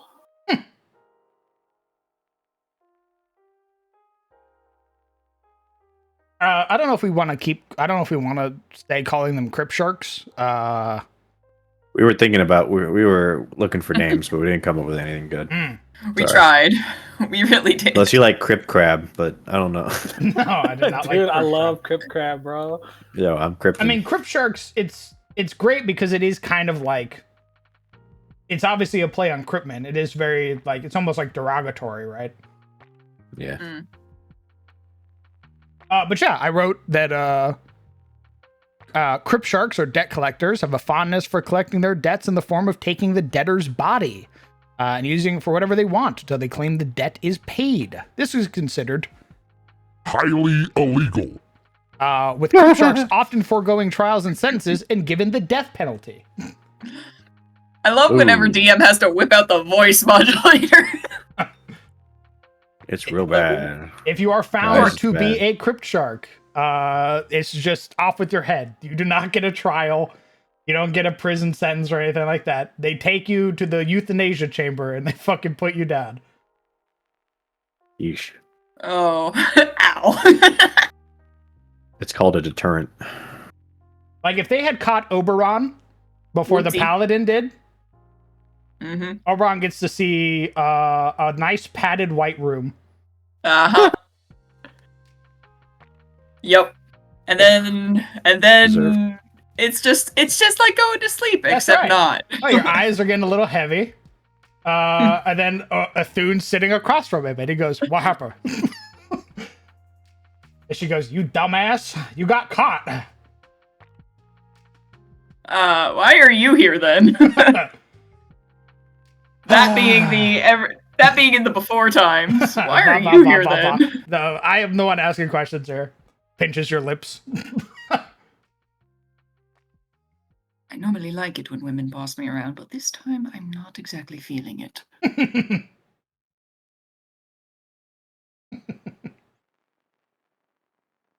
McDonald's 10 piece. Just like, what? What did you say? Actually, don't say I think she anything. knows. I've read your book. I know.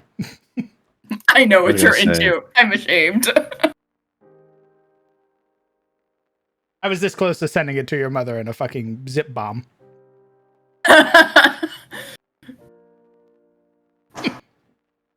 Somewhere the magistrix of House Illyrium is like holding court, about to say something, and then boom. Vine boom. I zip bombed your mother's fucking Neuralink with 485 trillion gigabytes of the shit you looked up. You're welcome. So, like, well, if I wasn't already dead, I'd do it myself. I think I sat on for a little bit while I was eating. I think we'll stick with Cryptshark. Okay. And if it changes, well, it changes. I'll just have to kill him. Oh. I mean, that's between you two. You guys already have I was listening to you guys a little bit in between my YouTube shorts while I was eating. You guys already have concepts? No, I have random character in class. I don't know if that's a Oh, concept. you know I do! I am all ears. You already know. I'm just dragging what my You old already know. characters out of the water and then propping them Yeah, back fine. up with a new coat of paint on them. Hmm. Like, how Lovely. can I make this fit now?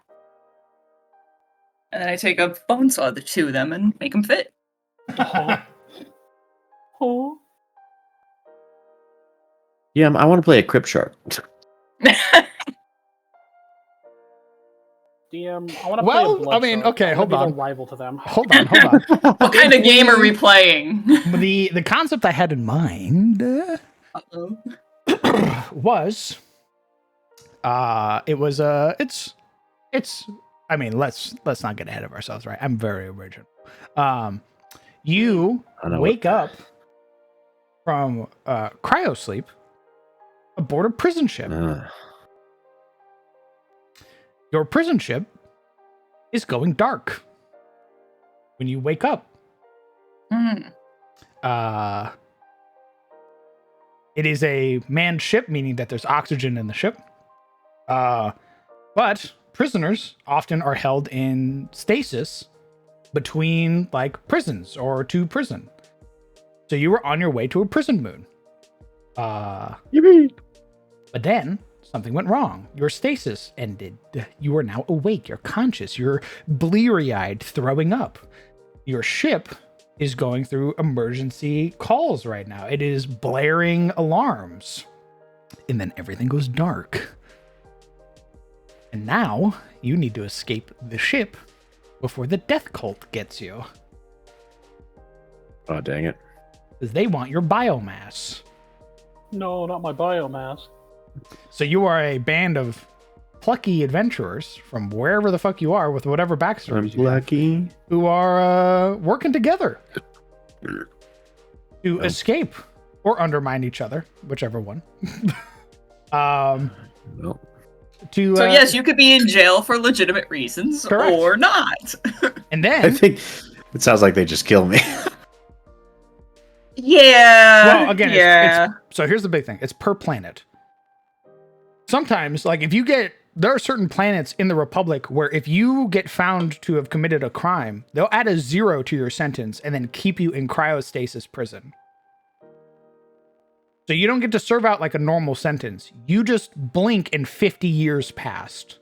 Oh, nightmarish. That's your punishment, is that you get to come back to a society that either maybe your family's already moved on without you, or society has advanced and now you're behind. That's kind of fucked. Hear me out. Don't You commit the could crime. make you could make it worse. You could make it worse. Hear me out. What if they live out their sentence? Say, okay, you got a 25-year sentence. All right, they go into cryo or whatever this thing will be. But for the outside, it's only been a short amount of time, but for you, it's been 25 years. So that kind of reminds me. So he's saying that kind of like reverse the time, make it feel like torturous, kind of very slow cryo sleep, but in reality, it's only been a shorter amount of time. Mentally you've been there 25 years, but in reality, you're in there for like a week. I think, isn't that something that they were considering with like a real life, is like prisoners can serve out their life in virtual, like their sentence in virtual reality? Yeah, what? It's nightmarish. So you live out what? You live out your 4 life terms. So your brain goes through like 4 life terms, but then your body's only been in there for like a month. And how the fuck do they plan on doing that? I was gonna say that seems like a lot. It was highly like hypothetical. It was just something that they had, like something that was brought up. But that does remind me of, I think that actually. Oh Jesus! Hold on, Legion. Let Kieran finish.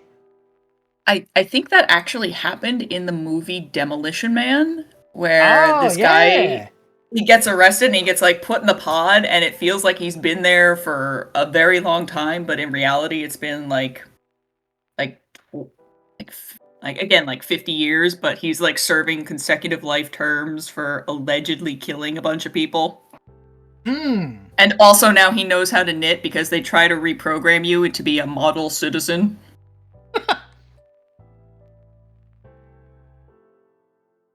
Like, yeah. Nice. Make it agony.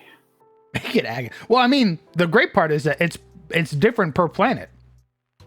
So a planet could be like, you're gonna serve 3 life sentences, and we're gonna put you on ice so you can serve those 3 life sentences, and then they hook you up to some VR, some, augmented reality, where you live out 3 life sentences, and then they unthaw you and go, "Congratulations!" You're like, "What time is it?" And it's like, "Well, it's 3 o'clock. It's about 5 right now. Looks like you were imprisoned about a week ago." And they go, "A week? I'm 354. It's like, no, you're not, sir. Nope. I come to terms with it all. Like, I accepted my lot in the universe. You told me it's just a fucking week. That's amazing. Congratulations, sir. You can leave now. Here's all your things. We even cleaned up your cyberware for you. There you go. Your family's waiting outside. They're here to pick you up. How fucked up. You're just sitting there on the car ride home with your family, just like fucking everything silent. I fell in love with another. Nice. Hey, you want to talk about a deterrent. You ain't never gonna commit another crime.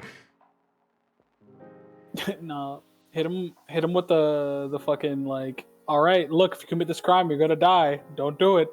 What happened to him? He's dead. He's dead. It's a deterrent. Knock him out. It's a deterrent. Everybody wants to be knocked out. I mean, they're probably. I was gonna say, what in the Judge Dredd is that? Fucking Rick and Morty joke. Rick and Morty. Ooh, I found you guilty. I was gonna say, yo, you got any Judge Dredd shit in the sci-fi-atus? I admittedly do not know much about Judge Dredd. Ooh, there's a lot you gotta. Have you ever seen the Judge Dredd movie? I believe so. I think I've seen the newer both. one, not the older one. Okay. With Sylvester, and then I think I've seen the new one too. Honestly, that kind of sums it up. But to be fair, there is also a lot more to it. Okay, go on. Okay, well then, shit, I didn't think I was gonna be put on the spot. So basically, the whole idea of Judge Dredd is no matter who, what, where, if you like break the law, a judge will come for you. It doesn't matter who the fuck you are. The problem is the only judge that does that is Judge Dredd. And he's not a good guy for it either, because like he'll go after fucking homeless people. He'll go after someone who breaks a minor law. He'll go after fucking politicians. It does not matter. The problem is the sentences for a lot of crimes is harsh. Very harsh. And you'd think like, oh yeah, he's giving equal punishment to everyone. The problem is he's killing people. A lot of people. The punishment is disproportionate. Yes. To the crime. And I do believe there is times where like, even though he did everything right as he's supposed to, they still turned on him. Because like, he's just too good at his fucking job. When there's corrupt judges, he like turns on him, but the corrupt judges are like, all right, yeah, he's a problem. And they try to turn on him, but like obviously he's fucking Judge Dredd, so like, he's gonna win. You know how this is going to go. There's another one. I think there's one where he fights Predator too. Oh. I think that's something that would have happened in the 80s. Yeah, he fights Predator, he fights Xenomorphs, he fights Batman.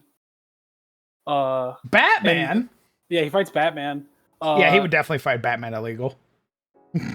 Yeah, no, vigilantism? I think not. So I believe it had to do with like a portal opened and the Batman got sent to like Judge Dredd's time or some shit like that. And the thing is, he committed a crime there, so Judge Dredd follows him back to Gotham and is like, "All right, you got to live this out your sentence." Like, damn, that is dedication though. Like, yeah, he's good at his job. That's the problem.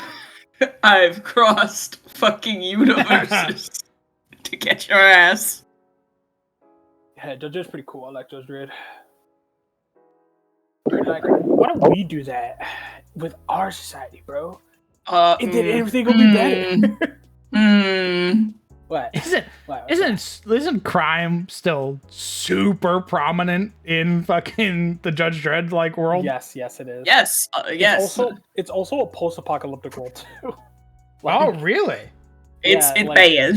It's bad, dude. It's bad. Hold on, I think it was like nuclear war.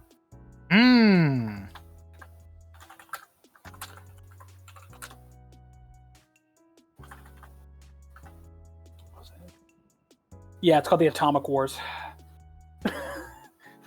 Global nuclear war started in 2070 by possibly psychotic presidents of the United States, Robert L. Booth. That's very on the fucking nose. Yeah. Although a number of megacities had their own laser defenses, the rest of the world was reduced to vast, irradiated wasteland.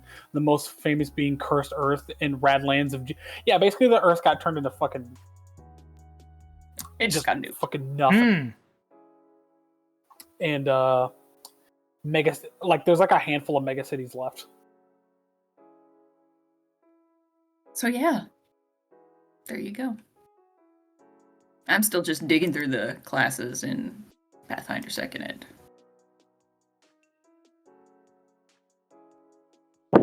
Hey, boss. Yeah.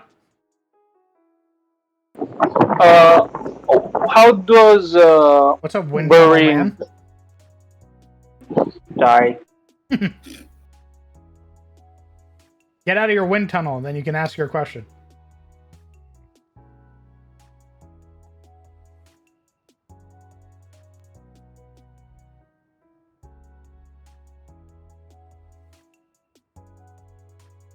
Man, I want to rewatch Judge Dredd because that shit was cool. Is this any better? We'll find out. Keep asking a question. How do funerals work in Futuritas? Funerals? Yes. Phil.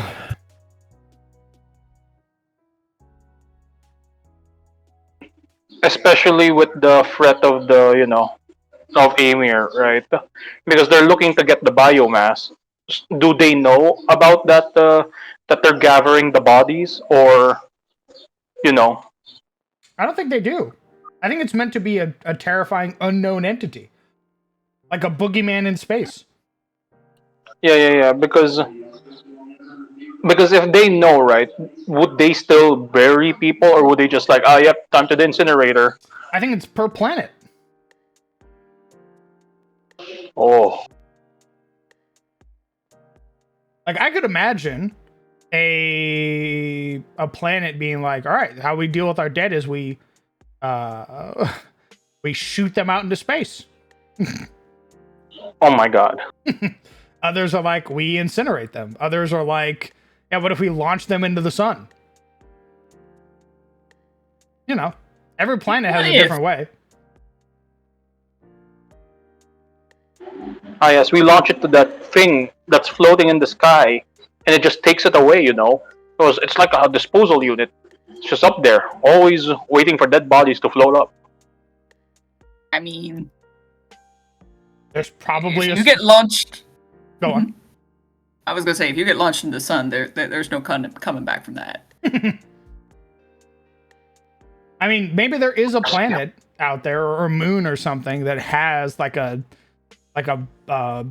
fucking like an object out in their orbit that does collect their bodies. Like it knows when a body's there, so it sends down little probes or something. They have no idea. They're like, oh, maybe the government built it. They have, you know, nobody questions it.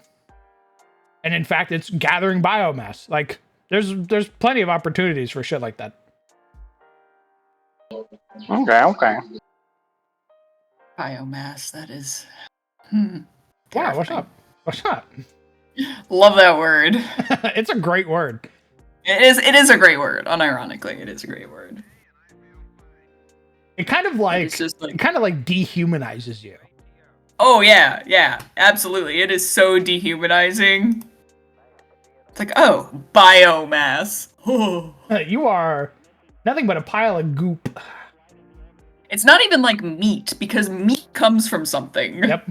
No. Oh. Is there space cannibalism?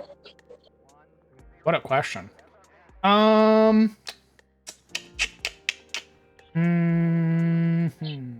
Because that's also a thing in the Judge Dredd universe. What do you call this? They're kind of cannibals there. They basically, if a guy gets killed by one of the judges, it's like, ah yes, pick up, there's a body in so-and-so, body for retrieval. I mean, they're cannibals. Raise his hand. Oh, go on. Isn't that just cannibalism? And why wouldn't it exist? Yeah. Well, fair enough. Isn't I'm pretty sure Warhammer has like big like cannibalism. Dude, yeah. There's literally a chapter of Marines that are dedicated to drinking fucking blood. Oh, not even that. I mean, like, don't they grind up bodies? Isn't there like death rations and shit like that? Corpse starch. Yeah, dude. Yeah. That's literal cannibalism. Not even that. Space Marines can just eat corpses to gain knowledge on their enemies. Yeah. Why don't we see that? Why didn't I see fucking Titus bite into a good question. Because the lore is hey, silly. why don't you go do me a favor? Why don't you go bite into like a literal walking parasite? Yeah, man, gain some knowledge for us. Come on, take a fucking. I think they could also spit acid. Never see them do that, which is honestly disappointing. Fucking lame. No one ever spits acid. So yeah, I think there would be cannibalism, sure. I agree. Is it state sanctioned cannibalism, or is it like, you know? Fucking state sanctioned cannibal. What the fuck are you talking? Oh, Legion on his cannibalism again. Shake my head. I mean, Ref looks at RimWorld. What do you mean? What do you mean about my transhumanist colonies throwing people in the hopper? There probably is cannibalism. I don't imagine that the Republic allows it. In fact, I think it's probably illegal. Wow, I can't believe the Republic is, you know, what's that word? Discriminating a minority. looks at the wood elves. Hey, DM, can there be judges and can I play one so I can fucking grab this little guy over here and just like give him judgment right now? The wood elves eat people. What the heck? They eat sensual cannibalism. So Legion, your sentence is or your crime is being a little guy and your sentence is death. I pick you up like the picture of the fat bee. Well, Rozzy, there is the soldier class in Pathfinder or Starfinder 2nd edition. Playtest. Me looking at the DM blinking. Can I be a clone DM? Blink, blink, A blink, clone? blink. Can I be a clone? A clone? Can I be a trooper? You could be a trooper. clone. I don't know about clone. Can I be a clone? Blink, blink, blink. We're just clones. Smile. I think you would still just be a normal guy, even if you were cloned. I know. I just want to Yeah. be a clone. Oh, okay.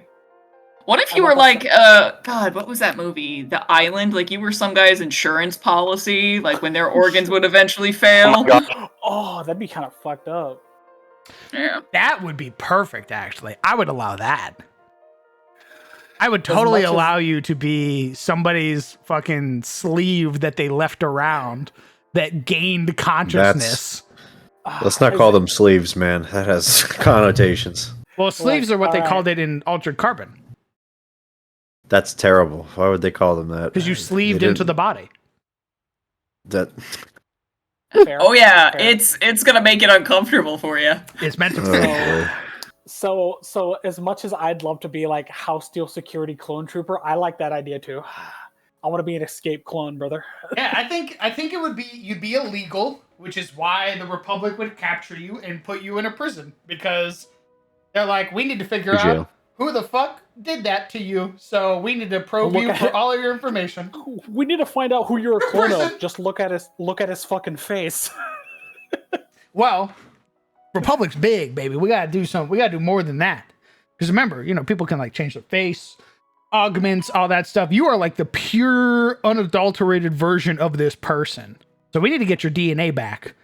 And we're gonna hold you. We're not gonna put you in prison, but we're gonna hold you until we can figure out who made you. And then the I ship think goes on- dark. Oh yeah. So the clones part, right? Because Miss Necro said like it's like a body double essentially, right? Like it's like insurance. Is it? So are the bodies, were they awake, or do you need to like activate them to be like, oh, I'm awake now? Oh, you Or mean do like in the you- movie or? In the movie, I guess.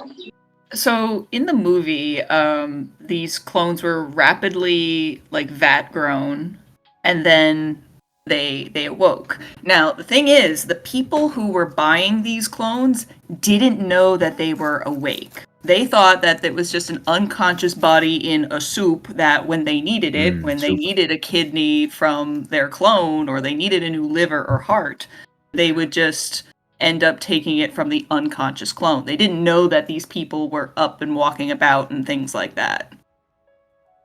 Because apparently they could not So, yeah, keep...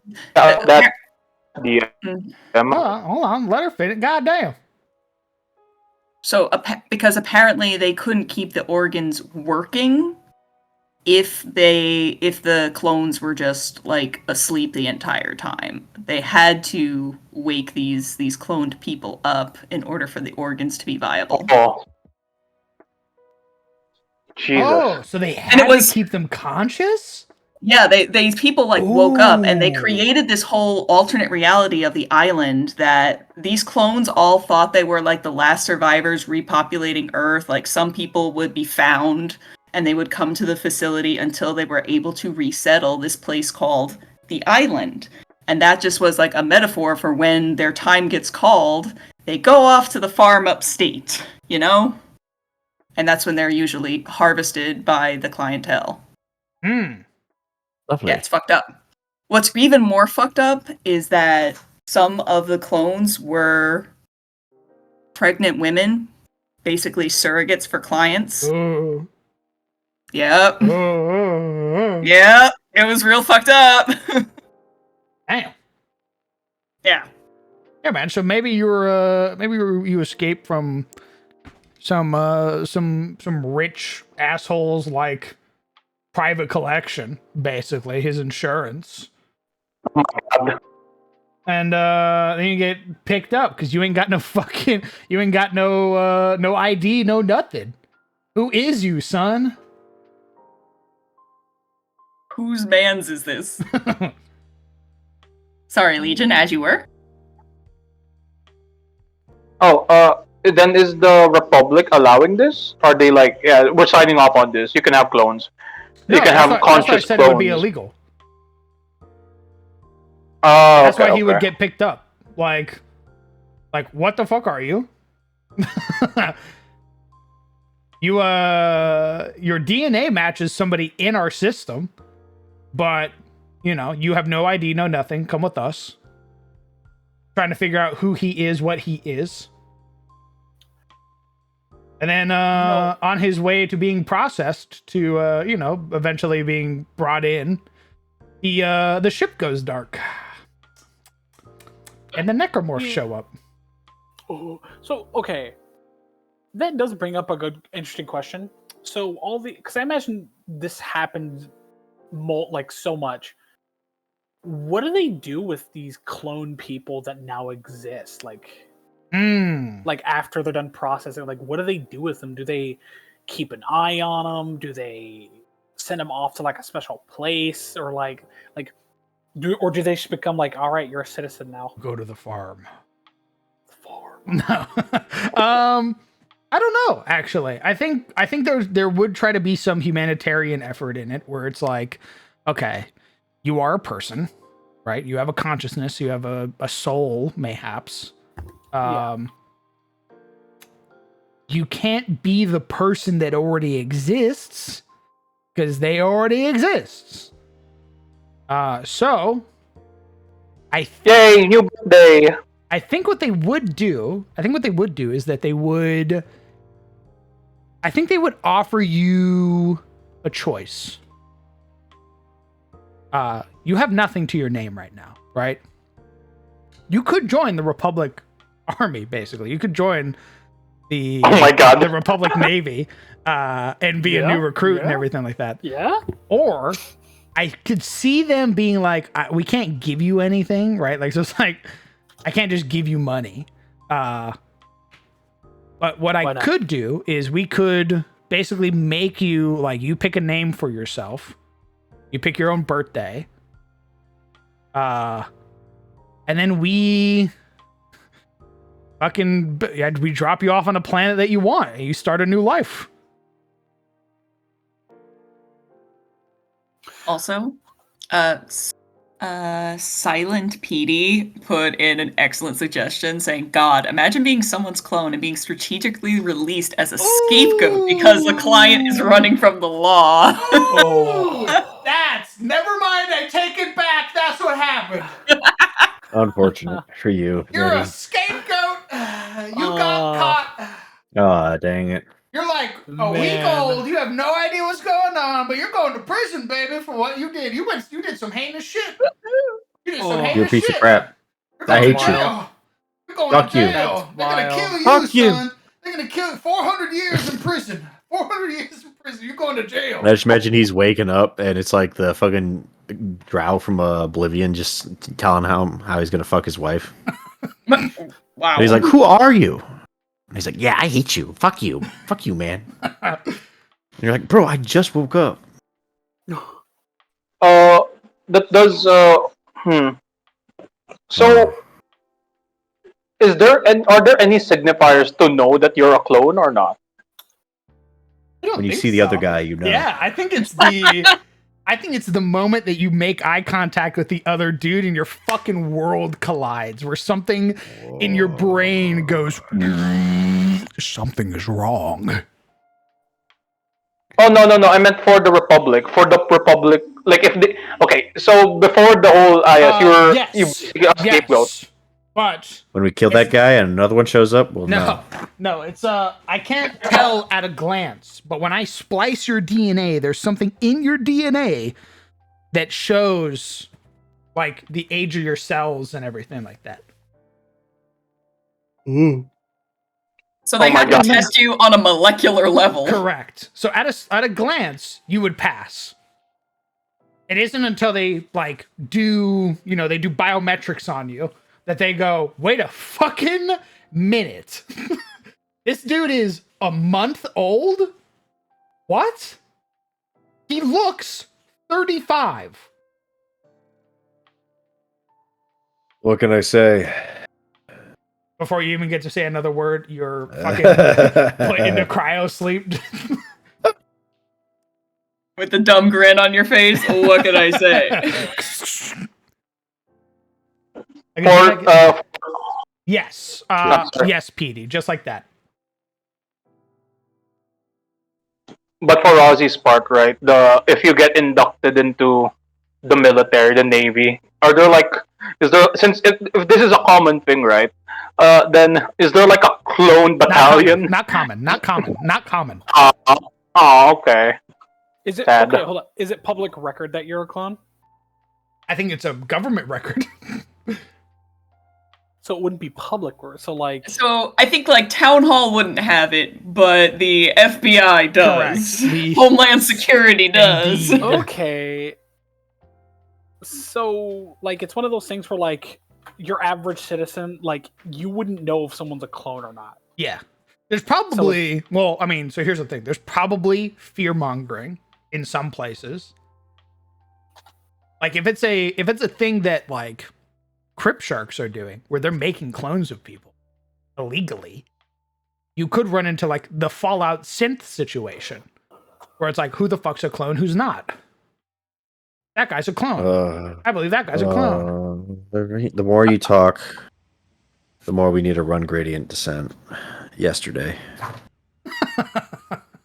Yeah? Everything you're saying right now, brother, you want that, but the worst way possible, I got a book just for you. I might just skip maps. We're going to play it next week.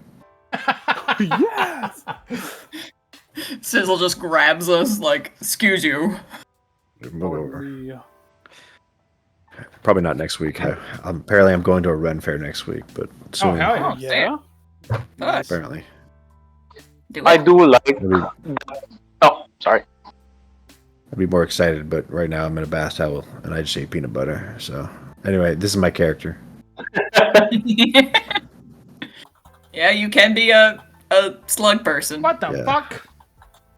That's a playable race right there, baby. I pat it on the back. Look at this puppy. Look at this baby. You ever wanted to play the engineers from Halo, dog? There it is. It's a conch shell. You know what? Sure. Wait, for real? I mean, it's a playable race. It's a playable ancestry. So It is actually in there. Yeah, it's got a 5-foot fly speed. It just kind of floats. That doesn't mean anything. What do you mean it doesn't The only mean anything? reason I'm letting you play that is because you said they're like the engineers from Halo. That's the only reason. I know, baby. I know, baby. If you had said any other reference, you would not see that. I know Would it. not see the light. I of know day. how you think. Just give them a little update. Make them look like engineers, and then suddenly they're cute little guys. They float around. Hello, Halo action. They float around. Somebody straps grenades to them. A bomb They're to 'em. now an IED. Yeah. I think they're also coming out with a mechanic class that also gets drones. So I like how the rookie looks Lovely. at it. I like how he's like, "What's up, man? I like how What's up, guy? What you saying?" I thought that was him getting really nervous because it just made some weird gaseous thing, and he's like, No. "Please don't explode." I mean, if anything, I think it's weird. He makes a weird look when him and the engineer just watch his boss and the new fucking CIA lady show up, kiss in front of him after having an argument, and then she's like, "Rookie, if you have a girlfriend, make sure she's got balls." What game are you playing? That's ODST. That fucking actually happens. Have you never played ODST? Nah. I do love the look that Rookie gives the camera when Sizzle. when Nathan Fillion's character looks at him and goes, "If you're ever gonna love a woman, make sure she's got balls." And Rookie looks back at the camera and goes, "What?" Nice. All right, Sizzle, you got MCC, right? We're playing ODST. We're playing it right now. Right An now, amazing now. Halo game. Amazing Halo game. It's Yeah. 4-player co-op. I say, DM, get the fuck in here. You got it, baby. I'm down. I'm down to play some fucking. I'm down to play some ODST. I'm down to take Sizzle through ODST. That'd be fucking awesome. Arguably one of I would arguably say probably the. I Reach is love pretty Reach good. a lot. I love Reach a lot. I would argue that it's one of the up with Reach as the best Halo stories.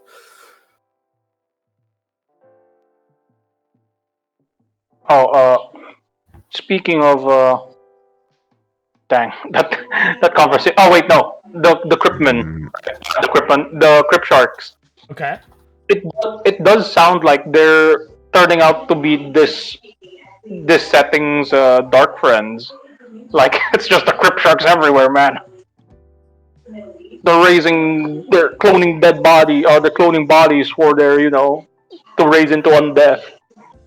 You're right. They are. They are. Yes, you're working for a Crypt Shark now. Suddenly becomes the Dark Friend symbol appears above your head. Oh.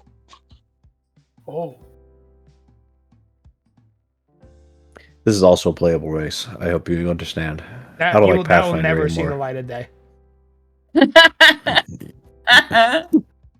That'll What's up? never see the light of day ever. Look at it. What's enemy. wrong, bro? That's an enemy right there. No, man. That's just contemplative. They couldn't even give it an actual alien name. They just went with that. Dude, did you know this thing somehow has low light vision? Somewhere on its body there are eyeballs. You want to know what the contemplative see are? in the You want to know what dark. the contemplative are? Oh man, what's up? You want to know what the contemplative are? Hold on. Lore's favorite.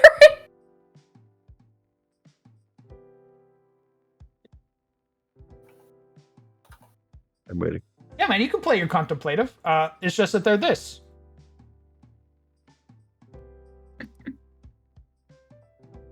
Your prophets. Oh, I see. DM, Finally, use my I can action play to a latch racist. onto its chair.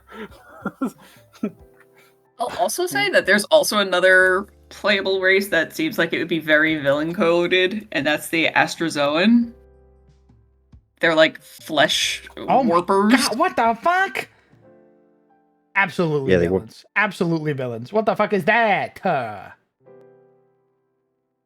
They are. Oh wow. Okay. Yep. That's interesting fact about them. Oh, goody. Let's hear it. Yeah. Let me They're just. dressed like they're paste from the their 70s? page. They are from the movie series called Teeth. Okay, so physical description. I say, with my stack of papers. Uh-oh. An Astrozoan's most iconic physical feature is their ability to mold their own hyperflexible body into many different forms, contorting their limbs, redistributing their jelly-like flesh, and shifting their Finally. organs with long, muscular tendons allows Astrozoans to assume new appearances that can be maintained unconsciously once locked into place. The transformation is swift and fluid, but accompanied by visceral pops and cracks, the pain of which is quickly offset by a rush of endorphins that help the Astrozoan cope with their new form. In their natural form, an Astrozoan resembles a radially symmetrical starfish with 5 to 7 limbs and spiny crevices in their soft underbelly that protect their delicate cilia, eyes, and other organs. Covered in dermal papillae, their leathery skin can shift color and texture, which newborn Astrozoans use to mimic their surroundings. A fleshy sac forms a hump at the center of an Astrozoan's body, I love containing the lady extra humps. tissues Astrozoans can distribute as desired to transform into larger shapes. Some Astrozoans implant cybernetics into their bodies, which they can shift to take on more varied forms. Everything about Astrozoans is malleable, even their intestines. In their natural form, Astrozoans eject their stomachs from their mouths to externally digest food before slurping it back into their bodies. Nice. I'm just gonna leave it there. Nice. Nice. I had to do the CSBS voice for the read too, Imagine this. and that's not even all of it. There's more. Ugh. Imagine you're sitting there at a table. You're in the galley. You're eating. Your homie across the table from you hasn't eaten anything in a while. And you go, hey man, you hungry? And they go, yeah, I'm just kind of making room. And you go, what?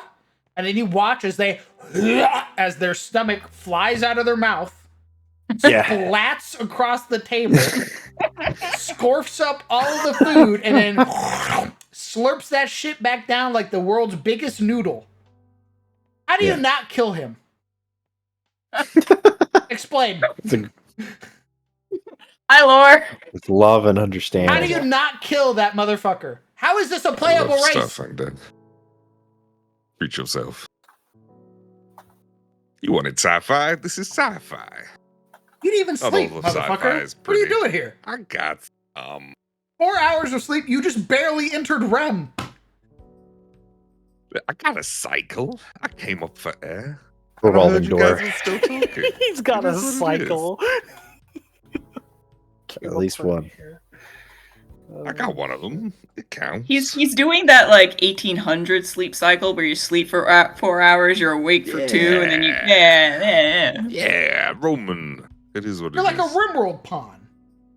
I can do magic. I've set you Yeah, for the 4 ones that- hours of sleep, 2 hours of recreation, fucking 22 or fucking 18 hours of manual labor out in the quarry. No, it is what it is. I, came up from REM. Can still hear people blasting thoughts through my phone. I'm like, oh, they're still streaming. I gotta What's get going up. on? I hear people I talking gotta about tell them about my ancestries. favorite ancestry, the contemplative, bro. Dude.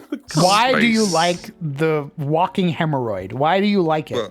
Well, it was the lore that got me, to be honest, because the contemplative are like. Do you know what? I'm really worried that they come off a little bit Nomi. A little bit space Nomi. Oh no. Go ahead and read, if you can, the naming conventions that contemplatives use, and it should explain everything you need to know about these guys. Opening my PD. Stand by. Treat yourself. Treat yourself. Specifically, not the sample names, but the paragraph before, if I remember it right.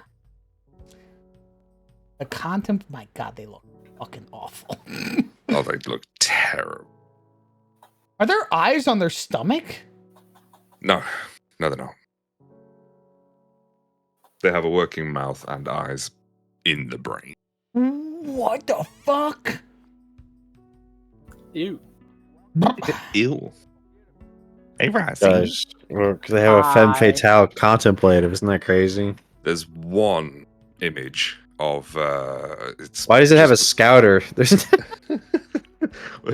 dude, the oversized stuff that they have like glued to them. They have no strength, by the way. Zero ability to carry any. There's one image of a cake top one on the ancestry chapter there. amazing. And it sort of offsets the balance, if you know what I'm saying. No, I don't. God, I hate them. Yeah. Let me see if I can find it. Oh, dude, you can play a dragon kid. Yeah, this is Yeah. the book that has that's the dragon. redeeming. Yeah. Oh, Sizzle, you can play fucking. I'm waiting for the cursed knowledge, though. I'm waiting for something very cursed. They're fiercely loyal, are deeply empathic beings capable of forming a nearly unbreakable spiritual bond with other creatures, which manifests in telepathic communications and tactical synergy. They're super homies. Why are they caked up? I hate that. It's just that one. I think. It's just that one. Why did Damn. they give them a fucking shelf, dog? Why? What's Also, what is why- this hat? Why did they have a dump comically truck? large She's hat? she's a photographer. Hell She's yeah. at a modeling agency, right? Killing the brains. So check this out. A contemplative's adult name is a deeply personal choice that reflects their values, fascinations, and expertise. Most often, contemplative names are citations pointing to groundbreaking art, scientific treatises, and similar works. Recognizing the reference can test a stranger's worth Those who recognize and comment on the name's origins convey that they have enough intellectual breadth worthy of the contemplative's attention. For the sake of efficiency, most contemplatives suffer nicknames for friends and colleagues. Ascari's third concerto. Bones land in a spiral 16-3. Olav's last koan. Drift's gravitational. Yeah, kill these guys. See, they brought the gnomes back and they gave them fucking Even sillier hemorrhoid heads. brains. Yeah, for a short adventure, I think these guys are incredibly fun. A very, very short adventure. I don't think I could do them for like a multi-year campaign.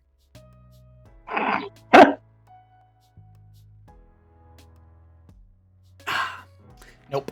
He doesn't want. I any of love that. it. If the contemplative are going to be anything, they are going to be the Sanshiyum from Halo. That's what they're going to look No like. idea what that is. Honestly, I'm all. They're going to look like the prophets. You ever see like a Remember person this Coward's like, Way. whose skin is just actual ballsack skin? That's what they are. Yeah. What was it? Truth, mercy, and what was it? Regret. There's also We regret coming to Earth. there's also candor, disdain, restraint, supposition, and ideology. Oh, I didn't know that. Well, I knew there were more, but there used to be a warrior race, though, no? It used to. They can still, like, when they stand up straight, they're still, like, 9 feet tall, no? Yeah, they're big. They're big boys. You know, assuming they aren't fucking like hunched, gamer neck hunched over in their fucking floaty chair. Now, okay, to be fair, they do have their own version of a Spartan. And they're kind of sick nasty. They're kind of cool.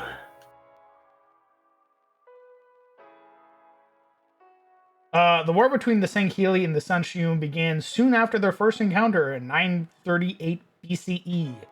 Sangheili believed that Forerunner technology should not be touched or used for personal gain, while most of the Sanshiyum believed otherwise and disabled Forerunner relics to produce their own versions.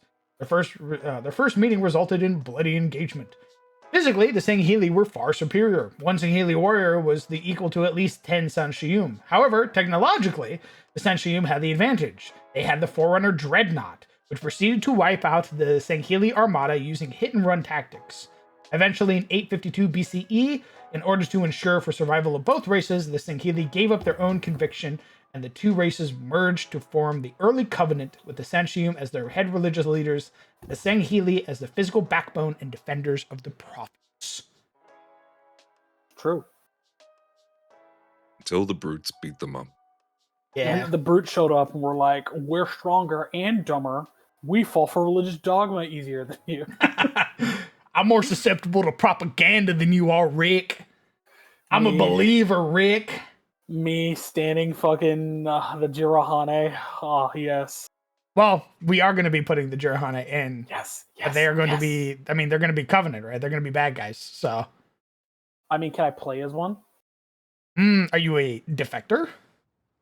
Maybe I want to be like the Atriox of fucking their Covenant, bro. Maybe I just want to fucking like get some revenge, dude. Interesting. Mayhaps. I just like Atriox so much. It'd be so cool. I want to be him. I want to grow up to be like him, scrapping UNSC ships and then killing research fucking facilities on ring worlds. He's so base for that.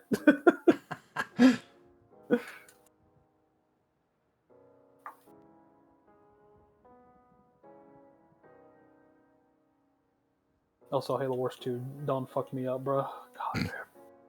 Dude, the brutes are so fucking cool in Halo Wars 2. They're so fucking awesome, dude. They have... Yeah. Oh my god, dude.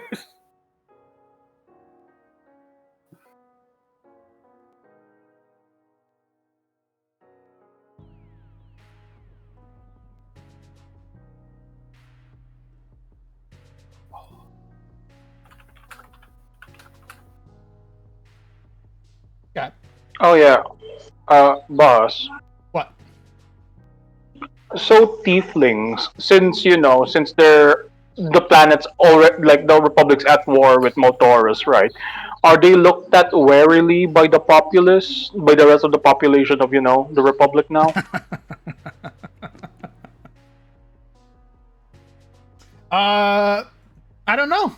That was something I was trying to tackle in Fantasy Aegis. So, if people treated tieflings differently. Well, there's a difference now, right? In fantasy, these are just, they just look odd. But to be fair, the Maltors are quote unquote in a tenuous alliance with, the planet People still. don't know that. Fair enough, fair enough. But okay, so I guess I will ask this: if a Maltoris ship appears, right, and there's an abyss thing opening, there's like demons appearing. The demons appearing near like the population. Would they call the population, or would they just target the demon? Depends who's leading the charge. What do you mean by depends? By who's leading the charge? Whoever's leading the charge. There might be some who are like, all right, wipe everything in this system. Or wipe everything in this sector.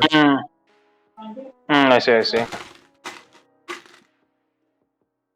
Just like a Sangheili. I mean, the Sangheili would be part of Maltoris, so yeah. Would are you still keeping the Predator, the Yacha styling for some of the Sangheili, or is the no? I remember Hale mentioning how there's a hunter case, and then there's like the the warrior systems. Yes. I think maybe, yeah.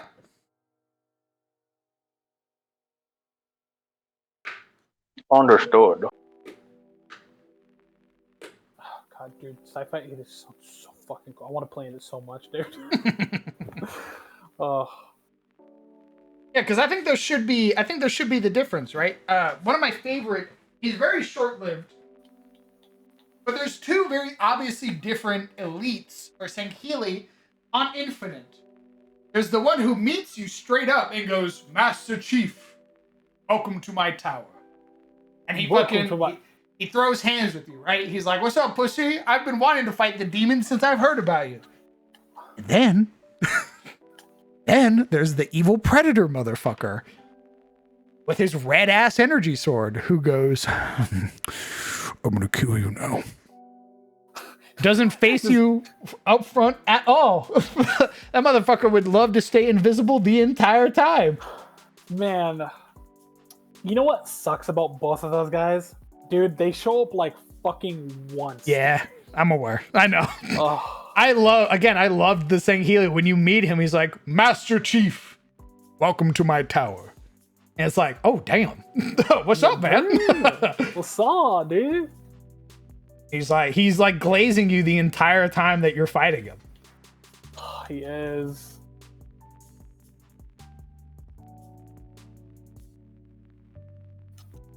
And then you get Atriox's fucking Giga Assassin. Yeah. Who does not give a shit that you're the demon. He's gonna kill you.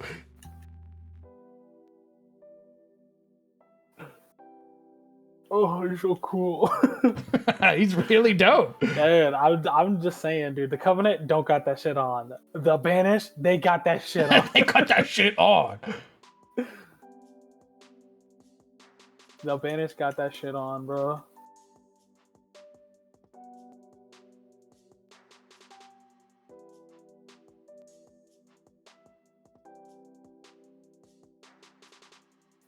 Part of me almost wishes that Halo MMO idea that they had forever ago was real. Oh. I don't know if I could be a streamer if like a MMO like that was out. You'd be streaming the MMO. I'd just be playing that nonstop. Boop, boop, boop, boop.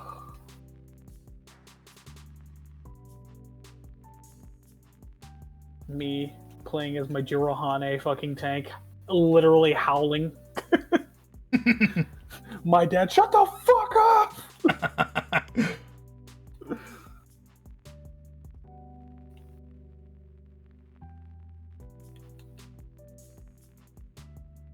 Yeah, if you were well, Oh, here's the question, Rossi. Are you going to be a Jirahane? Are you going to be a brute? Or are you going to be a clone? one or the other. What's it going to be? Neither. I'm a hunter. I am a collection of worms. I am my own hear me out, democracy. man. I grab you, I caress your cheek, I twist my finger into your mustache. What if I was both?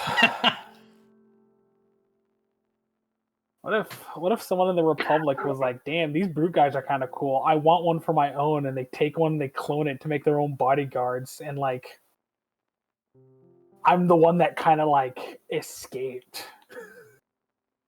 Or like got out or some shit like that. Or like, oh, they thought he died in like a battle or some shit, but then he just like and like now he doesn't know what the fuck to do with himself. Oh, speaking of the banished, maybe. I'm not sure. What's up? Did you guys play Halo Infinite? Like Infinity, the Mother, we were literally just fucking talking about so. No. I mean the later stages of the multiplayer story. No, I didn't keep track of the multiplayer Because story. Yeah, there because are there are sided with banished. the banished. Yeah. So, is that a thing? Are there like Republic people that saw Helia and like, you know what?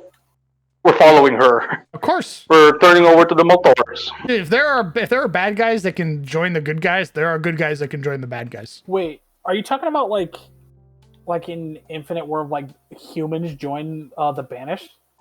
So in one of the Yes. multiplayer stories, as they refuse to give us campaign DLCs, there's a group of Spartans that defected from the UNSC and joined the banished. Yeah. So and they here's the rock thing. like banished gear. So here's the thing. Yeah, that's already been a thing. They've established that in like books previously that like the banished work with humans. Yeah, they'll just work with humans that they like. You got to remember that for a long while, the Sangheili were suing for peace with the prophets to try and get the humans to join the Covenant. Mm-hmm. Oh yeah. Yeah. They dig us, dog. They love us. No, what I was getting at is the banished aren't the Covenant, right? The banished hate the Covenant as well. So is there like a split faction of the Maltores, wherein they're like, you know what, we're gonna set off our own, and that becomes. I don't know, man. Maybe. I think the Covenant needs to exist for a bit before we start making sub-factions of the Covenant. A great schism. Yes, the Great Schism. That's yes. It's what do you call it? It's Remkill who's like, you know what? The father of the fleet. They made a bad deal with the All-Father. Look what happened. Half of our troops gone now. I can't follow a leader that's not thinking ahead. That's fair. Yes, our profits went low, sir. I can't follow you anymore. They don't care about us. 30 times sent into battle, 30 times I alone returned. You might be able to use the Vesk as the brutes, you know. I'm going through their feats now, and I think you could get away with it. They're the reptilian sort of lizard folk in space. But that's sad. You might be able to get away with it. There's one or two things where it's like, maybe you ignore that, like a tail here, or you know. I mean, it's as simple as me going, "Oh, you want to play this?" and I slap the picture in front of you, and I go, "This is what they look like." That's right. And they go, "What do you mean?" I go, "Yeah, you're a brute. You're a Jirahane." Now, to be fair, when I want to play a brute in DMC, I do want to kind of be a big hairy ape man. Yeah, I'm just saying that you could use. I do want to be a big hairy ape man. I mean, these guys have like ancestry feats like bathed in blood, fearless, menacing snarl, command tactics, tear wound, eager combatant, open. Oh yeah, it did. I race over the name. and I write in my new one. And then anything that references scales, I erase that and I put fur. That's right. That's right. Boom. You know what I am excited for? I look at the DM. What? I hold them close. I can't wait to do future Aegis Sectilior. We're gonna make so many gorgeous ideas together. The Sectili, huh? Did the Sectili survive? I need Snapjaw to get another chance in space, man. Did the Sectili? Yes, sir, man. What do you want? You want to be a Didn't clone? make it out of the pits. Do you want to be? What do you want to be? You can't be everything. I want to be a lot of things, man. I want to be a lot of things. Are you sure? What do you want to be the most? Okay. That's a great question. I want to be like a Blade Runner clone on the run. I want to be a Jirahane. I want to be Space Snapjaw. I want to be a lot of things, dude. What do you want? I don't know. I'm paralyzed with choice. That's a shame.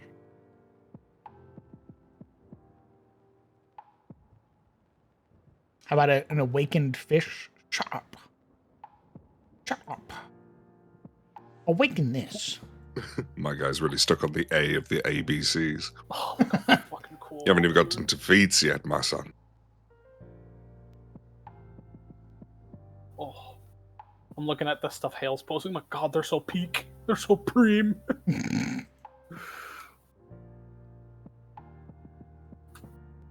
Dude, like the Covenant brutes compared to the fucking Banished brutes. Dude, the Covenant brutes are fucking jobbers compared to these fucking guys, bro.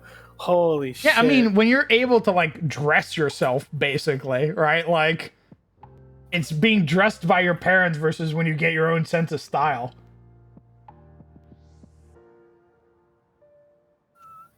Oh. It's like, hey man, you can dress however you want. You just need to have a little bit of red in there. And they go, fucking bet. A little bit of red. Yeah, a little bit of red. Just put some red on your helmet or something. He's like, say less. Notice how the rest of his gear is black except for his helmet. That motherfucker knew it was up.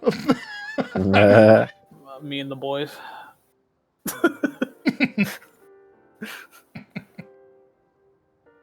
Me and the boys when DM says, Rozzy, get on Fortnite.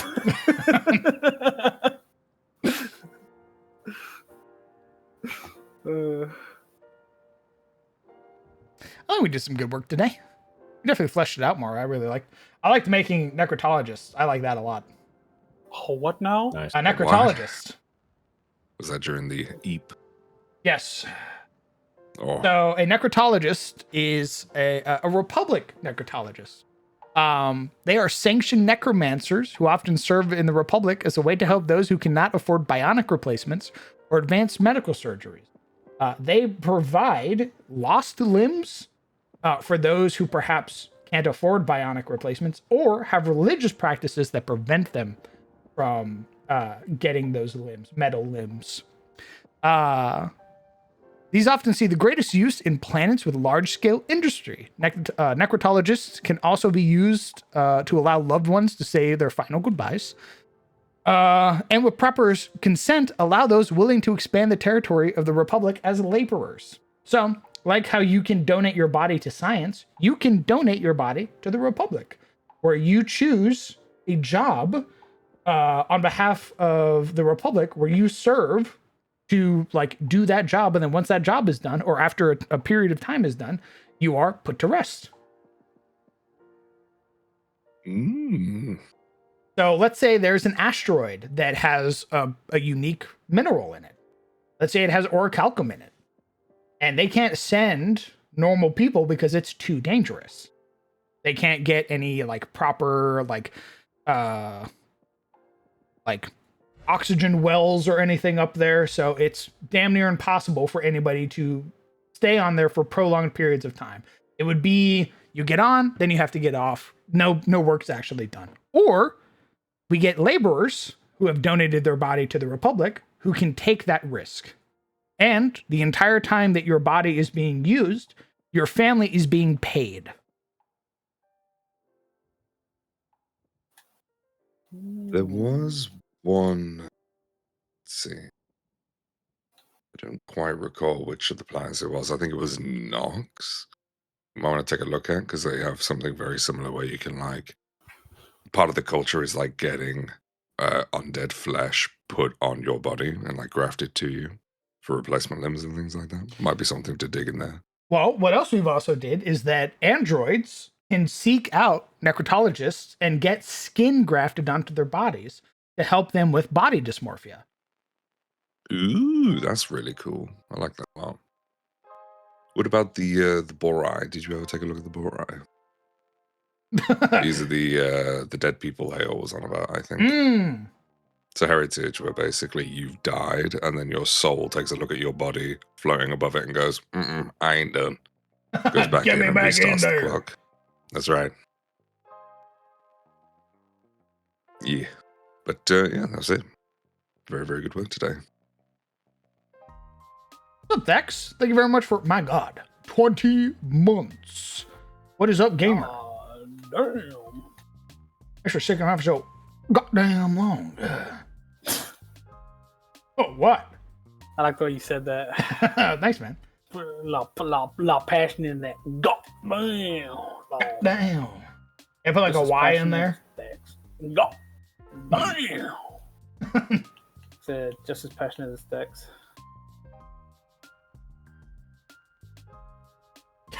God damn. God damn. I am a banished Spartan necrolord cloned android with the soul of a Sangheili. And I go, that's crazy, man. That's crazy. Your lungs collapse. You're dying. You're dying. And right before he dies, he says, "Oh, Father, please forgive me for all my sins." And then he goes to heaven. The person killing you. Fuck! Fuck! He's absolved! Fuck!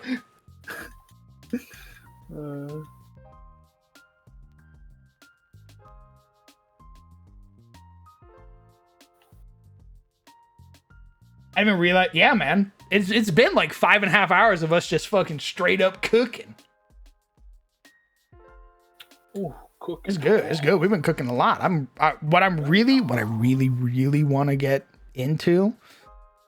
I really want to get into map making. I want to make the prison ship. I want to make the galaxy map. I want to cook. I want to cook. You want to cook? I want to make a galaxy. I don't know if I can make a galaxy map like this. This shit right here, son. This shit right here. This is complex. This is advanced. This is some. I look at this. That's And so this funny. is evil. This is evil What is magic. that? What I'm looking at. This is the galaxy map. What the It is in Yeah. 3 dimensions. What the what shit? the hell? It's terrifying. Just Man, that's do it so one funny. sector at a time. You ain't got to do that. That's extra. Chaos and Calador in shambles. Shut up. That's true. I'm sorry. Do you want games or not? I do. Where's Chaos and Kalador? Do you want games or not? Yeah, I do, motherfucker. Do Then you? Wait. All right. While I cook. Sizzle, look, you don't know pain as much This as dude I do, ain't even alright? cooking the right meal. You don't know I'm what it's cooking like. a meal you're going to enjoy. You What happened to have the other been meal? instigating this as well, so I don't want to hear anything about it. How have I been instigating? Just because I asked you to watch Andor? No, I mean yes, but that's a separate reason. That's okay. Your No, crimes I for mean- that will be handled differently. You know do what? Alright. have several months before the books come out there. Listen, man, I'm just going off what the inspiration is right now, okay? That's fair. It's a fleeting thing. I have to catch it Leave when I him can alone. see it. Gotta Leave grab him it while you alone, got it. alright? Let him cook. Let him cook. I just Thank don't want a you, baby. situation where Thank you you, make baby. them and then 3 I months got later your you're back, like, oh, sweetheart. I'm just going off. Listen, there is no guarantee that next week this is still a thing that I want to work on. I just want They to, hate you you know, because they ain't you. I just want to, you know, broaden my horizon. gotta get it while the getting's good. That's right. That's right. I don't know about you. We could absolutely run a Starfinder game right now. Yeah, Yo, I can do that. Bet. I have the playtest rules. I can just give you guns and then run it the rest of the way. Nope. That's the end game. Is gun. Either you want guns I or mean, you don't. it's What is fine. it? Huh? Either you want guns or you don't. What is it? Bro, when have I cared about guns?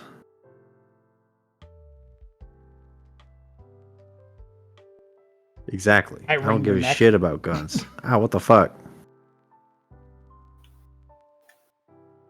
I added them to Shademore and then was completely fine if they no longer existed in Shademore. What's up, man? You want to play? What's up? I'm What's working, up? man. I'm working, man. I'm What's working, up? man. I'm working. You're working. You're working. You're working. So am I. I'm working every day. That's great, man. Yeah, I thought we were just saying stuff, you know. So I figured I might as well too. But also, boss man. How about this? Right now. Aaron and Sizzle. You tell me right now. Do I keep working on this or do I stop? What gets us a game faster? I don't know.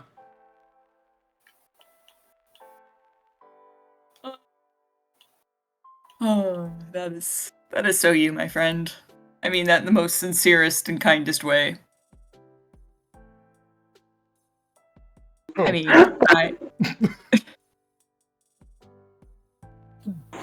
listen, I understand when like the inspiration, hits you to strike while the iron is hot.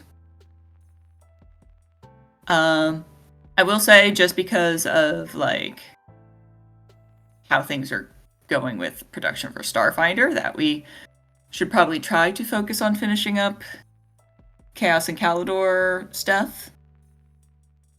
And then see where we are by the time the GM core pops out.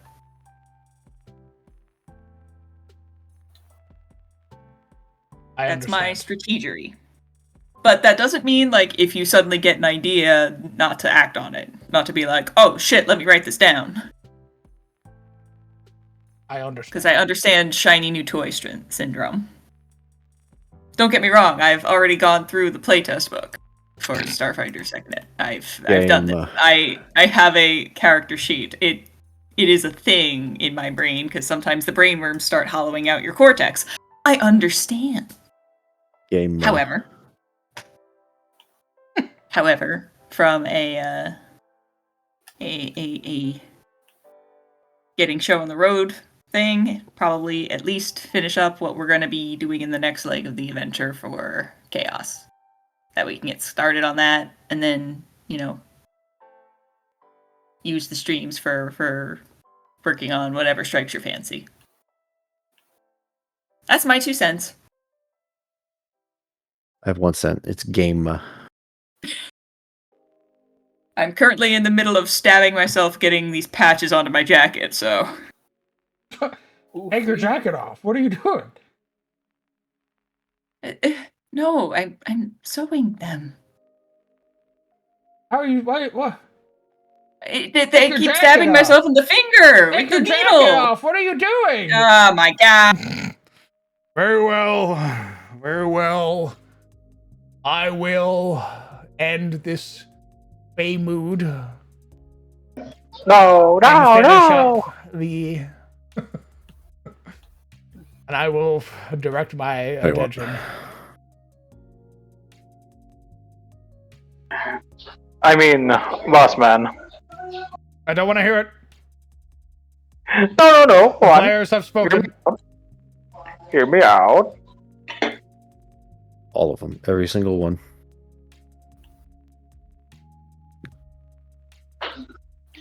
Just a thought, right? So are the maps done or not? Is the map preparations are done or not? No. Have you considered commissioning one of the great map makers in this community for a map for Chaos and Calidor, or this sci-fi map, or whatever? I grab your fucking face. What did you just fucking say to me? What did you just fucking say? Commission Whoa. somebody to make a what? A map? Fucking. Do my hands not work? Do my eyes not work? No, it's so that you can work on this. Oh, what? You don't like my maps You anymore, haven't grown old. Legion? You are old. I disintegrate, Sizzle. Say it, Legion. What? You don't like my maps anymore? What? Not a fan?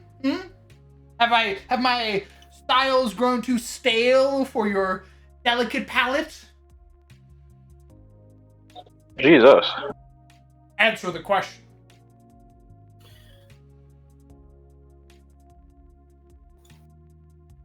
I'll take your silence as the answer then.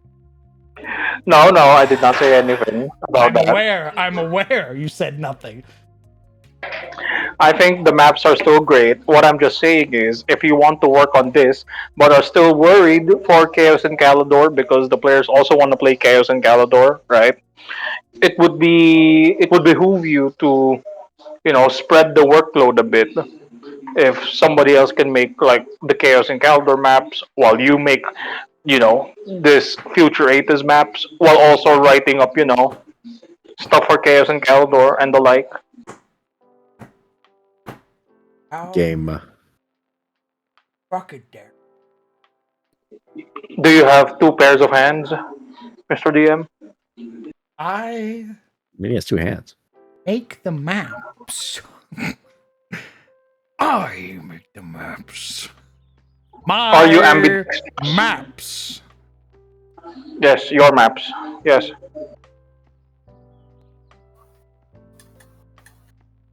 I'm not using somebody else's map. It's not mine at that point. That's their map. Even with your guidance? It's not Guidance. my map. That's their map. They DM made is it like- with their hands. DM is like, I am not outsourcing this. I am my scars. As I explode a god. Oh my. I mean, you're not outsourcing it to a rando. It's people who like to watch the game as well, who are part of the community.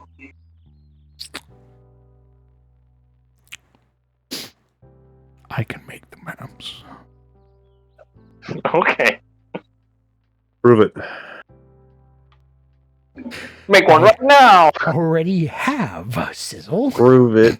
Then where is my game? Your game Where is the is game? being cooked. You will sit at the table. Why am I not eating You it? will sit at the table and you will wait. Why am I starving? You have gone. If the meal You have gone is for ready. longer with no fucking games. You have gone for longer with no fucking games. And I'm tired of it. Sizzle, I need to step in. Sit down, Sizzle. You don't I'm not know sitting true down. pain, alright? You don't know what it's like to not be in a Crown DN game for years. You don't Then why are you on his side? You lack hatred, little brother. Then why are you on his side? Because You are I'm- also starving. Because I'm humble. Good things No, you're come not. to those who wait. You're really not. Little brother. Man, You lack that's hatred. You lack patience. You lack discipline. Oh, Razi, your Catholic Filipino-ness is showing.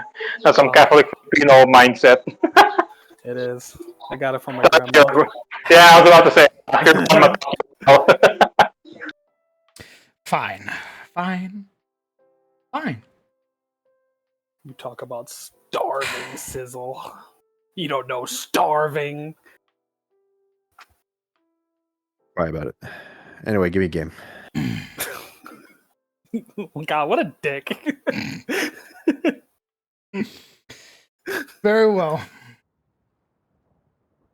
This upcoming week, I shall full steam ahead and attempt to get you a game. Thanks, man.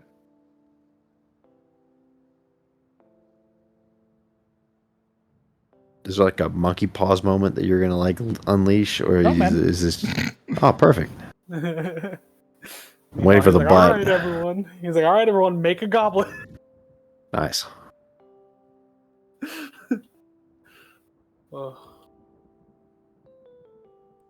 Yes, boss man says Eridan dies inexplicably. And I was like, Nice. But anyways, Leshy time. I have just the plan. I have just the Leshy to talk about.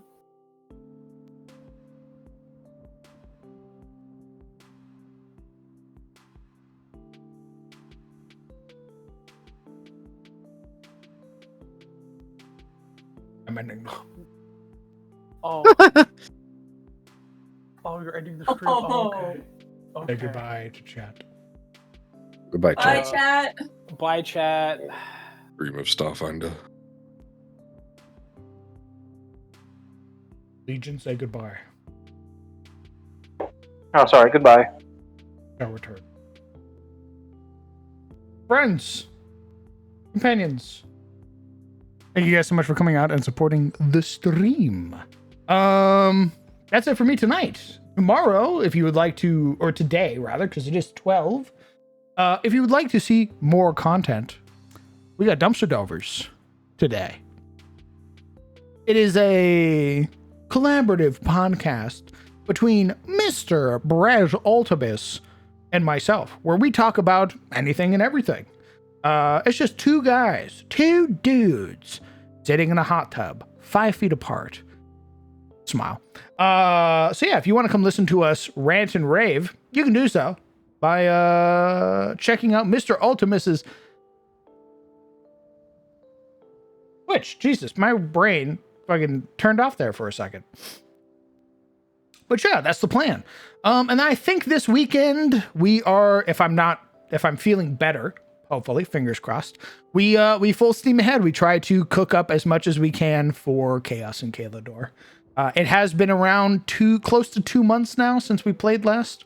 And obviously, some players wanting the games, and I imagine that there are some people out there who want to watch the games as well. So I will put the Republic on hold, and we will we'll cook up some more Chaos and Calador stuff and go from there. So that is the plan. We're gonna get you that phone. Oh, Rablet, I already got a phone, brother. The only issue is that I put in for a request from Google Fi, and I never got my Google Fi card. So I have to put in like another request for it. It's kind of obnoxious, but you know. That's basically the only thing. Like I already have a phone. I just need the card, like the SS or the SIM or whatever. They just never sent it to me. So yeah, that's it. But that's it for me tonight. I hope you all have a lovely night. I hope you take care of yourselves. Hug your loved ones. Tell them that you love them. And if you haven't called them in a while, call them. I'm sure they'd love to hear from you. I will see you all later. Goodbye, chat.